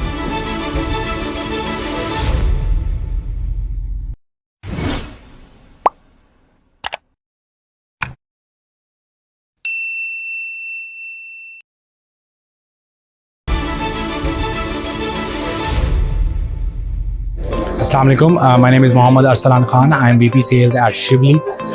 Shibli is Pakistan's only private manufacturer of thermal images. We have come to Ideas the 3rd time. We have been regular participant in the Ideas Expo. Ideas is a very good platform for Pakistani companies, private or national, to demonstrate what sort of capabilities we have in the defense industry, and we can what sort of capabilities we can export and assist the other armies of the world with. I would also like to thank Badar Expo Solutions because Badar Expo is basically organizing the whole event and they're doing a very good job. We have launched 2 new products this year, SCUA MP and SCUA Mini at Ideas, which are binoculars with the LRF. This is this is a SCUA MP mounted over here, which is a LRF based SCUA binocular that can be used in daytime or night time to give the forces image with the exact and accurate range of the target. Thank you.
Ideas 2022 जो कि वैसे एक biennial event है, हर 2 साल के बाद होता है, लेकिन इस दफ़ा कोविड-19 की वजह से जब 2020 में हम इसको नहीं कंडक्ट करा सके तो ये अब 4 साल के बाद हो रहा है। तो उसकी वजह से अब इसकी इम्पोर्टेंस और भी ज़्यादा बढ़ जाती है और हम इंशाल्लाह पूरी तरह इसके लिए तैयार हैं और हम उम्मीद करते हैं कि 2018 में जिस तरह कंडक्ट कराया गया था उससे मज़ीद बेहतर होगा और इंटरनेशनल पार्टिसिपेशन भी ज़्यादा होगा। इसमें हमारे पास काफ़ी हाई लेवल डेलीगेशंस की कन्फर्मेशंस आ चुकी हैं जो कि पूरी दुनिया के तमाम बरे-आज़मों से हमारे पास डिग्नेटरीज़ आ रहे हैं और एग्जिबिटर्स भी हमारे पास यूरोप, एशिया, हर तरह से बहुत बड़े लेवल के एग्जिबिटर्स इस एग्जीबिशन में आ रहे हैं। और साथ ही साथ मैं आपको ये भी बताता चलूँ कि इस दफ़ा हमने बहुत ज़्यादा जिस चीज़ के ऊपर फोकस किया है वो ये है कि न सिर्फ हम अपनी जो पब्लिक सेक्टर की डिफेंस इंडस्ट्री है उसके साथ साथ अपने जो प्राइवेट सेक्टर की डिफेंस इंडस्ट्री है उसको भी इसके लूप में लेके आएँ और उनको भी एक आउटलेट दें ताकि वो दुनिया के सामने अपना जो प्रोडक्शन है उसको शोकेस कर सकें। कि जिस वक्त भी इस तरह की कोई बिज़नेस एक्टिविटी होती है जहाँ पर इंटरनेशनल लोग भी आए हुए हैं, आपके लोकल इंडस्ट्री भी मौजूद है, तो इसमें एक बहुत बड़ा उनके लिए एक अपॉर्चुनिटी होती है। न सिर्फ यहाँ के जो दूसरे मुल्कों से आए हुए लोग हैं या जो हमारे लोकल लोग हैं, कि वो जो दूसरे मुल्कों से आने वाली कंपनीज़ हैं, OEMs हैं, उनके साथ इंटरेक्ट करें, उनके साथ अपने बिज़नेस को आगे बढ़ाएं। और इसके साथ ही साथ जो हमारी लोकल कंपनीज़ हैं, एट टाइम्स उनके भी जॉइंट वेंचर्स होते हैं बाहर के मुल्कों की कंपनियों के साथ। तो डेफिनेटली ये हमारी इकोनॉमी को भी बूस्ट करेगा और हमारी जो इंडस्ट्री है उसके लिए भी एक अच्छा साइन है। जिस लेवल का ये एक इवेंट है जिसमें पूरी दुनिया से लोग आ रहे हैं और बहुत हाई लेवल, जैसा कि मैंने आपको बताया, आ रहे हैं, तो इस तरह की चीज़ जब एक दफ़ा पाकिस्तान में इसका इनेकाद किया जाएगा तो इसका बहुत ज़बरदस्त और बहुत पॉजिटिव मैसेज एक जो लोग यहाँ पर आएंगे वो लेके जाएंगे। उनको पता चलेगा कि पाकिस्तान भी इस लेवल का एक बहुत बड़ा इवेंट करा सकता है। और तमाम तर जो अल्लाह का बहुत शुक्र है कि अब हमारे साथ वो सिक्योरिटी चैलेंजेस नहीं हैं जो हुआ करते थे, और इस तरीके की चीज़ होगी। और आजकल जो फ्लड के बाद के जो हालात हैं, उसके बाद इस तरह का एक इवेंट कंडक्ट होना, ये हमारी इकोनॉमी को भी इंशाल्लाह इससे फ़ायदा होगा। इसके अंदर हमने एक आर्टिफिशियल इंटेलिजेंस का सेमिनार हम मुनक्किद करवा रहे हैं, जो कि बेसिकली 2 सेगमेंट्स में होगा। जिसका सेगमेंट 1 टियर 1 जो है वो आइडियाज़ के पहले ही दिन उसका इनेकाद किया जाएगा, और उसके अंदर 4 स्पीकर्स होंगे जो कि एक्सपर्ट्स होंगे आर्टिफिशियल इंटेलिजेंस के। और इसी तरह जो सेकंड टियर का जो नेक्स्ट डे पे कंडक्ट करा जाएगा, that will be the second day of ideas. उसके अंदर जो हमारे लोकल स्टूडेंट्स हैं जो उन्होंने इस पे काम किया आर्टिफिशियल इंटेलिजेंस के ऊपर, वो आके अपना काम प्रेजेंट करेंगे। और ये इन प्रेजेंट करने वालों के अलावा दोनों दिन हमने अपने स्टूडेंट्स को और यंग ऑफिसर्स को भी इनवाइट किया हुआ, वो इनको सुनेंगे और डेफिनेटली कुछ ना कुछ इनसे सीख के जाएंगे। अल्हम्दुलिल्लाह हम पूरे ज़ोर शोर से, चाहे वो कराची की सड़कें हों, आइडियाज़ के जो वेन्यू है कराची एक्सपो सेंटर, उसके बाहर की कोई जगह हो, कराची एक्सपो सेंटर के अंदर का जो आउटडोर एरिया है और जो एग्जिबिशन हॉल्स का एरिया है, सब के ऊपर बहुत ज़ोर शोर से काम हो रहा है। और इंशाल्लाह हम अपने टाइमलाइन को मीट करते हुए स्टार्ट से पहले ही कंप्लीट कर लेंगे। सिंध गवर्नमेंट के बारे में मैं ये कहूँगा कि उनकी पैटर्नेज हमेशा हमें मिलती रही है, पास्ट में भी मिली है, और इस दफ़ा भी आपने खुद देखा कि हमारी जो 2 स्टीयरिंग कमेटी मीटिंग्स थी, they were held at CM house. CM साहब वेरी काइंड ऑफ हिम, उन्होंने उसको शेयर किया, और वहाँ पर तमाम सिंध गवर्नमेंट के जो डिफरेंट डिपार्टमेंट्स हैं उनके हेड्स मौजूद थे।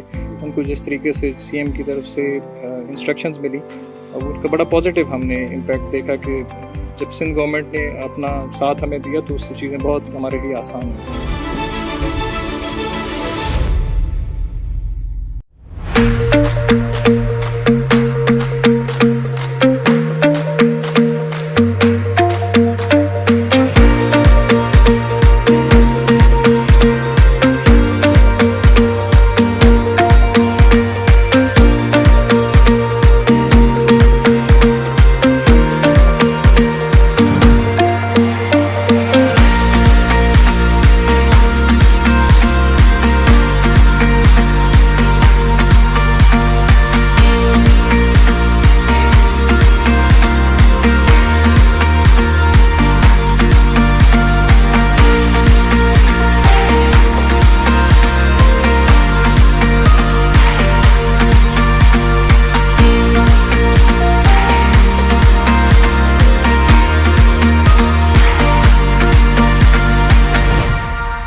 जिस तरीके से जब हम आइडियाज़ की बात करते हैं तो आइडियाज़ जो है ये इसके अंदर जो पार्टिसिपेशन है वो तकरीबन कोई 50+ कंट्रीज़ की पार्टिसिपेशन होती है। और जब 50 कंट्रीज़ की पार्टिसिपेशन होती है तो आप कुछ समझ सकते हैं कि शो का साइज़ और चीज़ें जो हैं वो किस लेवल पे चला जाता है, जहाँ पे हमारे पास सारे चीफ्स के काउंटर पार्ट्स आ रहे होते हैं, दुनिया से डेलीगेशंस की पार्टिसिपेशन हो रही होती है और ये पाकिस्तान का एक नाम जो है पूरी दुनिया के अंदर एक प्रोजेक्ट हो रहा होता है। और अल्हम्दुलिल्लाह ये पूरा शो जो है इस दफ़ा दोबारा 15 to 18 नवंबर को इंशाल्लाह कराची एक्सपो सेंटर में होगा। आज इसकी हमारी सारी सॉफ्ट लॉन्च थी जिसको ख्वाजा आसिफ साहब ने इसको इनॉग्रेट किया। तो हमारा असल इसके अंदर मकसद है कि इसके अंदर हम मैक्सिमम पार्टिसिपेशन बढ़ाएं और इस शो के अंदर हमारी जितनी डिफेंस इंडस्ट्री है वो सारी की सारी यहाँ पे अपनी प्रोडक्ट्स को डिस्प्ले करती है। और इसके साथ साथ मेरा हमेशा से एक ये ऑब्जेक्टिव रहा है कि हम जो हमारी लोकल इंडस्ट्रीज़ है इसको हम एक तो प्रमोट करें और दुनिया को हम ये दिखाएं। जिस तरीके से इस वक्त चीफ की भी एक पॉलिसी है कि हम सेल्फ इंडिजनाइजेशन के ऊपर जाएं और हम अपनी खुद से पाकिस्तान जो है वो अपनी प्रोडक्ट्स को प्रोड्यूस करे, मैन्युफैक्चर करे यहाँ पे। तो अल्हम्दुलिल्लाह इसी तरीके से हमने इस पूरे इवेंट के ऊपर जिस तरीके से हम अपने लोकल एग्जिबिटर्स को जो है या मैन्युफैक्चरर्स को जो है वो हम सब्सिडी देते हैं, तो उसमें उनका मकसद ही यही है कि हम उनको इस फोरम पे लाएं और लाने के बाद जो हमारे पास दुनिया से डेलीगेशंस आती है, पार्टिसिपेशन आती है, ताकि ये उनको ऑर्डर्स मिल सकें और वो एक बिजनेस जनरेट कर सकें और इसके साथ साथ हमारी इस इंडस्ट्री के अंदर नई एम्प्लॉयमेंट जो है वो जनरेट की जाए। मैं अल्लाह ताला का शुक्र अदा करता हूँ कि जितने भी हमारे जितने ये डिफेंस इदारे हैं और जितने हमारे पास ऑर्गेनाइजेशंस हैं उनका एक बदर एक्सपो के ऊपर ट्रस्ट है और ये एक भारी जिम्मेदारी है। अल्हम्दुलिल्लाह बदर एक्सपो इसको मेरी पूरी टीम, मतलब ये मिल के ये एक बंदे का काम नहीं है, इसमें सारी टीम एफर्ट्स होती हैं और ये पूरी टीम जो है वो मिल के अल्हम्दुलिल्लाह इस पर काम कर रही है। और इसमें जितना कोऑर्डिनेशन और जिस टाइप की चीज़ें होती हैं आप उसको समझ सकते हैं वो कितना एक पीक टाइम होता है। बट अल्हम्दुलिल्लाह इसको पूरा टीम उसको उसी के अकॉर्डिंगली जहाँ जैसी जो रिक्वायरमेंट्स उसको मैनेज करती है। तो बस अल्लाह ताला का मैं शुक्र अदा कर सकता हूँ कि अल्लाह ताला ने एक ये मकाम दिया, ये चीज़ें दी कि जहाँ पे लोग कंपनी के ऊपर और बदर एक्सपो के ऊपर ट्रस्ट करते हैं। ये एक और बड़ी खुशाइन बात है कि अल्हम्दुलिल्लाह के 75 ईयर्स हमारे कंट्री को जो है वो कंप्लीट हो गए और आप जैसे देखते हैं कि ये साल आइडियाज़ का जो है वो भी इंशाल्लाह ताला उसकी पूरी एक सेलिब्रेशन इंशाल्लाह की जाएंगी आइडियाज़ के अंदर। और हम इंशाल्लाह जिस तरीके से आज आपने सॉफ्ट लॉन्च में भी देखा कि हमने एक स्टेम बनाई है जिसके ऊपर 75 ईयर्स को हमने उसके अंदर प्रोजेक्ट किया है। तो इंशाल्लाह ताला आप देखेंगे कि ये पाकिस्तान का इवेंट है और पाकिस्तान फोर्सेस का इवेंट है। इंशाल्लाह ये उसी तरीके से ये सक्सेसफुल इंशाल्लाह ये इवेंट होगा।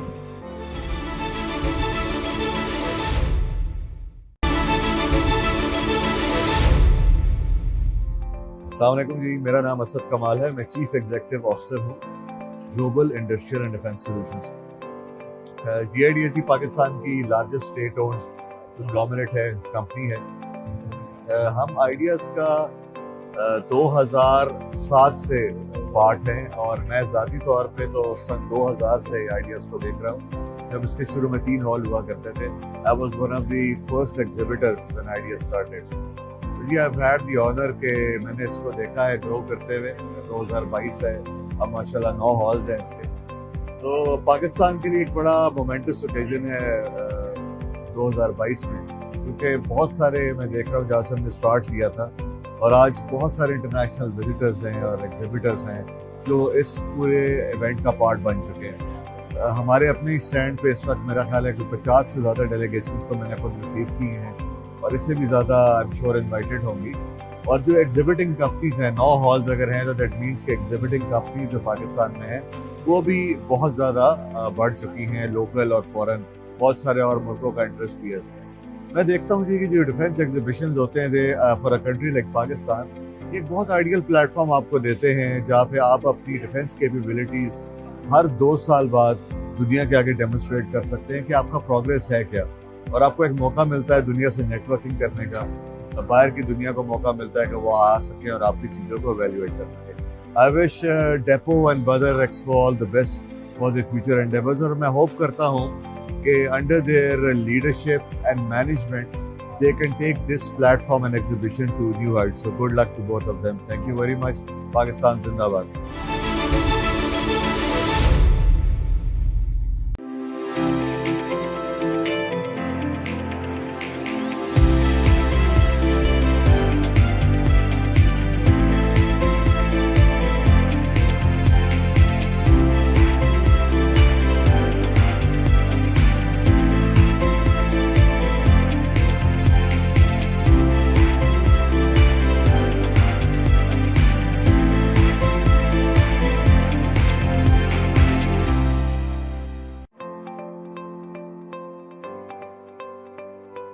Assalamualaikum. I'm Kuratulain. I'm brand manager of Popular Dairy. और यहाँ पर बदर एक्सपो पे हम कल से मौजूद हैं और यहाँ पर फुटफॉल भी अच्छा है, लोग आ रहे हैं और यहाँ पर हमने हमारा प्रोडक्ट है पॉपुलर का फ्लेवर्ड मिल्क मिलकर, इसके लिए भी हमने बड़ी अच्छी स्कीम लगा के रखी हुई है। वैसे इस पे 5 रुपये वैसे भी ऑफ है, लेकिन अगर आप इसको 500 तक की परचेज करते हैं तो आपको इस पे 2 पैक्स फ्री भी मिलने वाले हैं। बाकी पॉपुलर ग्रुप के हमारी बहुत सारे और प्रोडक्ट्स अवेलेबल हैं यहाँ पर। माज़ा का है, जैसे ये हमारा माज़ा को डील कर रहे हैं। माज़ा के बारे में बताएंगे कि हमें कितने में प्रोवाइड कर रहे हैं और कितनी बचत इस पे लगी हुई है। मेरा नाम महमूद है, पॉपुलर फूड को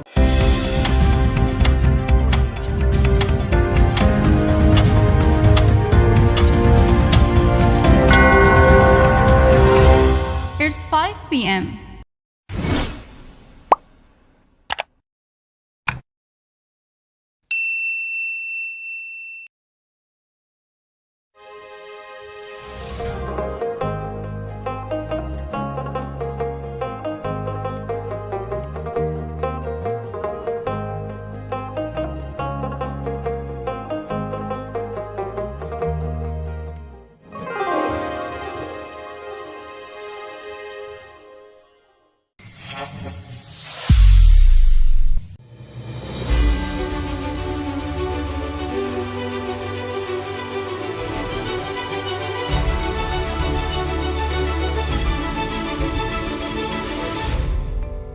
मैं समझता हूँ कि ये जो आइडियाज़ है, इंटरनेशनल डिफेंस एग्जीबिशन है, ये पाकिस्तान के लिए बहुत एक अच्छा मौका है, जहाँ पर पाकिस्तान के न सिर्फ अपने गवर्नमेंट के दिफाई सेक्टर के लोग बल्कि प्राइवेट सेक्टर के लोग भी अपनी चीज़ें 85 मुल्कों के लोगों को शोकेस कर सकते हैं। और जहाँ पर बहुत से दूसरे ममालिक के लोग इधर आते हैं तो आपस में मिलकर डिफेंस के मौजूद डिफेंस प्रोडक्शन पर काम करने की हमारी जो पूरी सलाहियत है उसमें बहुत इजाफा होता है। तो अल्लाह का बड़ा करम है कि कोविड गुजरने के बाद आइडियाज़ हो रहा है और बड़े धूमधाम से हो रहा है। तो मुझे उम्मीद है कि पाकिस्तान के लिए एक बहुत खुशाइन चीज़ साबित होगी इंशाअल्लाह।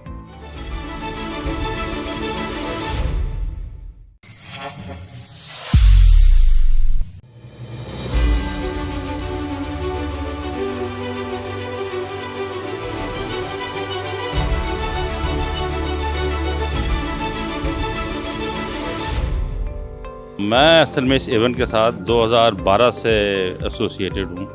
12 और 14 का इवेंट के अंदर मेरी अपनी काफ़ी पार्टिसिपेशन थी। उसके बाद से ये माशाल्लाह event has gone up and now is one of the best events दुनिया के अंदर फॉर डिफेंस एग्जीबिशंस। जो लास्ट टाइम नहीं हो सका वो मेरे ख्याल में पूरी दुनिया के अंदर ही कोविड की वजह से इफ़ेक्ट हुआ एग्जीबिशंस के अंदर, बिकॉज जहाँ पर भी ग्रुप्स और इनकी इन्वॉल्वमेंट होती थी वो ख़त्म हो गई।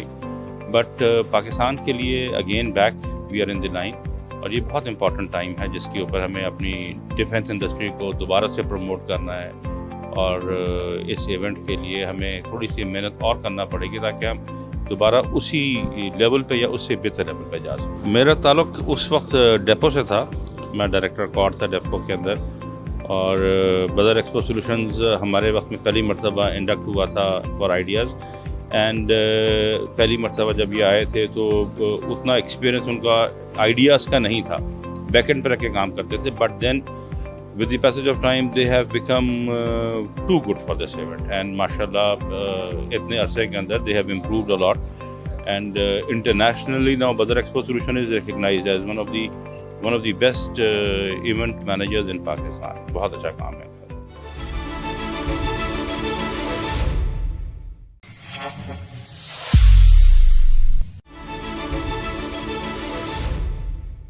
Federal Minister for Defence Production, Federal and Provincial Ministers, Chief Minister Sindh, the Chairman, Joint Chiefs of Staff, Services Chiefs, Director General, Defence Export Promotion Organisation, Senior Civil and Military Delegates, Chairman and Chief Executive of the National and International Defence Organisations, Excellencies, ladies and gentlemen, Assalamu alaikum and good morning.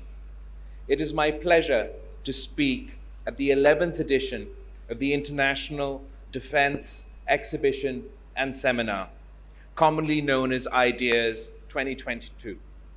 I'm very pleased to see the presence of a large number of guests, including honorable delegates, exhibitors, and trade visitors who traveled from around the world to join us today. I welcome you all to this special edition of Innovation and Excellence. Indeed, your presence here today truly strengthens our resolve to foster and promote strategic relations with our partners and friends while encouraging technological growth and knowledge sharing. Distinguished guests, since our government formed, our unity government formed in April this year, the coalition government has been engaged in efforts to bring the country out of various challenges. The most serious among these crises that has expended most of our time and energy is the stabilization of our economy. We inherited an economic catastrophe where Pakistan was on the precipice of a default, and shukr alhamdulillah, by the grace of God and the efforts of the unity government and the Prime Minister's financial team, Pakistan was saved from the brink of an economic crisis we have yet to witness in our history. The most unfortunate aspect of this economic crisis was, in addition to the economic impacts of the COVID pandemic that affects each and every nation across the world and has caused economic difficulties for citizens everywhere. In addition to the economic impact of the conflict, the Russia-Ukraine conflict, the risk of economic default in Pakistan was not only exacerbated by these factors, but a direct result of conscious decision-making. This was effectively a collective shooting oneself in the foot. And it is something that we must all agree should never happen again in the course of our governments come and go, political parties change, but we should never compromise the fundamentals of our national economic policy.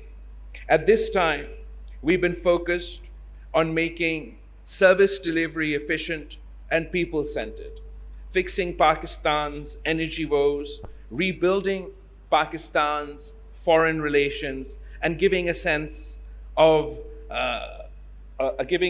stability in our policy, if not political environment.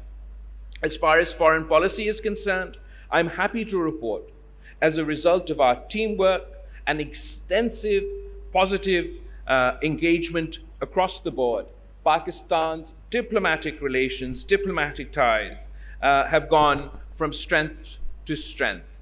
Over the past 6 months, we've witnessed a positive trajectory of our diplomatic relations, be it with the East, the Middle East, the West, or the rest of the world, culminating in our exit from the FATF grey list, the Financial Action Task Force, and on our way, hopefully, for the restoration of our GSP Plus status. Just when this looming economic crisis was averted and things started to move in a positive direction, we experienced the worst ever climate catastrophe that Pakistan has ever seen. The monster monsoon on steroids, as Secretary General Antonio Guterres put it, resulted in 1/3 of the landmass of our country being underwater. 1 in 7 people affected, that's 33 million people of Pakistan, 16 million of which are children, 600,000 women waiting to give birth.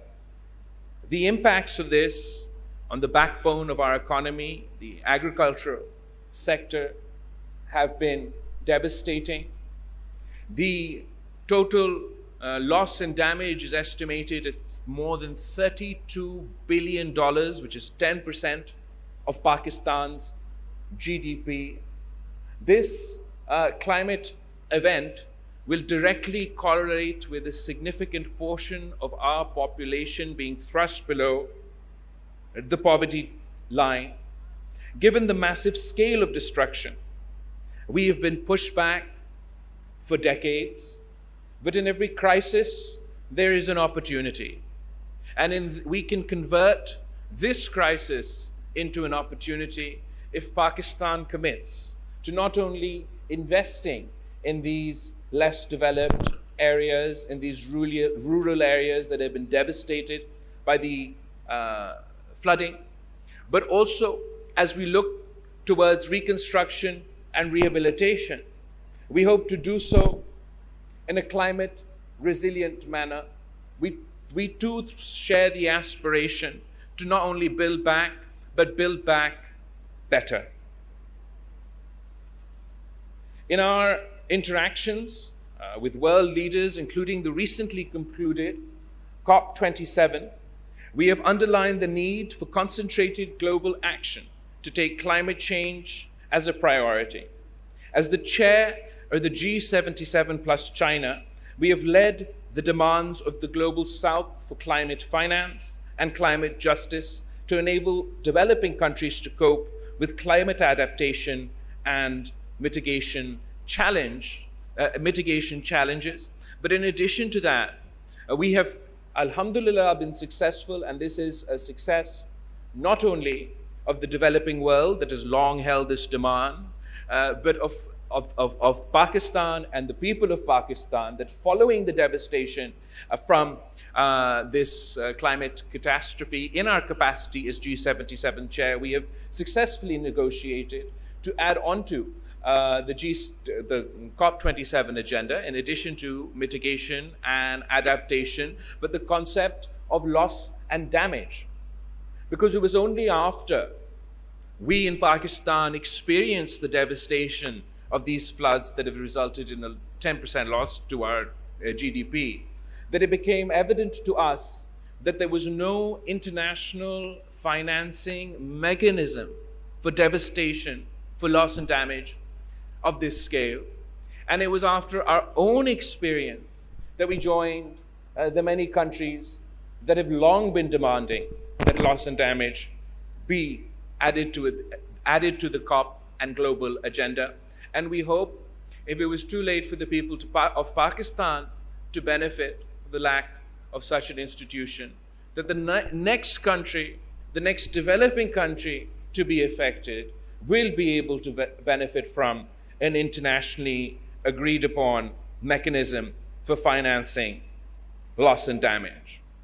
There should be no doubt in anyone's mind about the potential of climate change to reverse all endeavors for sustainable development goals. Climate change is one of the most national security threats that can ignite and deepen conflicts.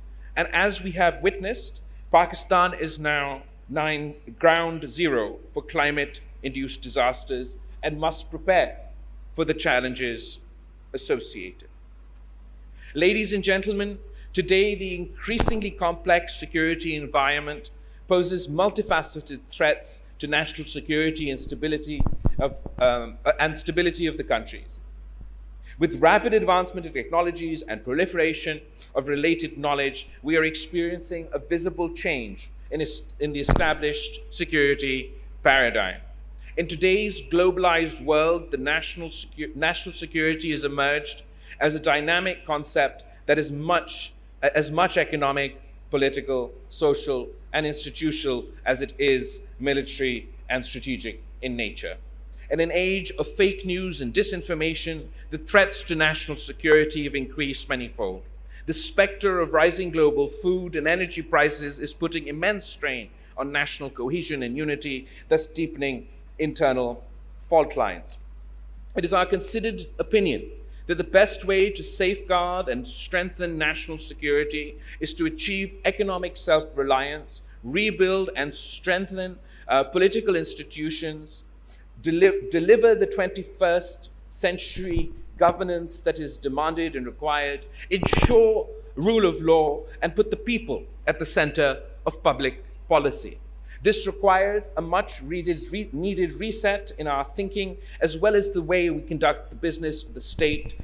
Internal consolidation can alone enable our nation to secure its core economic, foreign policy, and security interests. And in order to do so, each institution must function within not only their constitutional domain, but with a primary focus on their objective, on their national goal. For example, I am a politician, I am a parliamentarian, and I represent my constituency in Parliament.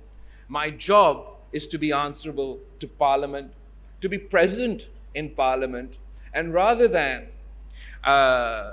lashing it out with my political opponents on the streets or in the public arena, we have created this forum where all people of Pakistan can be represented, where our exchange of ideas, our debate should lead to the addressing of issues of national importance through consensus, so we can move beyond our consistent state of flux and focus on the priorities of our nation. Distinguished audiences, the new technologies led by this revolution in the field of artificial intelligence are playing a vital role in confronting various security challenges.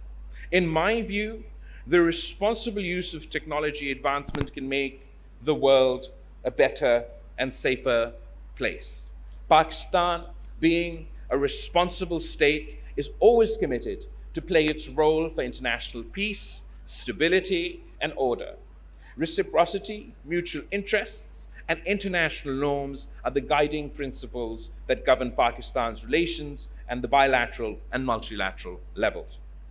In the regional context, the transformation of South Asian geostrategic environment has further accentuated the importance of this region in world affairs.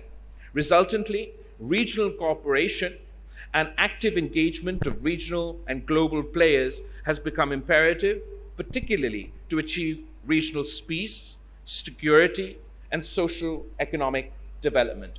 On the other hand, instability and turmoil that has beset our region for many decades also needs a firm and coordinated response by all stakeholders. We believe in meaningful dialogue on the basis of equality, not only to resolve bilateral issues, but also to unpack the immense economic potential of our region. It is here that the peaceful resolution of the long-standing occupied Jammu and Kashmir issue is, in light of the UN resolutions and aspirations of the Kashmiris, is central to establishment of sustainable peace in South Asia. Distinguished guests, it is heartening to note that Pakistan's defense industry has now achieved a good level of quality and reliability, wherein its products are comfortably competing in the international defense market. Though Pakistan is now exporting some high-tech defense products to more than 60 countries, yet the volume of exports, in my opinion, is not commensurate to our actual and true potential. A crucial factor in this context has been the limited involvement of the private sector in defense production and export activities. In addition, relatively less attention has been paid to academia industry interface and in the involvement of R&D organizations, which has curtailed the competitiveness of certain sectors of this industry. In order to achieve this objective, I will stress upon the integration of public-private defense industry to achieve maximum results. New ideas and the entrepreneurial and management skills of the private sector need to be co-opted with public sector defense industry. The potential of academia and R&D organizations needs to be incorporated with the defense industry for more efficiency as well as volume to our defense production exports. Our government, ladies and gentlemen, will continue to promote a business-friendly environment for investments in human capital and professional development in the demand-driven industry. The unity government is also committed to deliver an industrial strategy that contributes to growth and employment and encourages small and medium enterprises to come forward and join hands for the development of our defense industry. In this regard, I look forward to the Ministry of Defence Production's formulation of a clear policy framework to integrate the whole potential of Pakistan's defence industry. Distinguished guests, when we talk about the defence industry, International Defence Exhibition and Seminar is an iconic platform for showcasing the latest defence technologies and innovations. In fact, Ideas is a regional gateway for international manufacturers and suppliers to explore new avenues of defense cooperation through joint ventures, outsourcing, and collaborations. On the other hand, the presence of a large number of foreign exhibitors and delegates reflects Pakistan's deeply embedded and mutually beneficial relations with the international fraternity. I would say that Ideas is a shared vision for global peace, stability, and harmony amongst the community of nations. And the Ideas slogan, Arms for Peace, truly reflects Pakistan's principal stance in this regard. Ladies and gentlemen, before I wind up, allow me to appreciate the efforts of the Ministry of Defence Production, Defence Export Promotion Organization for successfully holding a series of ideas to exhibit the best of Pakistan's defence sector and promoting international cooperation in the field of defence production. I applaud the continuous support of the federal and provincial ministers, the Pakistan Armed Forces, law enforcement agencies, and the government of Sindh for the successful conduct of this mega event. I am also very pleased to know that the Pakistan Postal Services has issued a commemorative postage stamp to complement the holding of this very special edition of Ideas 2022 in the 75th year of the independence of Pakistan, and I am positive that this landmark event will achieve more progress in the years to come. I thank you all. Pakistan Zindabad.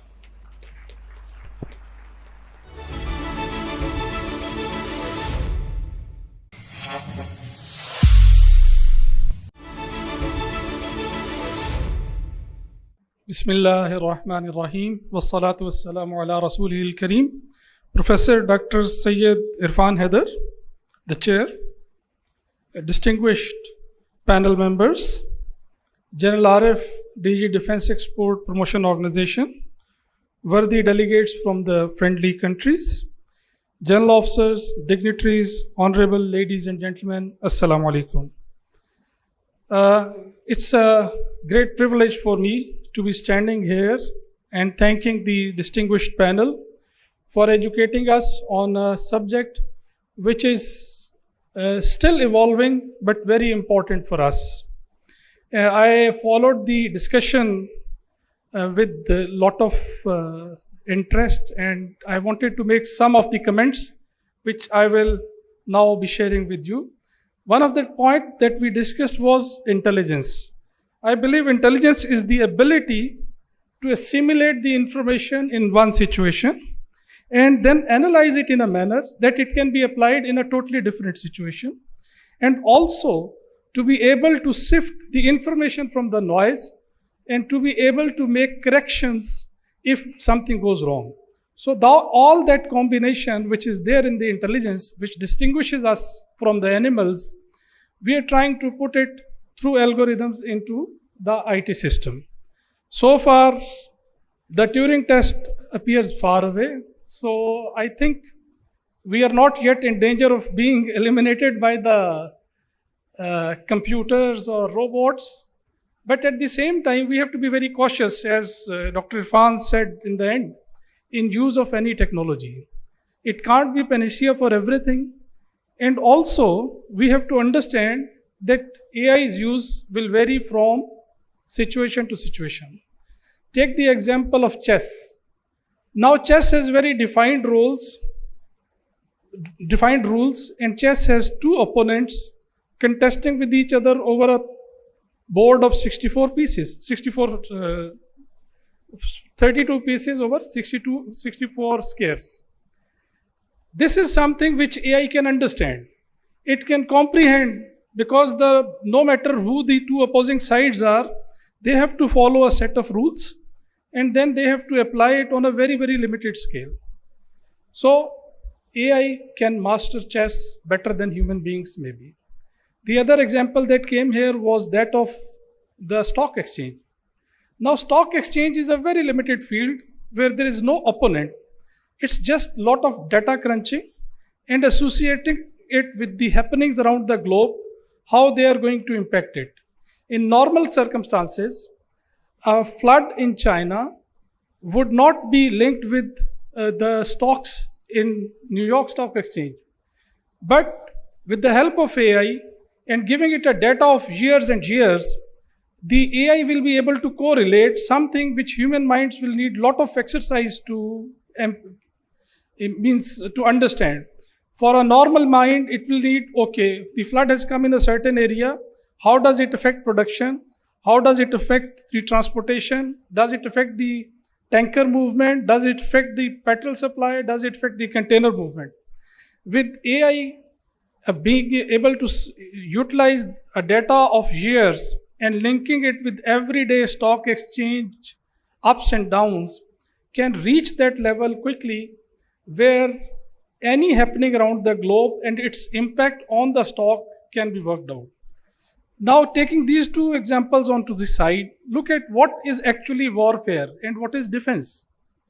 War is a contest of opposing wills, but there are no rules. It's not on a chessboard, it's played live. And in this case, the things that are to be discussed or achieved are not a figurative calculation of stock values, but so much of diversification that it will be very difficult for any AI module, any AI system to overrule what a human being can do. Those of us who have been practitioners of warfare, the decisions by a captain with 5 years of service, 6 years of service, and the decisions by a general with 35 years of service, they can't be the same because of the background of 30 years difference and learning that he has done over a period of time. Whether right or wrong is something different, but the decisions cannot be the same. So similarly, giving AI a data, that data is not available right now, the warfare data.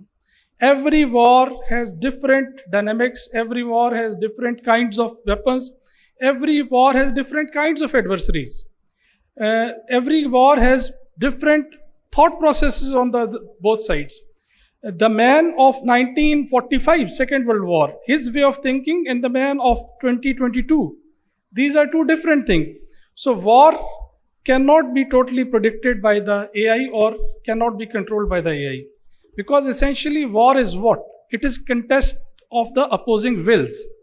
In warfare, the main target from day one, from the very beginning of the warfare, has been the will of your opponent. You want to subdue the will of your opponent, and over the years, human beings found weapons and violence to be the key to subjugating the will of the opponent. And they use that to their advantage, and that is what brought us into the domain of wars. Where I see more scope for AI is some part which was discussed here. It is shaping the minds of your opponents and making them capitulate without firing a bullet. By using AI to play with the way they think, the way the society operates, making that society fight with each other instead of fighting outside, making that society collapse internally through economic, through political, through religious, ethnic, or any other kind of warfare internally. So I think that particular aspect of AI is already in play, and we are not yet fully aware of it, but I think this is being played by the global players at various levels, and if we look at it, we are also being subjected to it. Recently, there was a discovery that Indian were operating fake sites and generating fake news to malign Pakistan. Well, this should not come as a surprise. This is what is going to happen. And how much of this is already happening is again something which should interest the practitioners of warfare. The other aspect where I think from what I gathered from the discussion today, AI can help you regulate so many of the mundane tasks which today sap the energy of decision maker, like the logistic calculations, like movement of supplies, like the time taken for move from one place to another, and so many mundane plans. Those can be computerized and automated with the help of AI with a fair degree of certainty, and of course keeping some breaks in between for the variables which you don't understand. But end of the day, the major decisions that you make will remain human, and AI will only be used as a decision support mechanism, because it will be able to analyze many of those informations which human beings cannot process at one time. So it can act as a decision support mechanism, but it cannot replace the decision makers right now as we are. Still, it is an evolving field, and like all predictions in the past, it will not be a good thing to predict something which may change very suddenly, and we may find that sometime in near future, artificial intelligence has reached that level where human beings are not required to control. But one thing I am certain, that artificial intelligence can never compensate for the natural stupidity of human beings. And that is what we need to cater for. And as practitioners of war, we need to guard against our natural stupidities. Thank you very much, gentlemen. I once again thank all of you for all the inputs that you gave us. You have given us a lot of food for thought, and I'm sure all the people attending here have benefited from this talk. Thank you very much.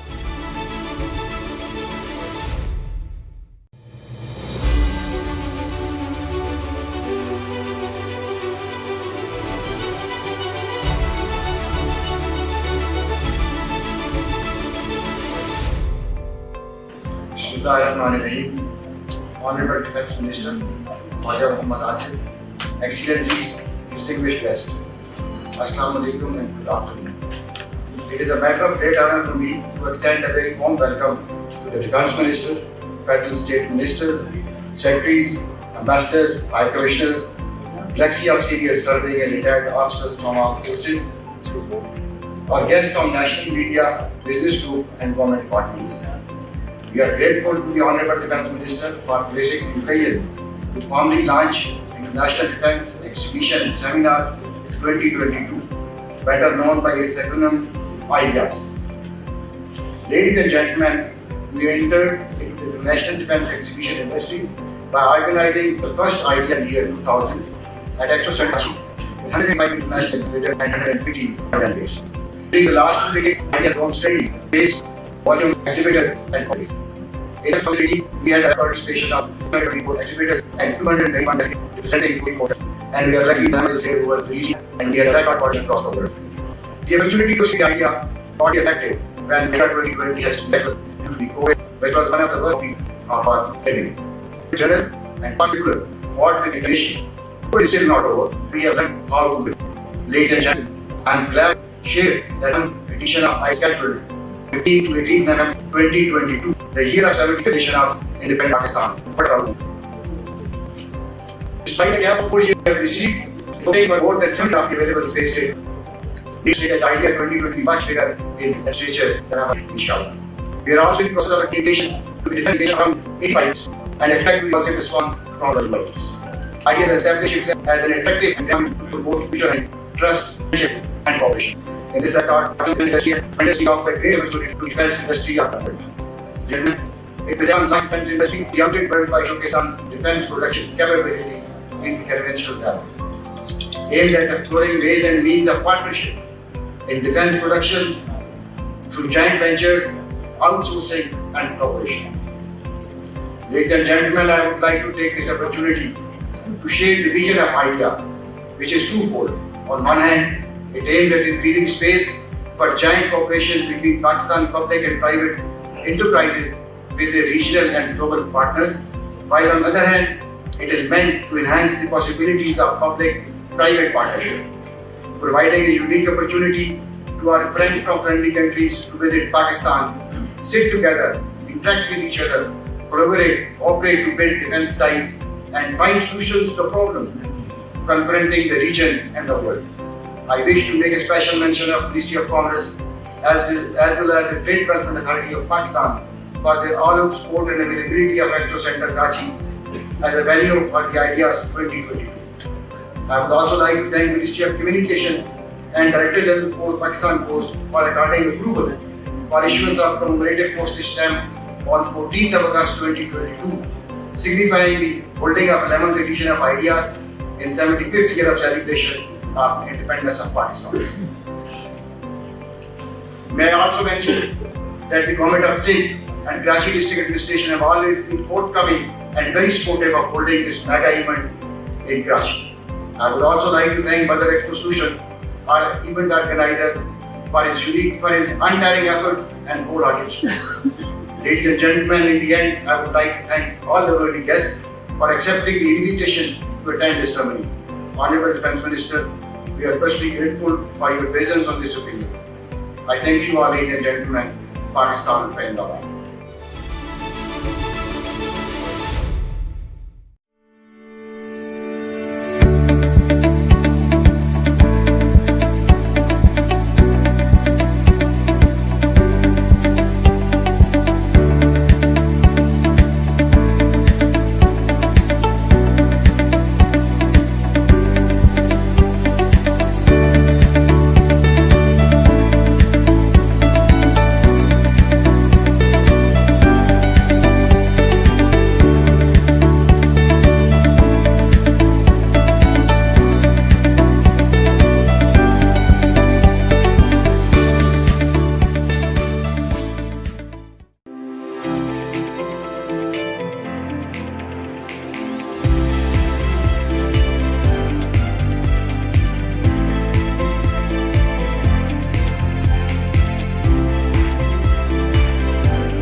Bismillahirrahmanirrahim. Ladies and gentlemen, in the next few minutes, I shall briefly touch upon the salience and an overview of the Defence Export Promotion Organization and the ideas, mainly dilating upon the objectives and what the organization does by itself. And thereafter, we will have a pictorial documentary which will take you through the journey of the depot and the activities of the ideas. Depot was raised in 2000 under Joint Staff Headquarters, which was later placed under Ministry of Defence Production in 2002. And since then, Depot is working under the ambit of MODP. The basic aim was to promote and project Pakistan military's industrial prowess and defence export potential. All core functions of the depot are performed on corporate model with no financial burden on national exchequer. The winning statement, which has been spelled out for the depot, reads: as a national platform, provides support to the defence manufacturing, service sector and the export chain through promotion, facilitation and coordination for sustained growth of defence exports of Pakistan.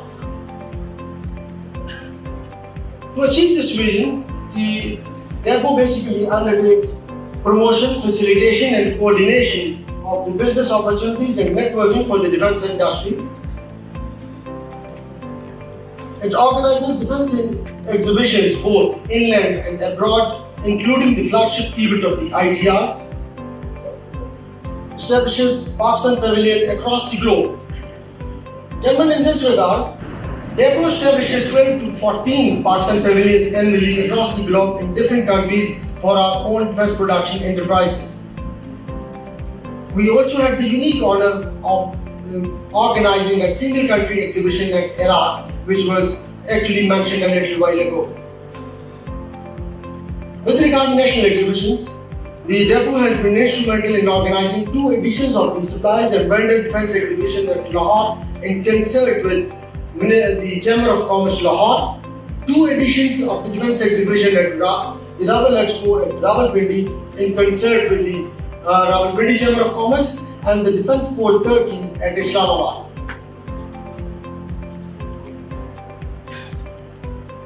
The Ideas has been a flagship event which is conducted biannually since 2000, and it has grown over a period of time both in stature as well as in size. Other than these 4 subjects, the depot also maintains an international standard display center here at Islamabad. We have carried out an extensive mapping of the private defence industry, wherein the potential buyers across the globe are now directly interfaced with public as well as the private defence manufacturers. A comprehensive defence products catalog has been prepared, which is not only available online but has also been provided to all our foreign missions and is presented to all the visiting dignitaries. In addition, the depot also conducts seminars other than the main seminar during ITRs. Well, just briefly touch upon the centerpiece of the recent efforts of the depot, which is basically focused on advertising of the private defence industry, and wherein the private sector is facilitated for international participation. It is heartening to note that 8 private companies participated in World Defence Show KSA without the government support. However, this participation can increase manifold with the government support in the future. We are also focused on integrating and participating along with the Chamber of Commerce in our different defence, national as well as international exhibitions. Besides, we are focused on the suppliers, vendors and the small scale manufacturers, basically to link them with the large scale manufacturers and our private and public large scale defence production enterprises. Now coming over to the flagship event of Ideas. As you are aware, Ideas is a flagship international stature fund, which is a rendezvous for business and knowledge sharing. With in election of the defence industry as a shared platform both for global stability. International recognition participation truly reflects mutual relations. Several objectives which are usually desired to be the ideas include provision of the business opportunity for the defense industry, both for the international exhibitors as well as the domestic exhibitors. Attract maximum numbers of domestic as well as international exhibitors. Organizational skills and increase exports. Image building of the country. Promulgate Pakistan to view internationally and reinforce diplomatic efforts in defense. Gentlemen, with the introduction, I shall now to a documentary will actually show you both these what I spelled out about years and how they agree to this very just day. Thank you very much.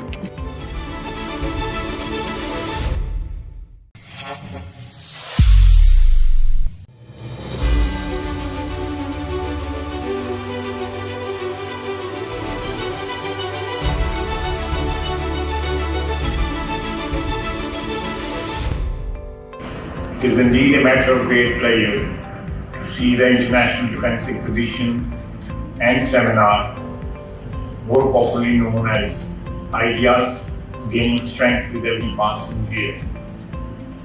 The exhibition has grown in scope and stature in a span of 22 years, and I feel satisfied to see Pakistan's achievements in a relatively new ground for us. Over the years, Ideas has become a great meeting place for defense exhibitors, high-level defense delegations, analysts and trade visitors from all over the world. This rendezvous of ideas provides excellent opportunity to develop better understanding and friendship, networking of the defense industry for trade and joint ventures, and more importantly, seeking affordable solutions to meet the challenges being faced by the defense industry. I should say I am really proud of the progress which IDEA has made and which is evident by an overwhelmingly participation of traders, exhibitors, delegates and visitors in last 5 years held in year 2018.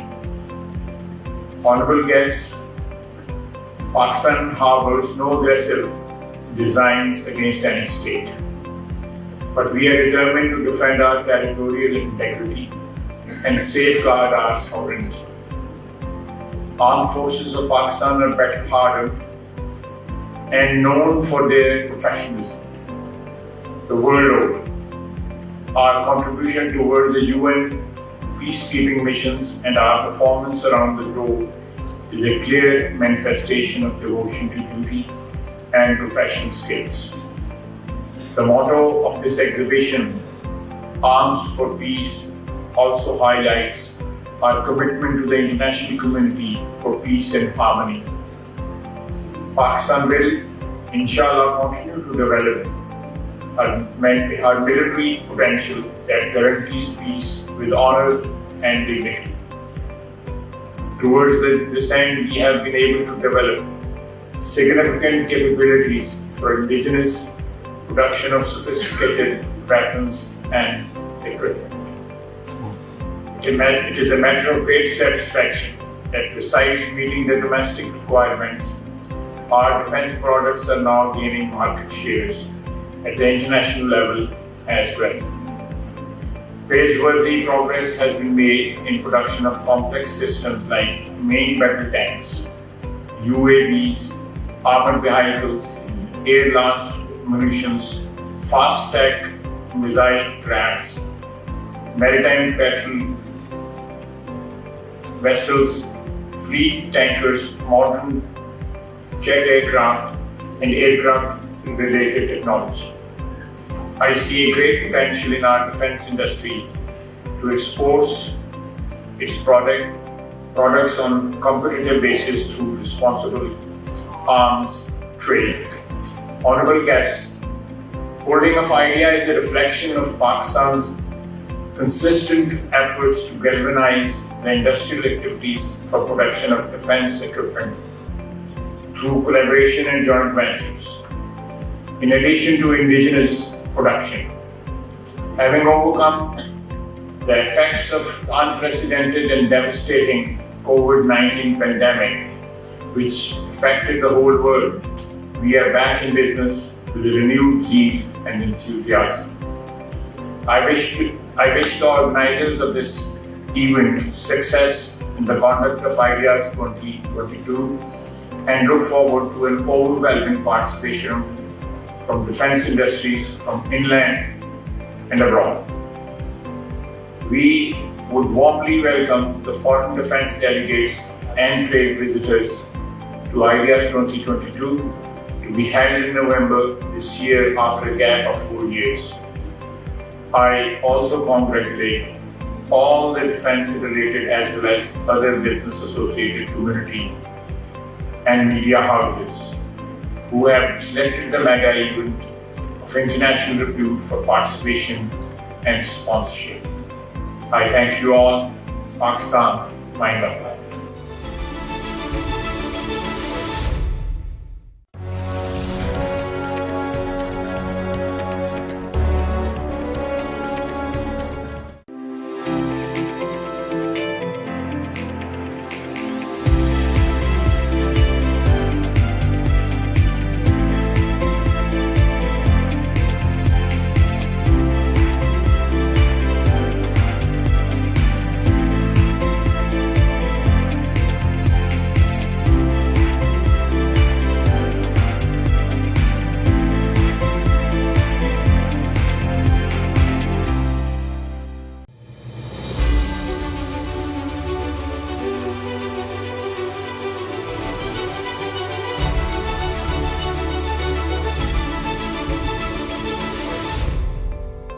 मैं कहता हूँ बहुत अच्छी बात है जी, most welcome. और 75th हमारी anniversary भी है और इसके ऊपर बिल्कुल आइडियाज़ 2022 होना चाहिए और भरपूर जोश और जज्बे के साथ होना चाहिए। आइडियाज़ बहुत अच्छा रोल प्ले कर रहा है जी। हमारा माशाल्लाह से टेक्निकली हम लोग बहुत स्ट्रॉन्ग हैं और आप देखें कि हमारी आर्म फोर्सेस जो हैं फुली इक्विप्ड हैं और माशाल्लाह से हम नई टेक्नोलॉजीज़ में जो है हम मतलब बहुत आगे हैं और उस लिहाज से पाकिस्तान का इमेज जो है इससे और जो है वो बिल्ड हो रहा है और बहुत बेहतर हो रहा है।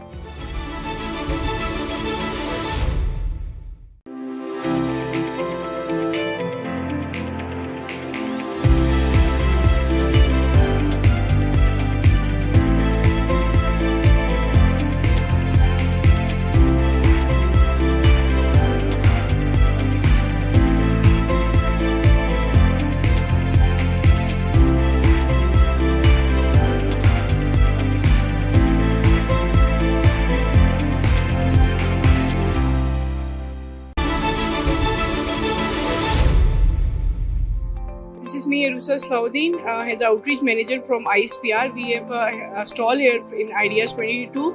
It's a Hilal publication. सभी जानते हैं कि हिलाल पब्लिकेशंस जो है वो 1948 से पब्लिश हो रहा है और अभी हम यहाँ पे आइडियाज़ में अपने जो है वो मैगजीन्स और बुक्स को डिस्प्ले करने के लिए आए बिकॉज आर्म फोर्सेस मैगजीन और हमारा जो बेसिक पर्पस है वो यहाँ पे अपनी जो है आर्म फोर्सेस में जो हमारी मैगजीन्स रिलीज़ हो रही है इसका मोटिव जिसमें हम ग्लोबल पॉलिटिक्स को डिस्कस कर रहे हैं। अभी आइडियाज़ को हम स्पेशली जो है वो अपने मैगजीन्स में हाईलाइट कर रहे हैं। इट्स अवेलेबल हेयर एंड हम उसमें एडिशनली जो है आइडियाज़ के ऊपर स्पेसिफिक जो है हमारी स्पेशल रिपोर्ट्स भी हैं इसमें। So IDEAS will be a really great opportunity for publications. That will be a great opportunity कि हम यहाँ पे जो है अच्छी चीज़ें जो है डिस्प्ले कर सकें।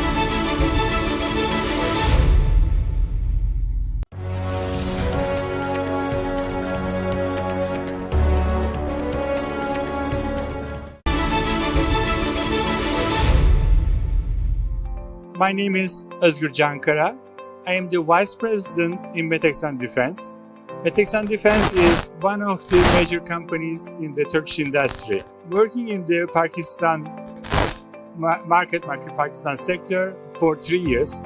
We are the supplier of the Yakamos sonar, which will be used in the Miljam ship, which will be delivered by Aswad.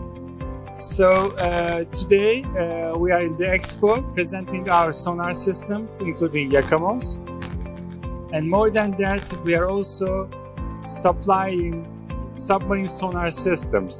We are promoting our newest products which we have already delivered to the Turkish Navy, and I think all these will support the Pakistan armed forces, and navy, and the air forces in that sense.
अस्सलामुअलैकुम। ये Qureshi garments का stall है जहाँ पर हम खड़े हुए हैं। कुरैशी गारमेंट्स की तरफ से बचत एक्सपो में आप लोगों को बहुत ही मुनासिब प्राइस पर बेबी फ्रॉक्स वगैरह दी जा रही हैं। इसी तरीके से मेंस की टी शर्ट्स हैं, रिजनेबल प्राइस हैं, एक्सपोर्ट क्वालिटी है। आप लोग आइए और ज़रूर इस धमाकेदार ऑफ़र से फ़ायदा उठाइए। अगर आप लोग चाहें तो आपको प्राइस का थोड़ा सा आगाह कर दें। ये 400 ईच है टी शर्ट राउंड नेक की और 1500 की 4 दे रहे हैं। इसी तरीके से पोलो टी शर्ट्स हैं, वो 600 ईच है, 1000 की 2 दे रहे हैं। इसी तरीके से हर एक शर्ट्स पर, टी शर्ट्स पर कोई ना कोई ऑफ़र लगी हुई है।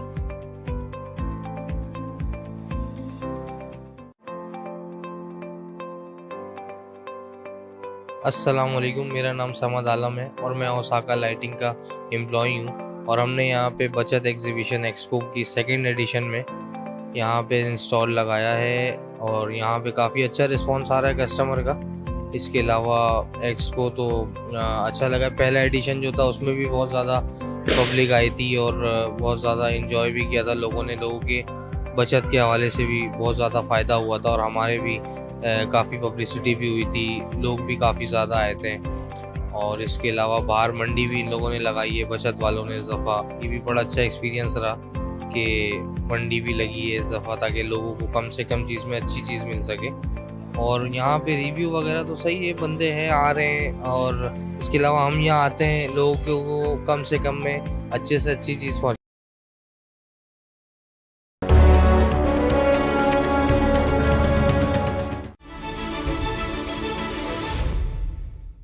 So we went through the nitty-gritty, the hard part of AI.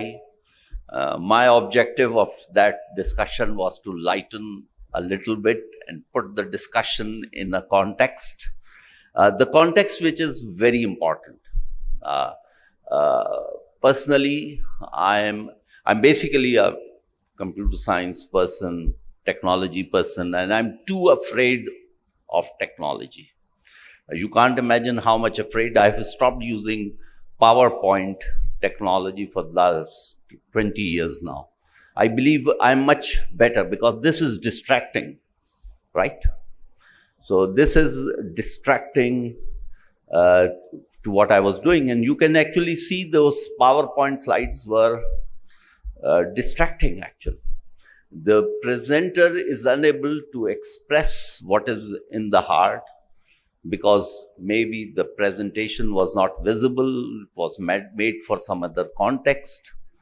And my advice to all the students basically is, I'm trying to, but I'm not quite able to ban the PowerPoint slides from the classrooms. But basically, what I'm trying to emphasize is that the technology is as good as the people using it.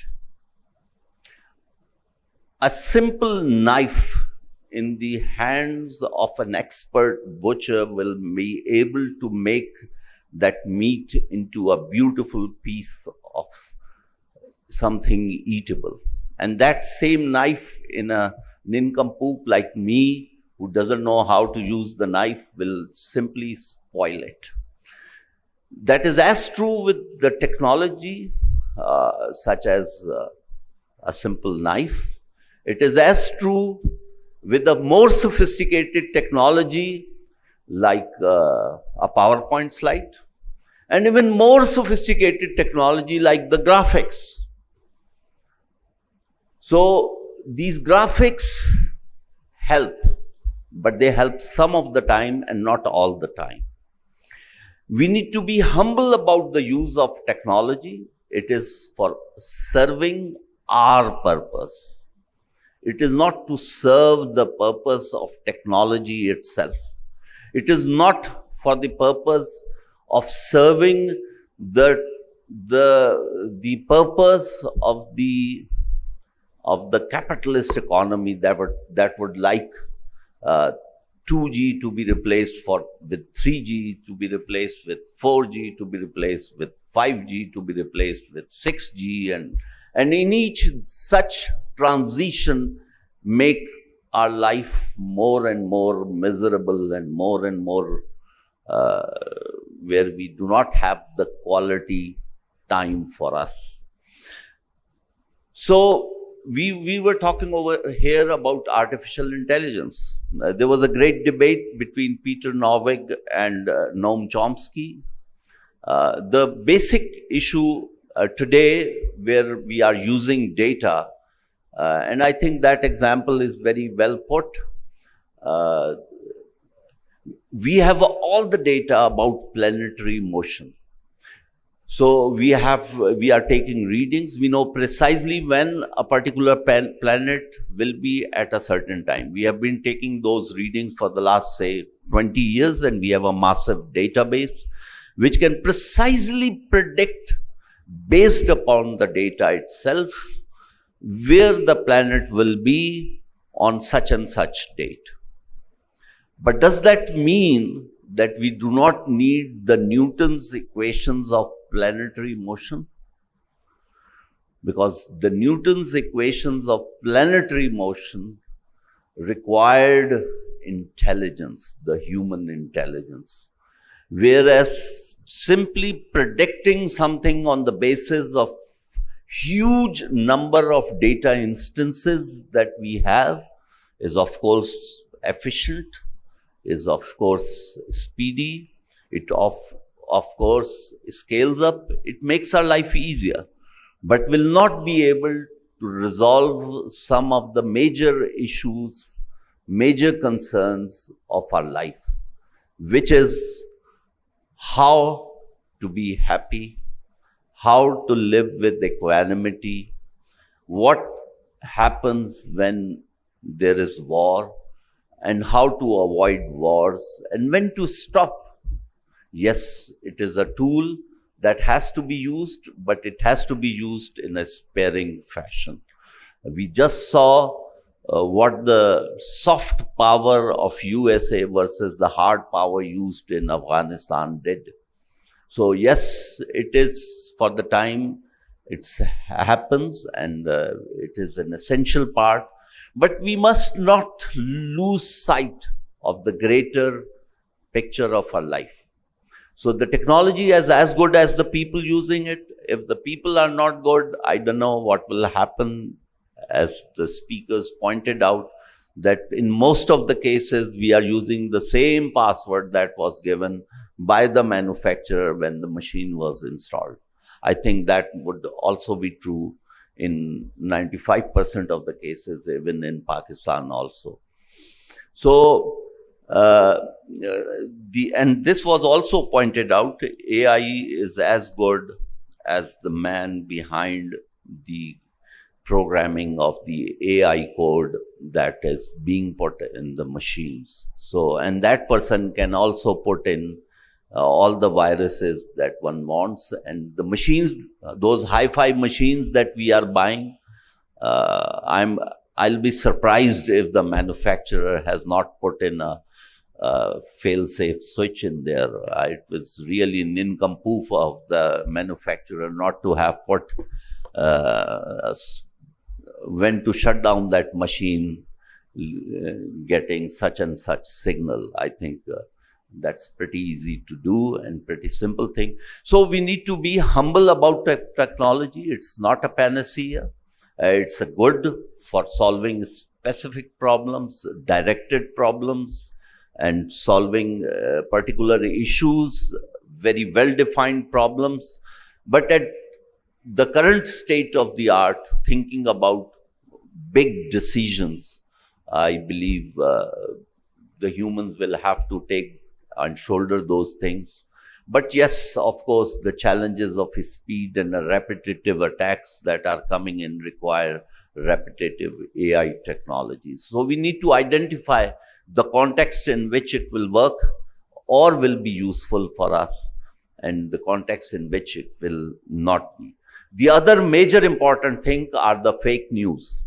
We have seen how the loyal people could be used simply by pumping up their loyalty to an extent where it starts harming them. And that has happened in USA, it has happened in UK, it has happened in other countries, and it can and is happening around us also. We need to be aware of that, and we need to be humble that this alarm which is going out is actually an alarm or just a fake news or a fake alarm. So it's very murky, and there are these algorithms and philosophical discussions, and we need to be aware about their philosophical understandings also, just not believing in the technology as a panacea for all. I would like to thank the speakers over here for taking time out and doing a interesting and a wonderful discussion. It was a great learning exercise, and we all learned a great deal. Thank you very much.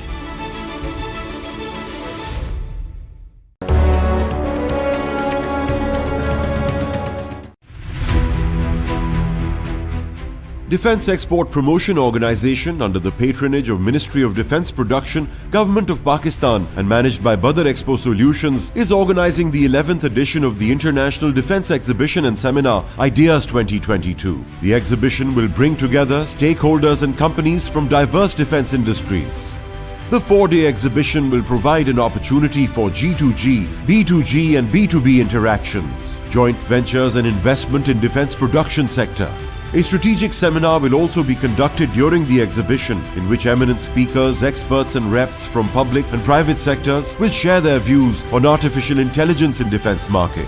Ideas will be held from the 15th till the 18th of November 2022 at Karachi Expo Centre. For exhibition stands and sponsorship participation, please visit our website www.ideaspakistan.gov.pk.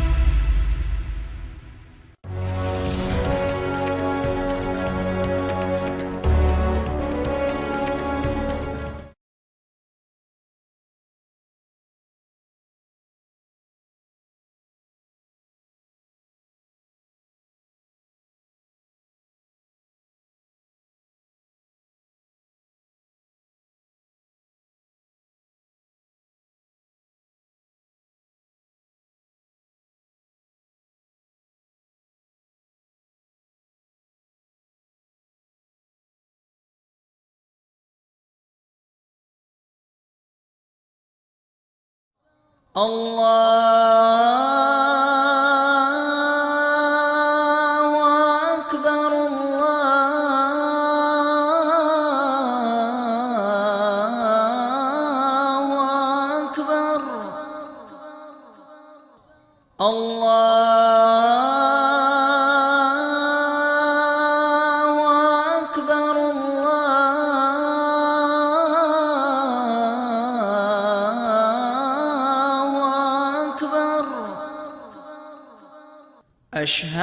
أن لا إله إلا الله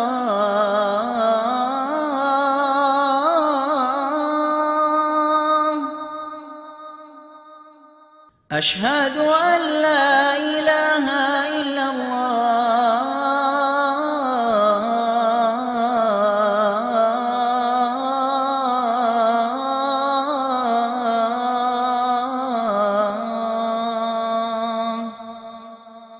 أشهد أن محمد